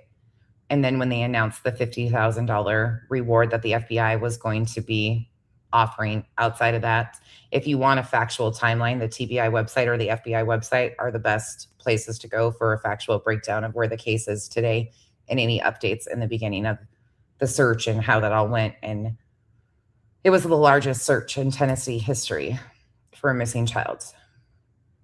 But it just got to be mudslinging, and I can't even explain to you the depths of hell. T-Rev 757 was doing fake call-in shows. Seth was calling in. He had JLR come there. Seth actually invited JLR.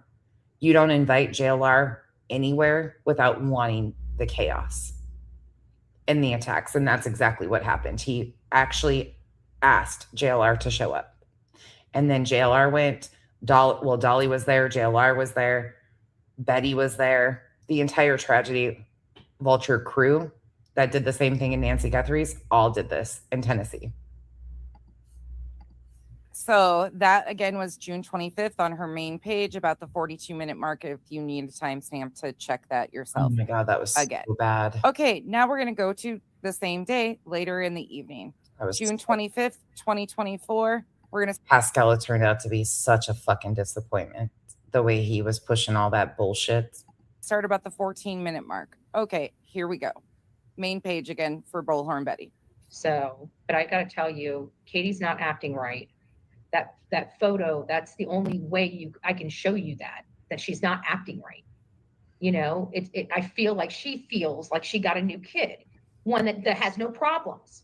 How do we know? See, and that's the other thing that just boggles my mind. We don't know who these people are. None of us know these families. None of us know their stories. The only reason why we know who they are is because they have a tragedy. So we are determining who they are based on a trauma response and a baseline of trauma that they're going through their worst fucking day. And the internet picks them apart worse than a fucking dog picks apart a T-bone steak on a bone. Like where we meet them and how we meet them in the social media world is them going through and processing one of the most traumatic events. Can you imagine if that was you?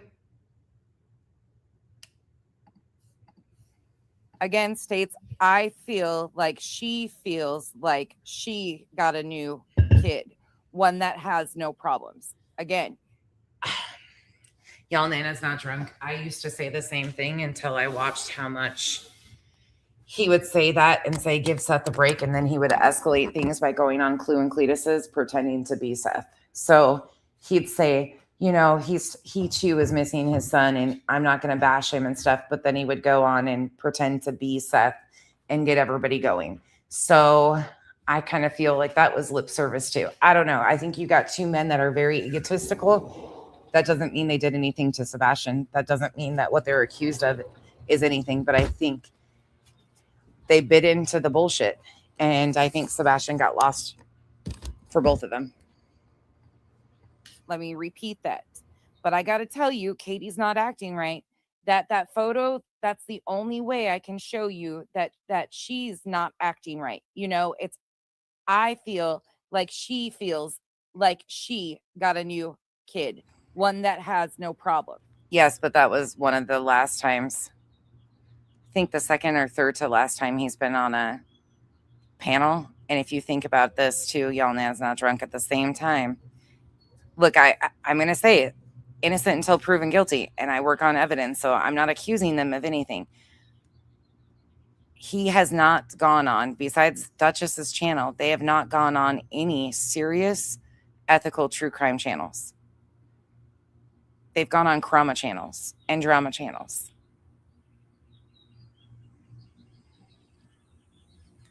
The last time Chris was on a panel was February 7th with Terry Lynn.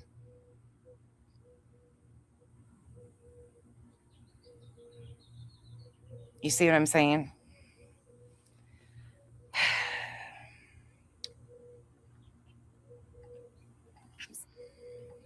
You know, I'm sorry, but at some point she started resenting and looking at Sebastian not as a disabled child, but as a defective one.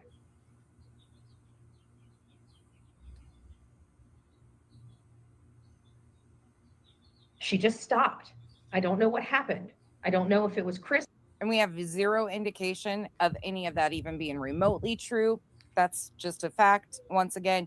So defending her saying this, yeah, you get what I'm saying. Yelnana's not drunk. And I'm not saying that I think I would have burnt shit down. I think I would have, you know, I'm just saying, like, I still can't even judge that. I still just think there's been more bullshit concocted because of those alignments and where they show up and that kind of shit that could have somewhat been avoided instead of feeding into it. And that's all I'm saying there. Hopefully that makes sense, because again, I'm trying to like not judge them, because at the same time I say like this is just the reality of what it is and why a lot of people do say yeah, no. At the same time, I can honestly say I don't know how I would behave and if I could even lift my head up off a pillow to appear in any of those places, you know. Repeatedly, I mean, shit. Let's go back here right quick, just because they're right here. June 6th, 2024.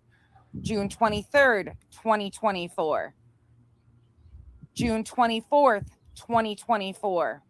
True. June 24th or 25th, 2024. And June 25th, 2024. Now let's continue on. We're not done yet. June 26th, 2024. You know, and then to twist my words, and I specifically said this. I specifically went out of my way. When was that gobsmacked? When did that happen? See, him communicating with Terry Lynn early on bothered me majorly, and I just kind of brushed past it. But yeah, a lot of these people have done this family no good on either side, between Bullhorn Betty and then the people over here too. Terry Lynn recorded the phone call and released it for shit like it. Hey, Rotaro. Lovely to see you too. Whenever I was speaking about Sebastian as being defective, that's the way Katie is thinking. Went out of my way to clarify. Hey, you guys, just an FYI, really random in the middle of this, but I just got a screenshot. If you see an account running around by the name of Rotten Avocado, could you get me the link? Anybody, if you catch that account in chats, please. They're on X asking for my full legal name in comment section. So if you see that account on YouTube, if you could grab the link to it, that would be great. And just email it to me so I have it. Thank you. Because they're on Twitter asking for my legal name. Clarify that. And even said that I know people are going to try to run a narrative with this, but I want to be crystal clear. Remember, we made that joke that I'm talking as if I'm Katie. Do you think, and you know, these people watch this stuff from beginning to end, and they knew that, and they didn't care. She really attempted to just start covering her ass here. She really thought that people were going to forget about this one right here. She really thought people were going to forget about June 6th when she first started using this. But that's not going to happen. Sorry, Betty. Sorry, Betty. They wanted to peddle their narrative, and they wanted to peddle their lies. That is the streets of these YouTube streets. The X account is Rotten Avocado. Yep, Rotten Avocado. How do I find Nonsense's legal name? And it's Avocado, so Avacado on X.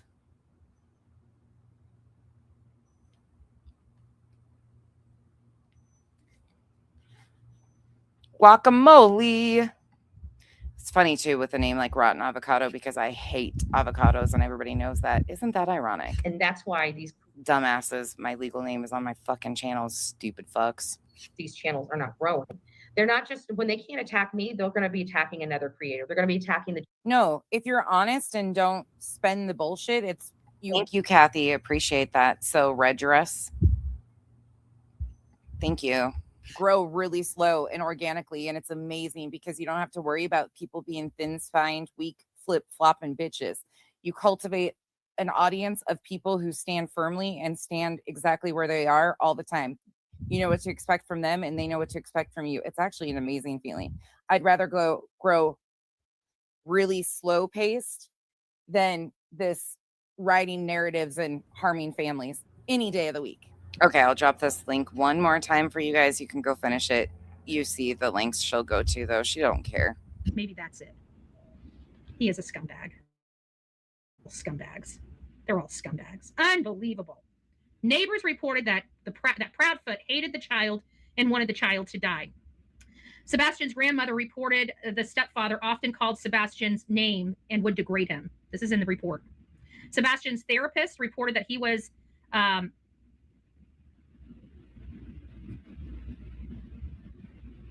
I don't want to read that. DCS determined Sebastian was at serious risk. Listen, this is what DCS determined. DCS determined, this is in the court records. DCS determined that Sebastian was at serious or imminent risk of removal from the Proudfoots. They were getting ready to remove him when he disappeared. Am I reading this right? Oh, look at her. Look at Betty. Am I reading this right? DCS determined Sebastian was, this is in parentheses or quotations, at serious risk of imminent risk of removal from the Proudfoot home. Under Title 1, what is that, 9E, candidacy program. In Sebastian had multiple diagnoses and disabled, including autism, ADHD, and chromosome deletion. Sebastian had never left the home alone before. Oh my gosh. Oh my gosh. He was getting removed. They never even reached out to his father, and they were about to remove him. They were going to put this boy in foster care. They never even reached out to his own biological father. This is deeper than we think. Yes.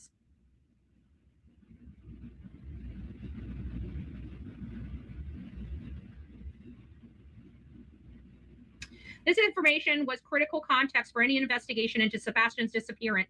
It pointed directly at the household as a primary focus of the investigation and at Proudfoot as the person of significant interest. The SESO failure to treat this information with appropriate urgency constitutes deliberate indifference. Serenity, extremely valid point. Extremely valid point. I couldn't believe that either. On February 26, 2024, Sebastian's mother, Katie Proudfoot, reported that Sebastian left the home on his own and his whereabouts are unknown, and that Sebastian was never left the home before. Given Sebastian's neurodivergence and his development. And thank you, Kathy, above for the screen name. I've seen that account in multiple of these Chroma channels. I know where they hang out. Mental disabilities and documented history of abuse in the home, this report should have triggered the most intensive investigative response possible. Yes, it should have. Yes, it should have. Everything that we've been wanting or have been saying about this case from the beginning, it seems like it is panning out, folks.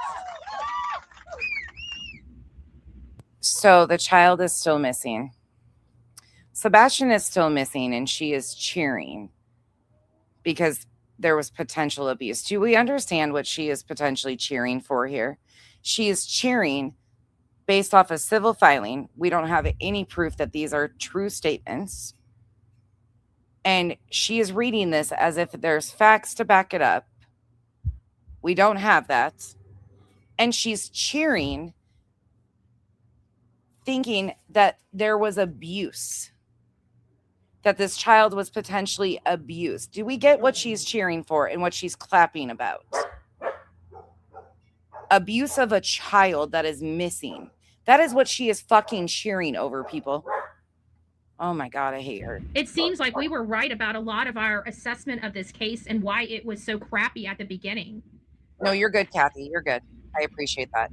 Sebastian's disappearance and SEO's initial response. That's what I was just reading. And then it goes on to say on February 27th, obviously the Amber Alert was issued by the TBI.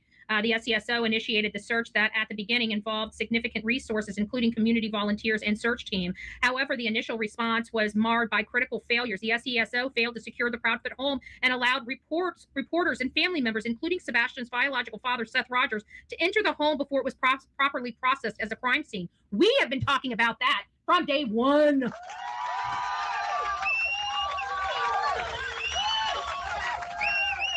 And this POS and these law enforcement that wants to look down upon social media content creators, well, look at us.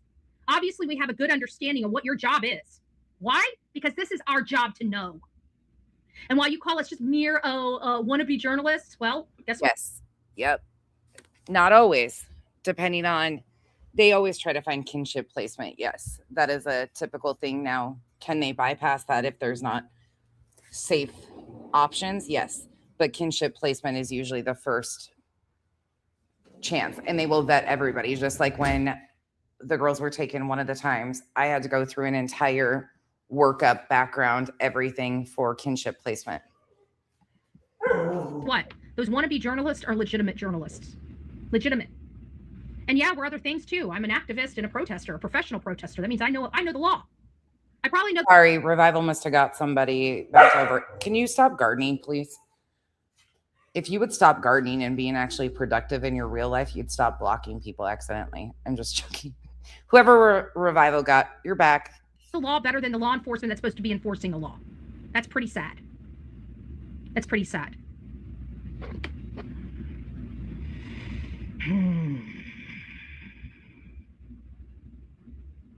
This is so sad. This is so sad. Abandonment of the investigation. After 1 week, the SESO scaled back its physical search of Sebastian and shifted what characterized investigative side. Only one detective, Brandon Carter, was assigned to the case. What a piece of... And he hasn't done shit. He doesn't even know what the hell to do at this point. They can figure out the easy cases. It's the hard cases that actually take thinking outside the box. If they weren't so busy condemning and whacking social media over the head, we might have given them a lot of leads to follow. You know? Just a little food for thought. A little food for thought. For those that are coming back in, I'm going to play this video for you guys again, so you guys get an idea of the Sebastian Rogers case. Many of you do know it. This is going to be just a few moments, probably about 5 minutes, and this is related to the phone call. So if you guys know about the story, Chris and Katie that night had a very lengthy phone call. According to the late Peter Hyatt, he believes that. I know Seth is in the chat, so I apologize about this, but I'm going to say the way Peter Hyatt said it.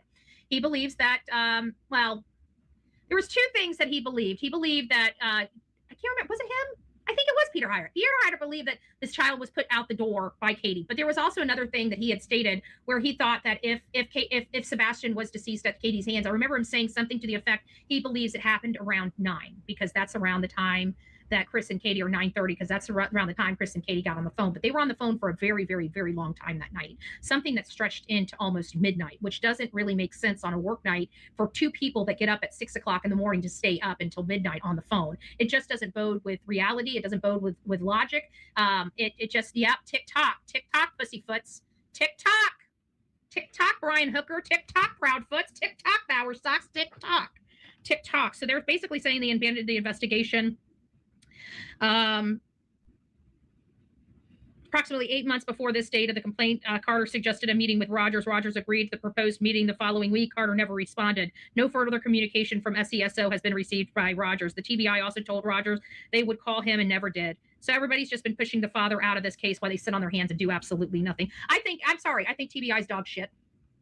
Out of all the cases I've covered, they find kids. They find missing people all the time that are truly missing, but they don't know what the hell they're doing when they can't find a kid. They don't know how to think outside the box when a parent has hidden a child. When, like in Summer Wells' case, we believe that they've murdered this child. We've learned by Javea Harris that there are chemicals that can decompose or speed up the acceleration of the decomp of and literally dissolve an entire body. So, and people have have accessibility to those chemicals without needing a license or answering any questions by our law enforcement. So it makes you wonder what happened in the Summer Wells case and why she's never been found, especially with all those drums that we see proliferated all over their yard that are all now gone, right? They're no longer on their yard. Where did all those drums go? What was in those drums? Were those ever investigated? I don't know, because it's Hawkins County and they're the poorest county. They didn't do any they can't even afford to do forensics. They can't afford to do forensics. They can't even afford the supplies. So what do you do? What happened to these kids? And why is everybody failing? Not just, I mean, Sebastian has failed. Sebastian has failed in the same exact way as Summer Wells' brothers were failed, and Summer Wells was failed. Oh, here we go again. Got to tie all the cases together. Because there's freaking, look at that. Pretty Little Clues, Carrot Top sister right there. Both these kids had the Department of Children and Family Services in their history. Summer Wells had literally the day before they were there at the house. They could have removed all those children and chose not to. Literally a day late and $1 short in that case. Literally. I'm so sick of Tennessee. I'm so sick of Tennessee. It might be a beautiful state, and people may love the people that love living there are the people that don't need law enforcement. I can tell you that, because the people that need law enforcement, you guys get shit and shit on. What'd you find, Crispy? There's been very limited. The only place that so far that I even care to give a kudos is Kingsport Police Department, a small little Kingsport outfit. They have more tenacity and more backbone than the whole freaking state of Tennessee. Just saying. My opinion only. But at the end of the day, this is where we are. Sebastian Rogers matters. He mattered the day he went missing. He matters to this day, even though his mom and stepfather have been able to get on with their life and not really give a shit about what happens from this point forward. His father is suffering. Those were real tears. Those are real swollen eyes that you see this man carrying. You can tell in this interview, Seth looked rough. He looked rough. He's gone through pure hell and back. He's been put through a meat grinder. For this man to even still be standing is a miracle from everything he's gone through. Yeah, hanging out with you does that to people. It is heartbreaking. But I'm glad we're here. I'm glad we're here. Now, if we can just force these SOBs to get off their ass and go out there and search for Sebastian. Anyways, let me go ahead and play this. This is one aspect of it. This is related to the phone. I'm gonna step away just for a few moments, and we're gonna get right with this. Is it possible? All right. Well, there's that. That's in essence what Betty is doing. Yeah, it's probably a good idea, Mona Lisa, for sure. It is 420. Yeah, they're actually a part of the criminal network group. They're part of Alex and JLR's. They're part of the JLR army, just so you guys know. The Rotten Avocado and the Rotten Avocado reshares Red Dress on X. Red Dress was the account, and Sinner's asking for my last name. And Rotten Avocado happens to also have J tagged and posts on X too. So they are definitely part of the criminal network. They repost everything that Alex does and cheer for Alex and stuff. So Rotten Avocado is a part of that. So we have multiple sides. We have the JLR army trying to get my last name. Ooh, so fucking scary. Why don't you just ask JLR? He knows who the fuck I am. He even told Ted that wasn't me in Vegas. And we also have Elevated Truth threatening to put out my information. Okay, and Big Bad Tuffy. What do these men think they're going to do? Huh? What you going to do? What you going to do? You want my information so you can pay my bills? Right. Molly Golightly went inside, outside, upside down, everywhere. What you going to do? You badasses. All right, moving along. I probably won't do this much tonight because that was a longer episode. This one is like BHB Junior. This is, I am so intimidated. I'm so intimidated. So scared. So fucking scared. Scared. Just shaking my boots over here by these big grown ass fucking furry men. All right, macchiato. So I've been just being nosy because sometimes I have to take a break from this shit. So on January 28th, she did this live stream. This cracks me the fuck up.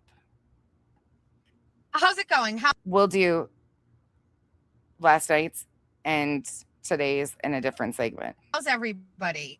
Me getting in and out of the parking lot at Bristol Aggie right now with all these boys with their trucks and these snow piles is insanity.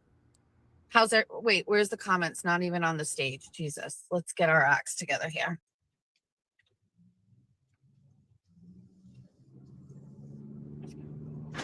Good morning.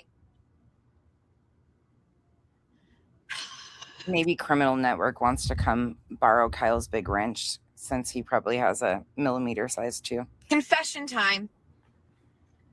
I went and bought my new laptop, got my tablet, got my new phone, and I haven't switched my phone over to my new phone. So I am still operating off of my old phone because I don't like change. I could have a beautiful, nice new phone, fancy everything, and I am choosing to slum it with this old fucking Android because I don't like change. I'm crippled by the fear of change. So much so that a gorgeous brand new phone that I spent a lot of money on, like overall, like just, like I can't use it. I can't use it. I just want to let you all know that Ben Rosa sends me political gossip and tea, and I live for it. Like, Ben, just so you know, sometimes I won't even answer because I'm just so busy absorbing what you send me. But like, he just knows everything. There's that person in your world that just has the tea. Ben Rosa has the tea. Good morning to everybody. Yeah, so I'm like crippled with anxiety about switching over to my new phones. I don't even have my tablet with me because Georgia was like, you need a case for this tablet. And I was like, they have cases for tablets. So I just ordered a case for the tablet last night. I was up so late last night working on things for us because it's your content creator's favorite day of the week. It's Money After Dark. Do you know what I learned over the past 48 hours? Thank you, Kathy. There are people that are talking about me and watching me. No. That I didn't even know existed until a couple of days ago. No way. Didn't even know. No. We're 2 subs away from 10K. Nobody sub. Just leave it. If it doesn't happen on Bunny After Dark, I'll be so mad. I'm going to make you delete your shit. Don't sub to me. We need to hover at 9999. 9999. I don't know what it's like to be these content creators like Brian and Mike fucking Crawford who are hemorrhaging subs every day. They open their mouths. Well, I think you found out, didn't you? I think you're finding out. I think you're finding out what it's like. But this bitch got to 10K in less than 6 months. Yeah, I mean, when you become part of an army that's already existing and you get promoted within, that's not hard. When you're a tragedy vulture, that's what happens. And that's what you did. That's what you came in here building your channel doing, was being a tragedy vulture. Believe me, I do my fucking homework. That's not fucking common. It's not, none of what I'm doing here is common. I get They are twins. She's just not boots on the ground yet. it. I get it. Some people think it's completely mediocre. That's because they're stupid and they don't know anything. Google, how long does the average person take to reach 10,000 subs on YouTube? And it's years. There's that. Don't even go down the rabbit hole of how long it takes to earn $10,000 in a month from YouTube, because that's even longer. I get it. I get why people hate me now. But don't. I want you to succeed too. I want everybody on the Kirk Minahan network to earn money and have fun so that they can tell their wives that this isn't just a stupid hobby. The Kirk Minahan network is a branch off of Dave Portnoy's Barstool Sports. That they can actually get a paycheck and buy their bitches something. I want them to be freed from the chains of their jobs so they can sit around and caress their dicks all day long and earn a living doing it. I don't gatekeep shit. This is your investigative reporter, Jess Macchiato. I'll tell you all about how I'm doing it. I think the biggest misconception is that all I do is sit around and talk about Karen Reed shit. It's the opposite. I'm the only fucking person who doesn't. That's why I'm fucking got people listening, because people are tired of it. No offense, Karen. I hope you're doing well. People are tired of it, huh? Tell me again, she really gave a shit about Karen's freedom, or more important, Officer John O'Keefe. I want other people to win. I want other people to do well. Cyber Chick Boston is here. I want her channel to do well. It's not a crazy, like, Interesting, because that's not what you're claiming these days. notion. Like, I didn't know this woman, and she's like, I'd like to mod, and I think it would help me get visibility for my channel. Yes, bitch, that's fucking creative. Sure thing. Do right by me and fucking use my fucking platform to grow your platform. You better have good content. Joe, you better step it up. Because once they're there, you got to keep them. But why not? People like Brian LTL who are like going to dribble out. Yeah, this is from January 28th, 2026. Like information about court cases so that he can like take one thing and he can like get like a couple views out of it, and then like the next day get a couple more views out of it. Those people can't get views. They can't keep people engaged. They can't keep subs. And so they've got to do this, like, because their brands are on life support.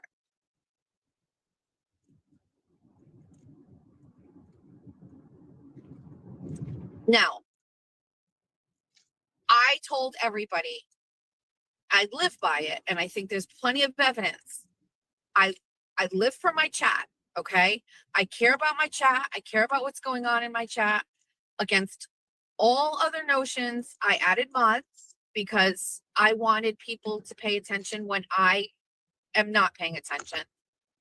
When I'm busy being the talent and the entertainment, I've trusted some people to mod for me. And if I miss something in the chat, my mods will The talent and the entertainment. Who does this remind you of? text me, or they will handle it. Like, we all have like a really great understanding of basically how I want things. And I love that for me. They're like, what do you want? And I say this, and they do it, and everything is running smoothly, with the occasional person that's getting upset that they get blocked or timed out or whatever. But like, you know, whatever, we'll revisit it. But hold on, this is a little suspicious in this area driving.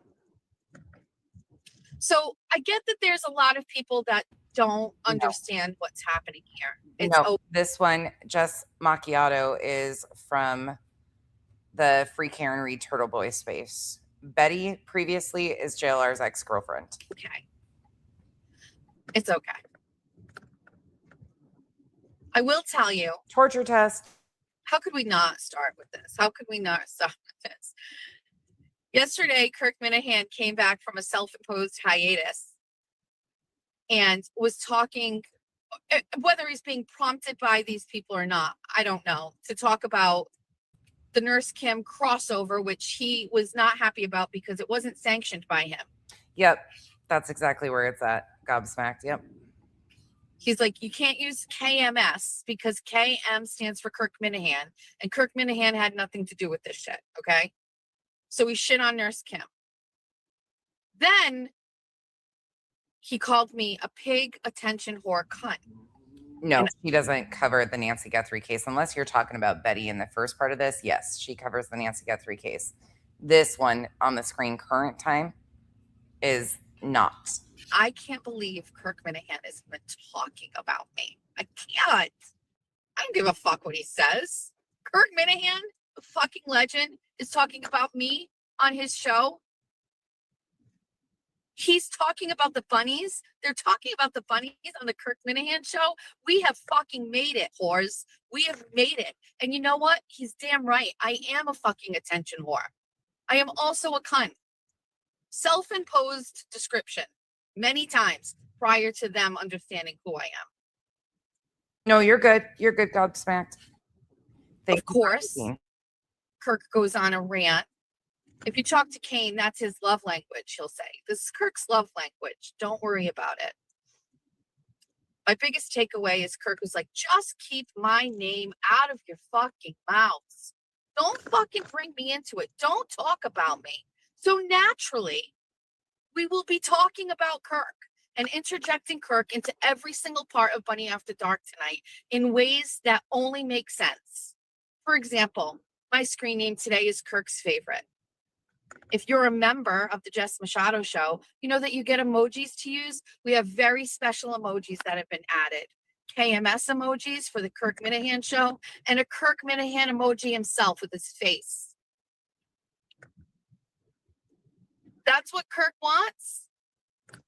Kirk's not going to get it. And I don't give a fuck, actually, at all. Kirk Minahan's talking about me on his podcast. We have fucking made it. Family meeting, everybody. Hi, Mom. What's going on? Guess what? Kirk Minahan was talking about me, Jess Machado, on his podcast today. Oh my God, Mom, that is amazing. What? What did he say? Well, he called me a pig fucking cunt, but it's fine. I'll take it. Georgia starts crying. She's like, Mom. Why would you tell your kids that this guy called you that on? Announced to me, and apparently going on for quite some time, is this fucking degenerate fucking Pat Ford has had like an obsession with me for quite some time. That is extremely peculiar. Tell me she doesn't sound similar to Bullhorn Betty, just a different tone. Because she does. Extremely peculiar. Hey, Naira. Now, Genuine. I did the homework for you guys so you don't have to. Okay? I did the homework. So first of all, let's back up for a second. Do you recall me telling the story time and time again about how men calling women cunts? Olap, have you seen this one? Where she says that people are sick of the Karen Reed stuff? Tragedy Vulture 101. She cares so much, right? Right? The very first time, remember I told the story? The very first time a man is like calling you a cunt, that's going to stink, right? You're going to be like, ugh. And I don't like that. I never liked the power that word had over me. And so, like with everything, I embrace it and then I make it mine and then it loses its power. So Kirk Minahan calling me a cunt on his podcast doesn't hit the way that they think it does. Do you know what I mean?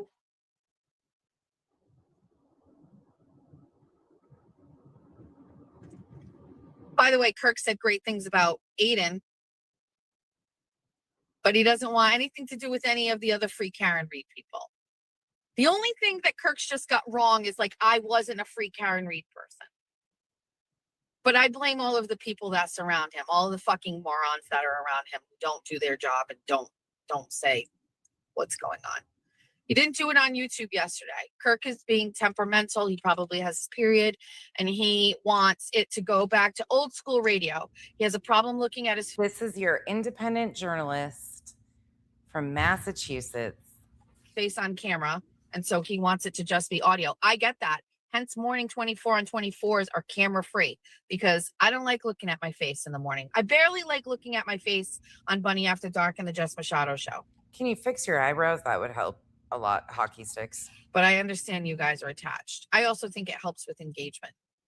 Right, Brian? I like when I look less flattering than the regular average person. It's my gift to you to make you feel better about yourself. Ma'am. Who does she remind you of? Cluminati. So yeah, so he was just on his, so they do it on the Apple podcast, and then they would do it on YouTube, but Right. they didn't put it on YouTube because, again, What does she identify now as? A shock jock? Kirk was being just insecure. It's fine. All girlies have days like that, Kirk. It's fine. Kirk forever. Kirk on everything. You made the biggest mistake. You should have never said it at all. Let's order a coffee. Be right with you. Is it worth listening to? No, I'll do it for you. Because I actually like it. But would I ask you guys to do it? No, because I know what my inbox is going to be like. What? Holding, how can I help you? Hi, can I do a large iced white chocolate pistachio made with whole milk? Make that call. That's it today. You're all set. Thank you. You're welcome. I would not want you guys to go and do it. You're not going to like it.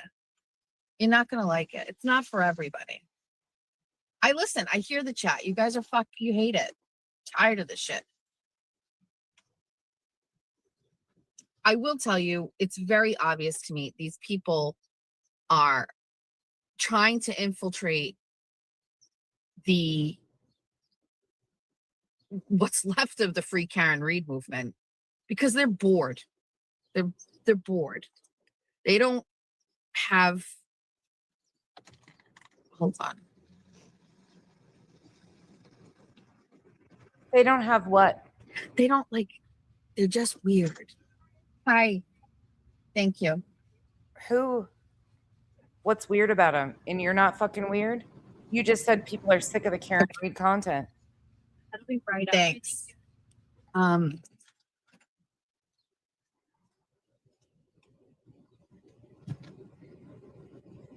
First of all, did I just see somebody say, is this going to ruin Bunny After Dark? Absolutely not. Hey, Sasquatch. I have a full grasp and understanding of the level of what we can talk about and what we can't talk about. I also have a way to do it. Please trust. Please trust in me. Please trust.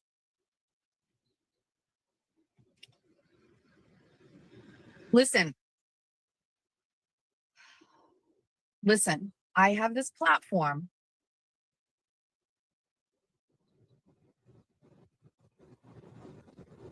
If you don't like KMS Focus, don't watch. I'll be leaving now because none of this is worth my attention. Never seen your face before. Thanks, babe. You too. Never seen this person in the chat before, ever. Don't know who this person is. No idea.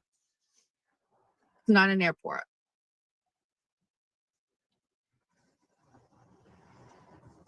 God, she's terrible.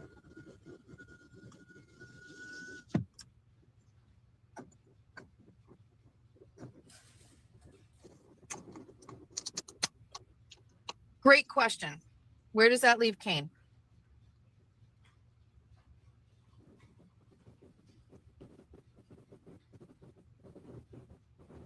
She was schooling Kane today. When do we revive KMS? Great question. We're already doing it. They were already talking about it. They were already well, first of all, where does that leave Kane? So these things, listen, first of all, you can't ignore this. It's part of what we do. We brought Kane on, and listen, this is my fault. I accept responsibility. I talked about this already. I have other things to talk about. Don't worry. Listen.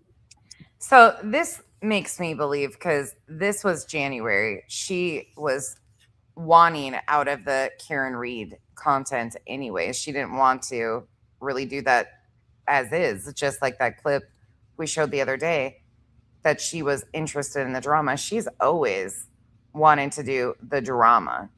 I said, I'd love to come on any one of your sad, pathetic fucking shows that get no views as a charity thing. Like, let me come on. I want to be Her appearance would have been like a charity thing. I want to be on a Kirk Minahan network show.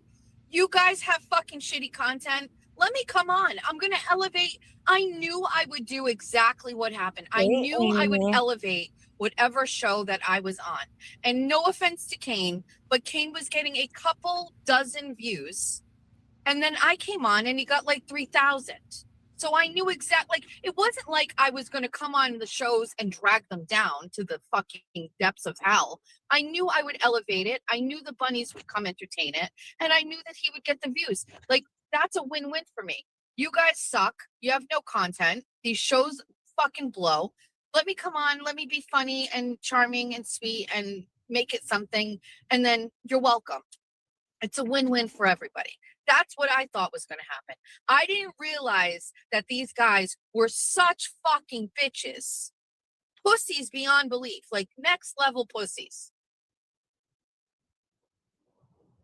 Menners connected me with Kane. Now Menners is like bitching and complaining that like it worked out.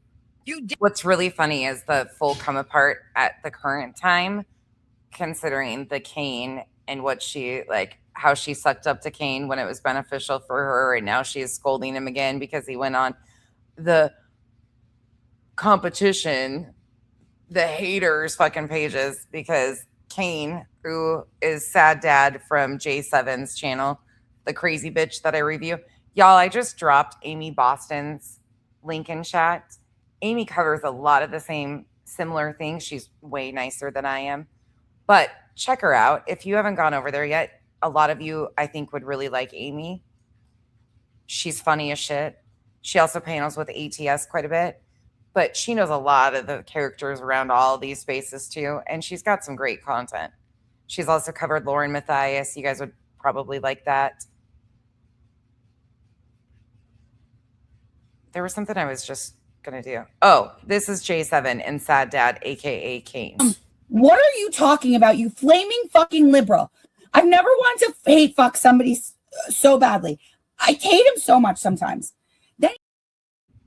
That's Kane that she's talking about from the KMS. Kirk, oh God, I'm not a Kane.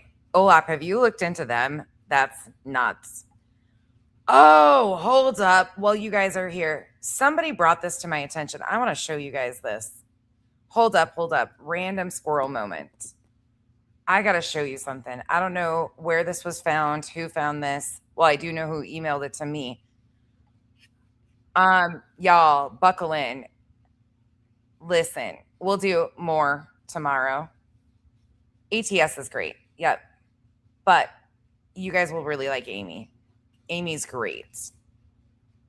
And she hosts panels and stuff, and she's great. Oh, ATS is here too. Okay. Where there's one, there's both. Just kidding.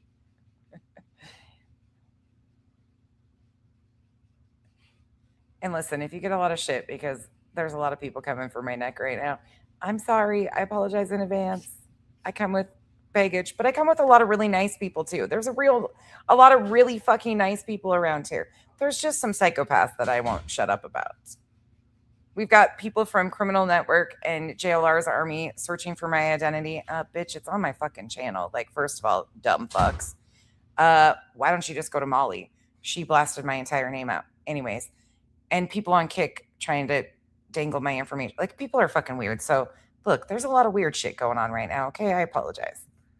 It's just what it is. They don't worry me. Okay, listen. Buckle the fuck up really quick for me, please. I've never seen something this disgusting. I don't know when or anything about this. This is from 9 fucking days ago, and I've never been so disgusted in my damn life. Chico and Pika, you are going to throw something. This is called Exposing the Twisted Trial of Karen Reed. This is called The Murder Men. You have a bunch of cops and a cop's wife covering the murder of John O'Keefe. Why would they try to plant evidence onto the crime scene if she did it? Ladies and gentlemen, we're here today Listen, last week, we pissed off our black fans by talking about Carmelo Anthony. All right. This week, we're moving on to the white women. We're talking about Karen Reed, everybody. Yeah, it's definitely interesting. It's funny that she's not likable. Karen, I have never seen an innocent person who I believe to be an innocent person who I more want to be in prison for life. Does that make sense? She is the most unlikable. How many of you guys have seen this channel? Put a 1 in the chat if you've seen this channel. Put a 2 in the chat if you've never seen this channel. I swear to God, there is not enough time in the day for me to get through all of these horrific tragedy vulture podcast shows. You've seen them, Chico? You know who they are? Oh my God, it's so bad. Olap, you've seen them too? Oh my God, it's so bad, Steve. This is so horrible. They're horrible, Olap, like horrible. Hey, Donna. Oh, it's so fucking bad, y'all. It's so damn bad. Well, first of all, everybody from suburban Massachusetts, like, you're living in a time capsule. How are your lips so thin? How are your guts so fat? How are your accents still sounding like a police officer from the early 1970s? It's not, hey, listen, if you're listening from Massachusetts, I got news for you. It's not pronounced sore. I saw John walk into the door. S-A-W. Do you see an R in there? It's fucking, I want all these people to suffer the way I had to suffer through these documentaries, listening you fucking small town, undereducated. Fucking. You do understand that most of America and probably the people watching are from a small town. Anyway, there's really nothing wrong with a small town unless you're from Massachusetts and you talk like these people. Yeah, Are they rage baiting? Is that what they're doing? Accent bothers me. It does. The Massachusetts accent. Murder Men podcast. And you know what's so funny about? I'm in no way, shape, endorsing or even fucking thinking about dropping their link. Fuck these guys straight up. These are misogynistic pricks who should never touch a serious case. There is a victim here. Officer John O'Keefe. Like, this is ridiculous.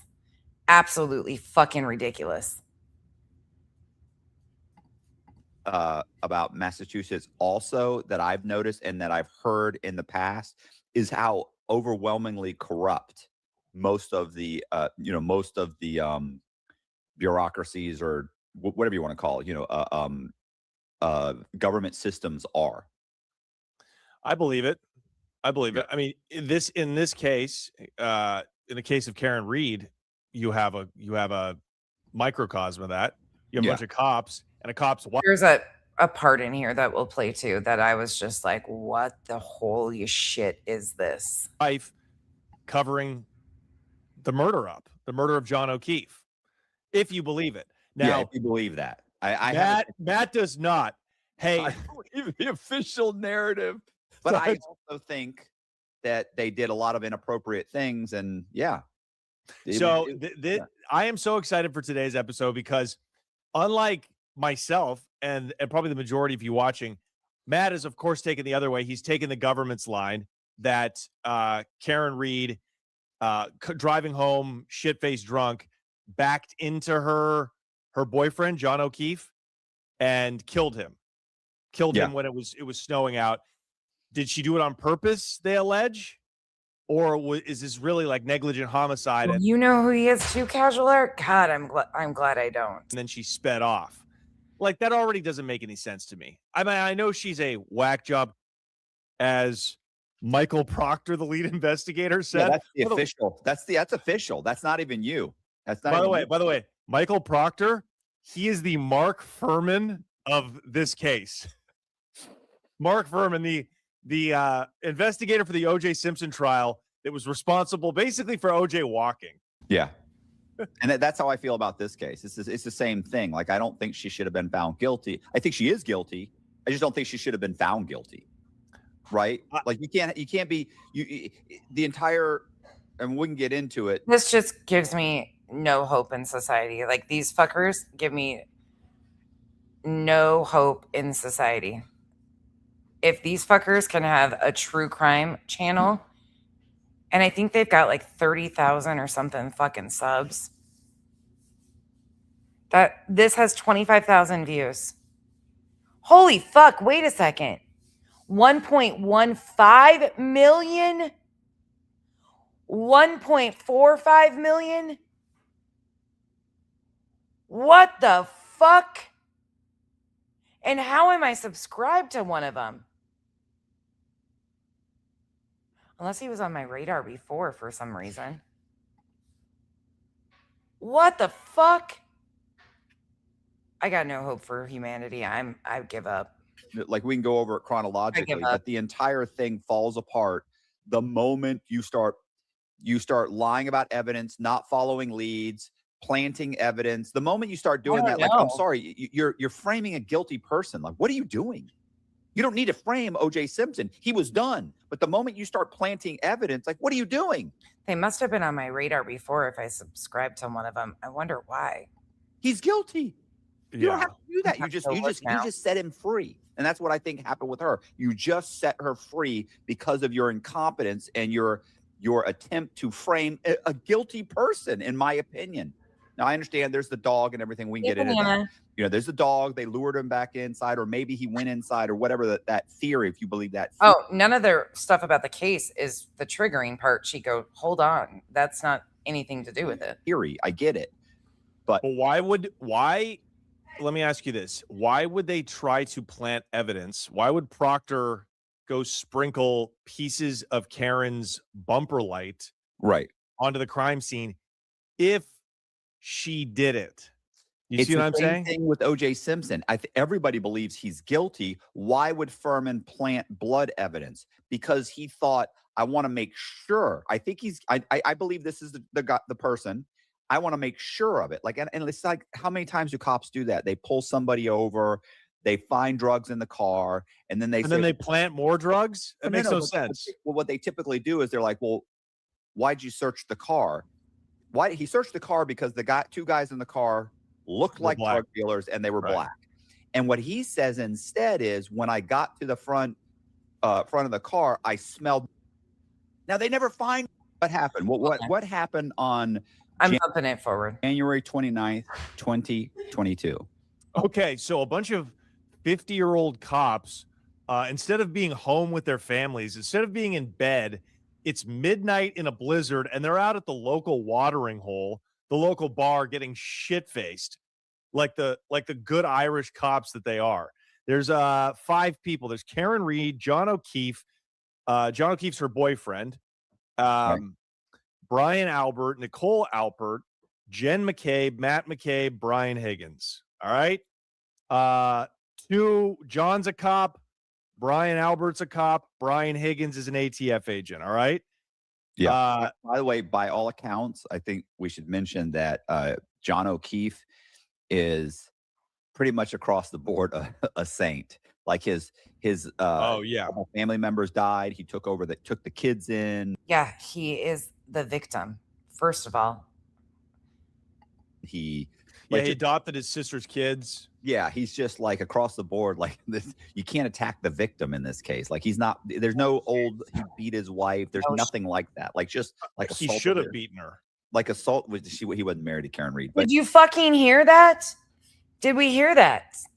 Did you catch that? That's one of my issues. He adopted his sister's kids. Yeah, he's just like across the board. Like this, you can't attack the victim in this case. Like he's not. There's no old. He beat his wife. There's nothing like that. Like just like he should have beaten her. Like assault was he wasn't married to Karen Reed. But I'm saying in the past, like there's nobody in the past that comes forward and says, "Listen, this guy's an abusive boyfriend or husband." Nothing. Just in general, a nice guy. No, and the fact that he's with Karen, I mean, he's probably looking for a way out. He knows he's in a hell relationship. You know, I mean, we know he's looking for, because for months leading up to this, there are text messages. Yeah, he flat out said he should have beaten her. That's what he said. Where they are arguing, and at one point he even tells her, "I want you to get your shit and get out of my house."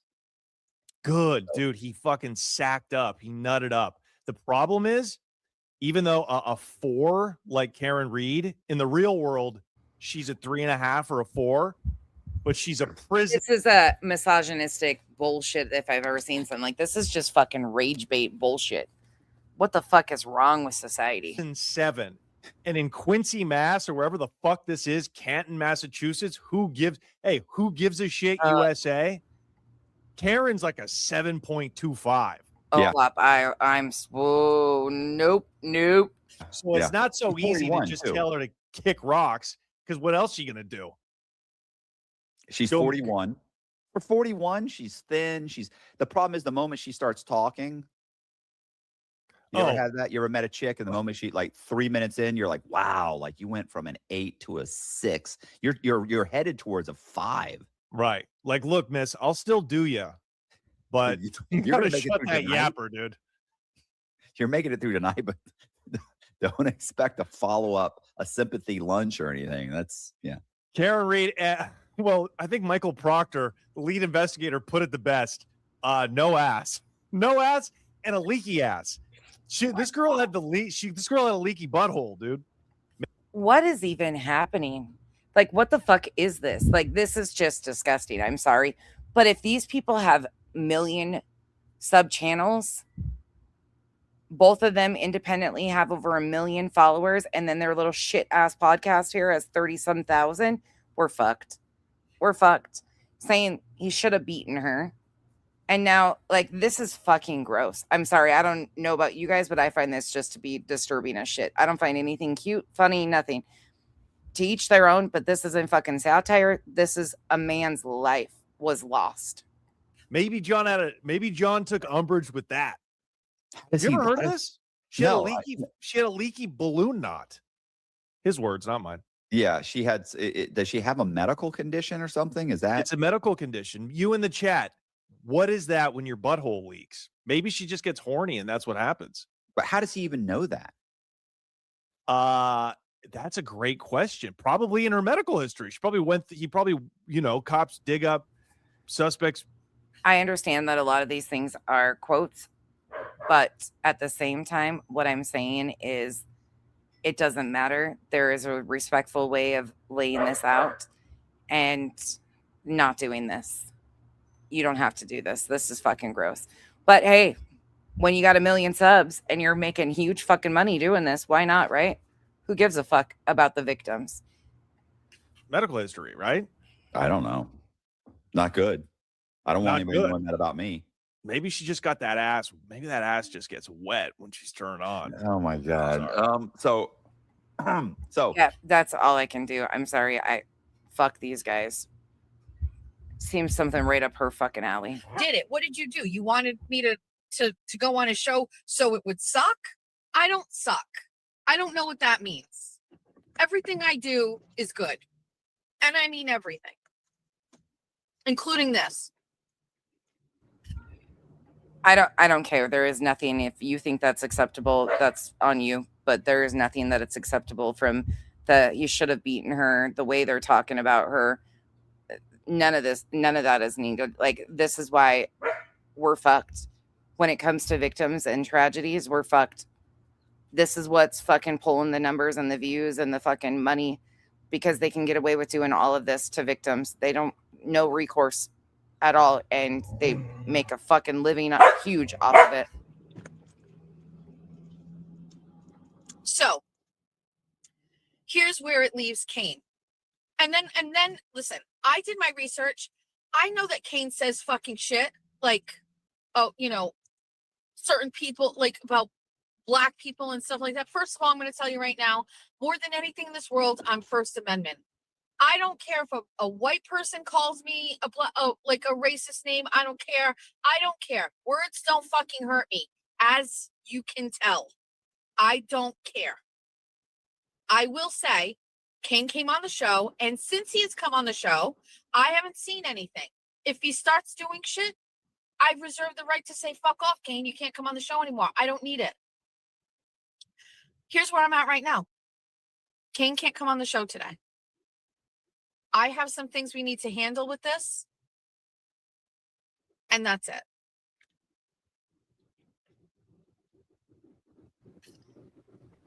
And as of today, she's pissed off because Kane had a boundary that J7 crossed. And J7, through a rage fit, ended the show. And then Kane went on with Common Sense Investigator and just had a whole meltdown about it today.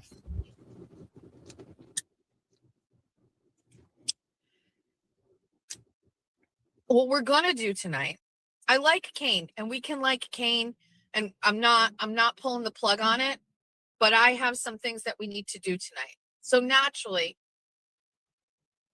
to fuck with all of these people, like I thought, like originally, before all of this drama happened, just trust the process. Trust. Yeah. I'm going to tell you what we're going to do right now, because I can never What has she ever been called? can keep a secret. I can't wait to open packages. I can't wait to tell secrets or surprises. I like to give gifts early. Like I've thought this out. It can't be bad. Listen, first of all, we're passing on Kane tonight. Can't come on. Because to be quite honest with you, I will be provoked to talk more about this, and I can't. So we can't do that. So that's the first thing. So no Kane tonight. Number 2. Kirk Minahan show emojis are now part of the Jess Machado show. If you would like to become a member, it's a simple flat rate. Thanks to Jimmy explaining this whole thing to me. And you get special Kirk Minahan emojis. I expect them to be used throughout the show tonight. If I don't see KMS little emojis in my chat, I'm going to be disappointed. And that's that. And then what we're going to do, well, originally my plan was to have Kane come on and to help us have like further depth and understanding, like the hierarchy of like the Minifan network. I thought, let's have Kane give us a Horizon social chart for the Minifans. Like, give me all the names, Kane, and then like you rank them and give us like a 1-sentence piece about it. And then we screenshot it and we post it, and like then everybody can do their homework. No. Oh my God, people are already using the Kirk Minahan emojis. I'm fucking dead. Fine. See, we don't wait for unboxings till the show. Just use them right the fuck now. Oh my God, I fucking am dying. Thank you so much. So we're not doing that. We actually really don't care. What we're instead going to do is, I have researched all of these Minifans, right? The guys that have these shows that are getting 12 views. We're going to rank them all by looks. Oh. We're going to rank them all by looks. I'm going to put their picture up on the screen, and we're going to fucking rank them by how they fucking look. And that's it. And then there will be the top best looking guy, and then we'll have the bottom of the fucking barrel. I don't know if that's Pat Ford. It might be. It might not be. You don't get to see actions. You don't get to see movements. I'm not impressed by any of them in the KMS network. Just an FYI. Nope. It's going to see pictures that I submit when I share my screen, which I can now. Thanks to all of you. And we're going to make a decision on who is better looking, who is more handsome. And if you're at the bottom, and the bunnies think you're ugly, I don't know what to tell you. Now, I had to do some work. This is what I mean. Jay, why are you asking Crispy about her brother? Or trying to imply something that you fucking know about Crispy? So your account was created 15 minutes ago.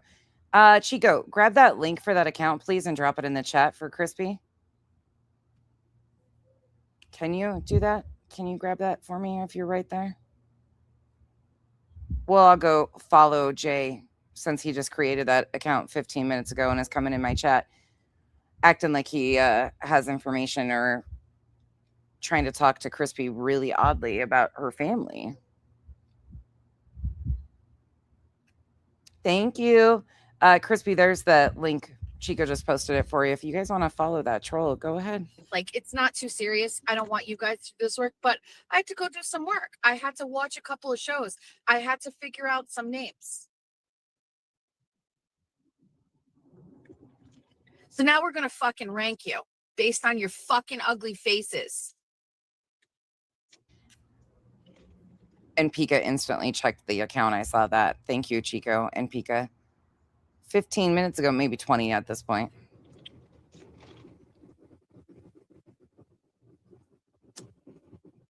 Oh, I know. You all like fucking Ron.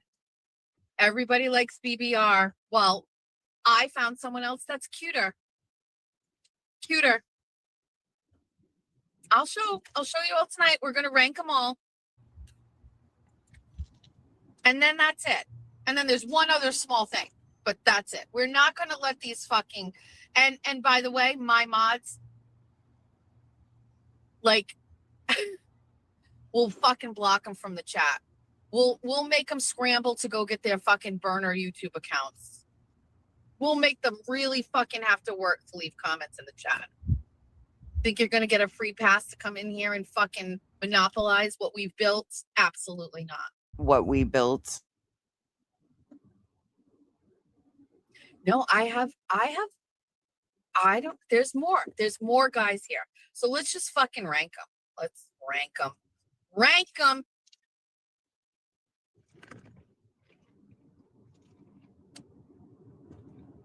All right? Don't worry. It's going to be fun. That's what I mean. We're not going to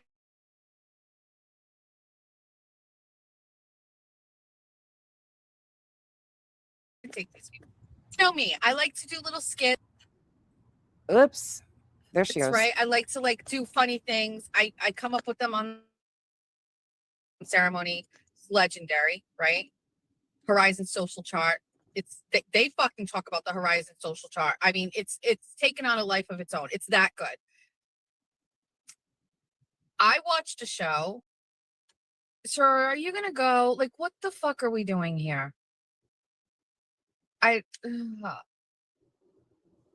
No, Plow. Absolutely. Take your motherfucking time. Block the whole fucking street. You need attention. It's obvious. Attention, whore, pig, cunt. What? You need attention. It's obvious. Attention, whore, pig, cunt. I watched a show last night doing this recon work, and I gotta admit, I was fucking laughing. I was right, laughing. Autumn. It was so funny. Very much so. It was funny. There's some good content in there. She started this by saying that other people were purging subs every time they open their mouth. These guys are all such weirdos. Anyway, so tonight's my favorite day of the week. It's Bunny After Dark. I love it so much. I wait for Wednesdays. And so we're going to have a great show. I absolutely promise you this will not. Baby, we just started a little while ago. I talked to you this morning. Not dominate the show. I'm not sacrificing my time for this, but we are going to give it a little bit.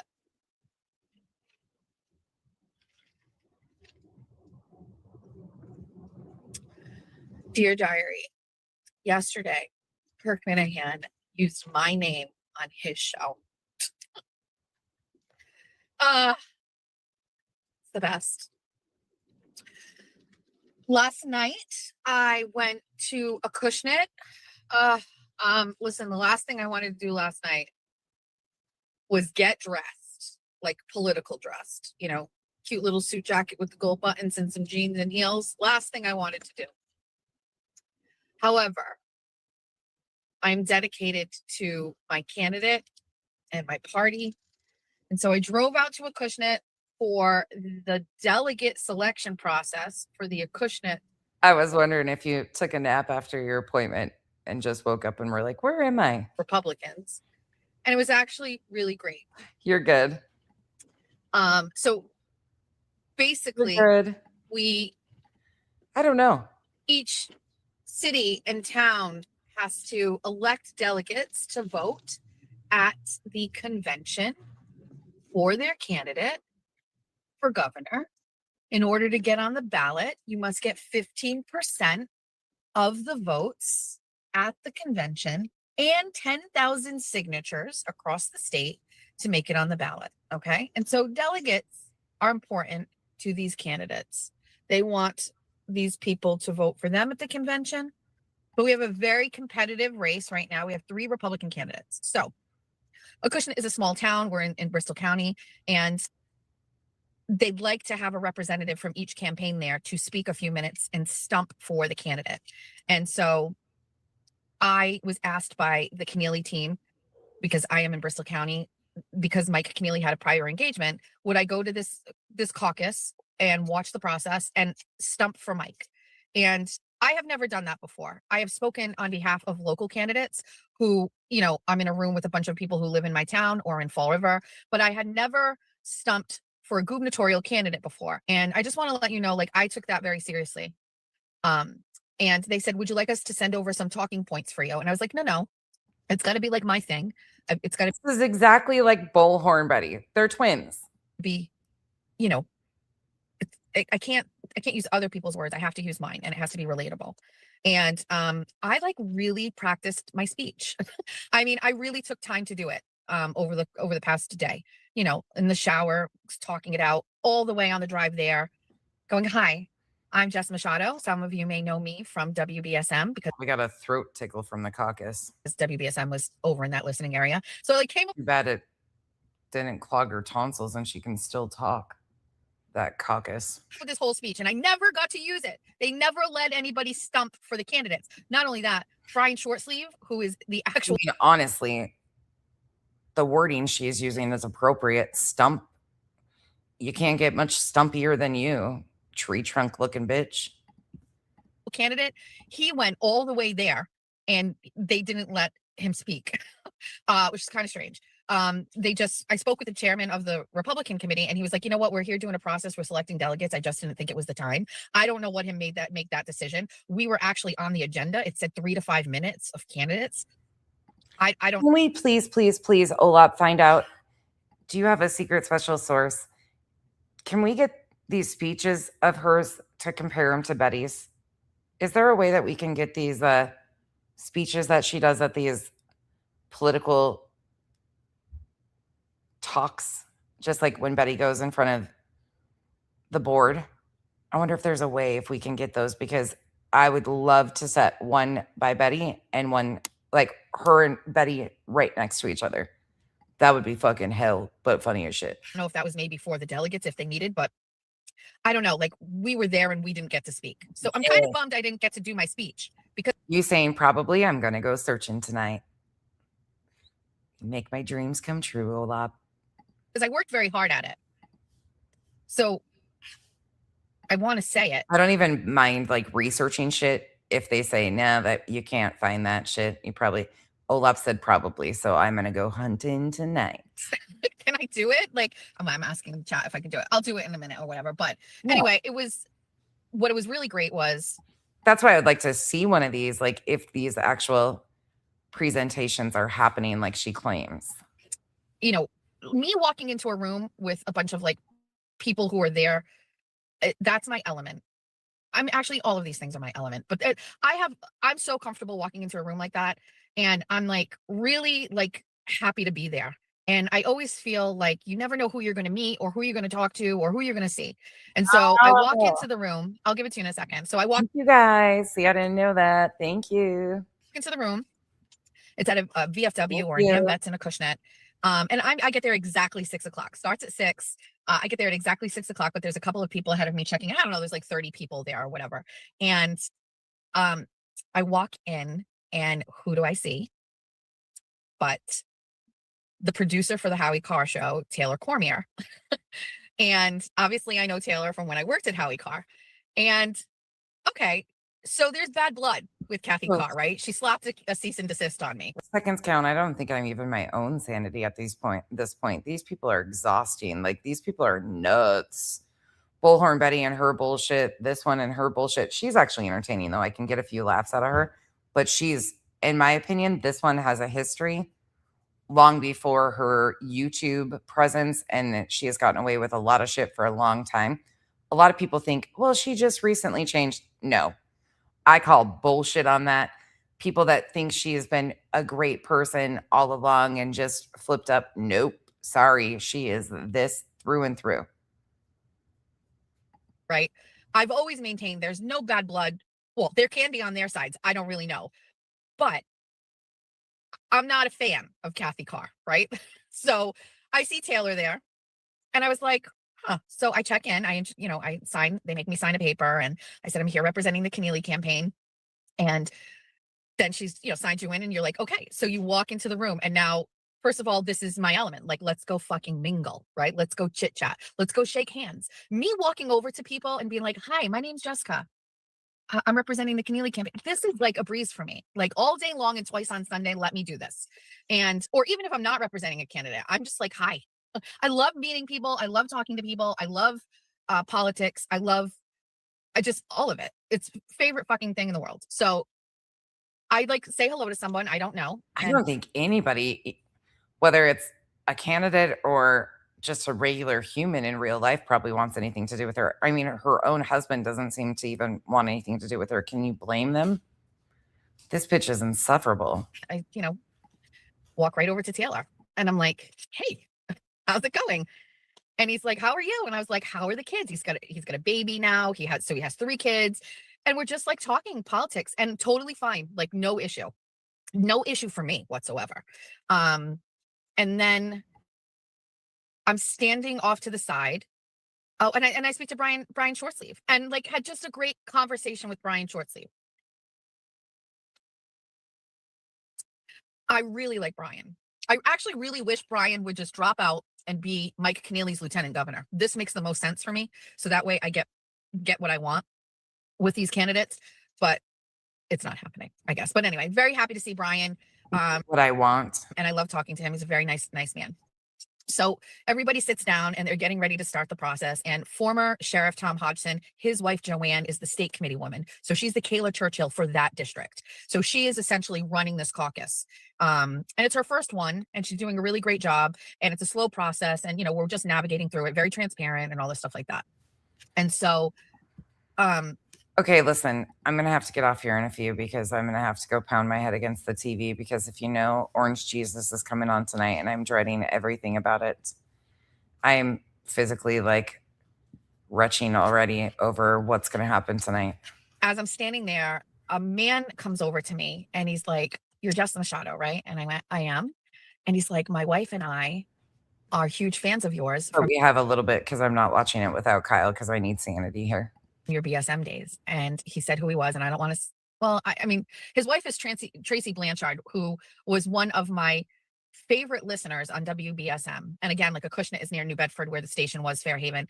And just, first of all, just to meet him, just knowing who his wife is. And he's a fan as well. Like, oh, it was so great. I was just like, oh, great. So talking to him and he, we're watching the process together. In the meantime, I'm running through my head, like my speech and like trying to make sure I do it with like a level of comfort and like doesn't come off too forced or whatever. And then the delegate selection is done and then they like adjourn the meeting and I'm like, wait, are we not going to get to talk? I was so disappointed. Everybody knows who she is. She's famous in her own minds. And I saw Brian Shortsleeve like looking around and I was just like, so I go over to the guy who's here for Mike Minogue and I was like, oh, are we not talking? And he's like, nope, no, we're not talking. I was like, oh, I thought we were. He goes, no. And I was like, okay, dude, relax. It's okay. And I went over and spoke with the chair and he's like, yeah, listen, he's like, we're doing business here. I just didn't think it was the right time. And I was like, I don't know, dude, fucking Brian Shortsleeve drove all the way here. You should have let us talk. Anyway, he didn't. So I didn't get to say my speech. But imagine that she practiced all along and never got to use it. I was really excited to do it. Hi. Good evening. I'm Jess Machado. I am the chairwoman of the Somerset Republican Town Committee. I'm a lifelong Republican. I registered at the age of 18 and never looked back. Some of you here may know me from my time at WBSM as host of the Jess Machado Show and South Coast Tonight. You may also recognize me from my investigative journalism work surrounding the migrant crisis when I worked at Fall River Reporter and New Bedford Guide. And as this is her fucking speech. As an independent journalist, some of you may know me from my work inside the courtroom on the Karen Reed trials 1 and 2. I'm here tonight representing Mike Keneally. That's that. That's how it would go. I'm not going to get into it. We're not doing politics. Everybody, I get a 50-50. Some people are like, I love politics. I love when you talk politics on the morning show. And some people are like, please stop with the politics. I don't know. That's how it starts. Listen, I broke this down in such a great way for you. Mike Keneally has private, public, nonprofit, and educational experience. That is like his toolbox. That's the best way to explain it. And that's how I was going to talk about it. He had private experience as a financial bro, right? And he like a financial bro, had a career in finance. So that's the private sector. He worked in a private sector in finance and was very successful. And after that, he went to education, and he went to the Lawrence School District, and he turned that school district around and saved it from going into receivership. And he was able to cut costs. He was able to chop through those union contracts, and he was able to increase the graduation rate. Right. And when people are like, okay, so like, what's the big deal? Who cares? So I was going to say this last night, like we were in a Acushnet, right? So you go to your annual town meeting and you have to vote on your budget. Well, last year's municipal budget, your education expenses, like were 58% of your municipal budget. More than 58% of your tax dollars in your whole town of Acushnet are spent just on your school district and your school department. So does it matter that you have it being run efficiently? Does it matter that there's cost saving measures in place? And does it matter that you're getting what you actually pay for? It does. And Mike Keneally was able to go to the Lawrence School District, completely turn that school district around and keep it out of receivership. There's this really great like program that President Trump has come up with to kind of like subsidize the education programs in states, including Massachusetts. Oh, really? What's that? And that will give money for students who want to go to a private school. What's the name of that? Who may need tutors to help subsidize the public education. Well, the Department of Education no longer. What's the name of this? That they should be getting here in Massachusetts. Maura Healey has not opted into that because she's getting pushback from the teachers union naturally. And I can fucking drag her. Because the teachers union only cares about the teachers union and not about the student. And so Mike Keneally will be opting. Pick my battles, pick my battles, pick my battles. In on that on day one. However, that is not a fix-all for this whole situation. And his understanding in depth of the public school system and how to fix it is actually unmatched between these three candidates. So we've already talked about private, where he worked in finance. Yeah, Chico, that part. Yeah, that. What's this great program? We talk in education, where he turned around a school district. And now he has that. Like he has that blueprint to share with his administration to try to like improve other school districts. Sure. Third is nonprofit. Then he went and was the CEO of the Greater Boston Boys and Girls Club. So now you're looking at, I went to Boys and Girls Club when I was a kid. My parents worked and they needed a safe place to send us for summer camp so that they could go and do their jobs. And he understood that there are children there that need guidance. They need inspiration. They need consistency. And being the CEO of Boys and Girls Club, to me, that's nonprofit experience, but it's also experience in, helping children who are not getting everything that they need and making sure that they get that. And I think that is just a checkbox on the resume that, again, is so necessary when you're looking like for a leader. And then, okay, cool. Bump it up. And not the Mike I like. What the fuck is going on in my chat? Here we go. Get rid of these people. Like we don't need this fucking drama. It's what's going on. Are these sub conversations and bullshit happening? So stupid. Fucking weirdos. Do I pick up all the calls? He called my cell phone. We do have a home phone line. One you like to know.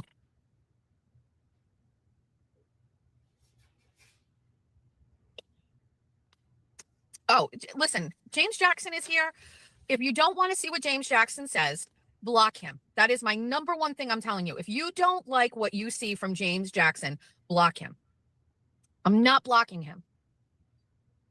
He's allowed to come into the chat. He can say what he wants. My mods know exactly at what point and what threshold we need to boot somebody. And even then, it's only temporary.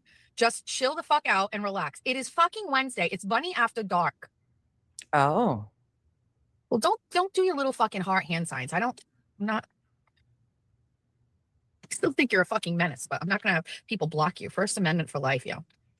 Oh, First Amendment for life. Okay. I know it's not for everybody, but this is my space, and I'm not going to block people like that. It's fine. Hasn't she been on a roll blocking people recently? Just block myself. So Mike Minogue calls me and I'm like, how's it going? And he's like, good. He's like, I'm looking, I'm just calling to see if I can, get your support. And I'm like, no, no, I'm not. I would like to, I'm going to hang out with my candidate, And he's like, well, and I guess this is bumping it again. I don't care about our politics. And I'm like, wait, what? On our public schools. Great. Love that for me. Love that for me. Can I just say, anytime I talk to Aiden Turtle Boy Carney, where I'm trying to just navigate through all of the fucking drama that's going on, I always say to him, remember the fucking shit you did with Monica Cannon Grant? Remember the work you put in? You literally took down the biggest. Gave all these things up. She was all about the First Amendment, all about Karen Reed. She's all about her journalism and everything's. Nope. Check, check, check. None of that matters. This grifter in the state of Massachusetts through detailed reporting. That's his coverage of the Monica Cannon Grant stuff back in 2020, 2021, 2022. It's some of my favorite work by him. This is a January one, Crispy. This is January from 2026 in January. And last night, he revisited that on his show. And I'm going to tell you something. Take the Karen Reed situation away. No. I know you can't, but just take the whole Karen Reed story and everything. Take that away. Pre-Karen Reed, Aiden Carney is the best investigative journalist in the state of Massachusetts. The work that he was doing. Wait a second. I thought you were the best. How did this happen? Where did this come from? I thought she was the best investigative journalist in the state of Massachusetts. That didn't age well either. The arc of his career, okay? The ratchets were there. The food stamp shit was there. That's fine. But ultimately, he was morphing into being one of the best investigative journalists in the state of Massachusetts. And he became it, in my opinion. What he exposed through the Monica Cannon Grant story, and if you haven't and you're not familiar with it, go to his stream last night and watch it. I was absolutely shocked. He put up a poll and he asked how many people had been familiar with the Monica Cannon Grant story. And I thought it was 60% didn't know. I could not fucking believe it. This story about this woman and how all the politicians in the state of of the Commonwealth were basically sucking the dick of this woman and handing her money and doing, pressers with her. And all the while she was robbing people. And at the same time, saying some of the most racist shit you have ever heard. You want to call me a racist? I don't even know why, because I'm Kane adjacent. You want to call me a racist? This woman literally said that a black woman was sleeping with a white man just to get a better credit score. It was crazy. Monica Cannon Grant is next level racist. And God bless Turtle Boy. I pledge allegiance to all Turtle Boy things, because what he did there was basically. I pledge allegiance to all things Turtle Boy. Well, didn't you say that you have a lot? If you were trying to destroy him, you would have spoke a lot more. Oh, the things that are not going to age well, and I'm here for it. I just actually really enjoyed listening to her crash out and rewrite her stories 1,500 times, because if you hear her talk today, this is all completely different. None of this happened. You would think this wasn't even the same person. Never stopped writing the stories. And what made it even better for me when he was writing these is the Democratic politicians in this state continued to just ignore him. And they see his shit. They didn't take him seriously. They ignored him. They were we don't care. You think Joe Kennedy would have just been maybe I should back the fuck off of these people. Maybe I should not be at a presser with Monica Cannon Grant in the background. But he did it anyway. And this is just, I'm so glad that he highlighted it. I'm so glad he talked about it. It's good work. It's really, really good work. It's the essence of what he does. And back then, his personal life was none of your fucking business, okay? And what was happening in his life back then had nothing to do with what he does. Now, I get it. The bigger you get, the more high profile, the more visibility, all of those things come into play. Listen, it's why I talk about my life, because it's eventually going to happen anyway. But the essence of what's going to eventually happen anyways. What? Come again? all of those things come into play. Listen, Oh. it's why I talk about my life, because it's eventually going to happen anyway. But the essence of what he is was on full display during that time. And I'm so glad he revisited that and basically put on a clinic and reminded all of the people and all of the haters of not only what he's done, but what he's capable of. Those stories, those circumstances still exist in Massachusetts. There's dozens and dozens of stories like that he could take on and he could extract and build and put together for you. And he's capable of that. I personally feel, in my opinion, in the opinion of Jessica Bunny Machado, my opinion is that I think a natural progression away from Karen Reed would have happened, but it has been stunted by the relationship drama that he has with Meredith O'Neill. And it has got him completely in a chokehold. I think every single solitary day, there is more drama in regards to his relationship, and that has him kind of stunted. He can't move past it. We talked about this, how I kind of have writer's block. The post Karen Reed trial world, for people who lived it and who were in it, and those of you who were not covering it, This is just writer's block. You were just there as supporters or observers. You also feel it too. You certainly hit a point where you're like, okay, it's time to move on. But I think for people who were there and covering it, it was such a big part of your life. How do you really acclimate yourself to a life without it when it was your content for so long? And not only that, Because true journalists do not become a part of the story. They stay detached to the story. They might invest a lot of time in it, but they do not become a part of the story or insert themselves as a character around shit. it was your money-making content for these people. You know what I mean? It was how you made a living, and it was how you made a lot of money. So these people like Brian and Mike Crawford are crashing out because that gravy train stopped. By the way, that is a conversation that people who hated Karen Reed supporters were saying for a long time. The gravy train is going to stop. This shit is going to come to an end. The grift is going to be over. And these right guys are going to be up a fucking creek without a paddle. It's come to fruition. That has happened. Right. And then it always turns to drama. Brian had an opportunity to pivot his brand and he didn't. Mike Crawford, he sucks so bad there was no brand to pivot over to. Brian could fake it like he has done with everything, but it ended. And if you can't turn it around and you can't, well, I guess there's no chance to, because neither one of them are interesting, but you can't turn it around. And so now what do you have? You're just lost. You've got nothing. And they don't know how to go back to their regular lives because they miss the money and they miss the attention, because as much as I am attention whore, pig, cunt, they are the worst. Oh. So they don't know what to do. I'm not in that category because I didn't start this until well after. Oh. I didn't make any money off of that shit. And Aiden, I think, again, he's one of the few that could have gone back and pivoted, but the situation with Meredith has just got him in such a fucking chokehold. He can't, so he's got to get past it. He's got to get past it. And I thought last night was a really great step in that direction. Bring us back to the olden days. Some good old politicians in Massachusetts that are fucking up. And it's an election year, sir. Come back and re-enlist in the political army. We need you. Thanks. Oh, Mike Crawford sucks so fucking bad.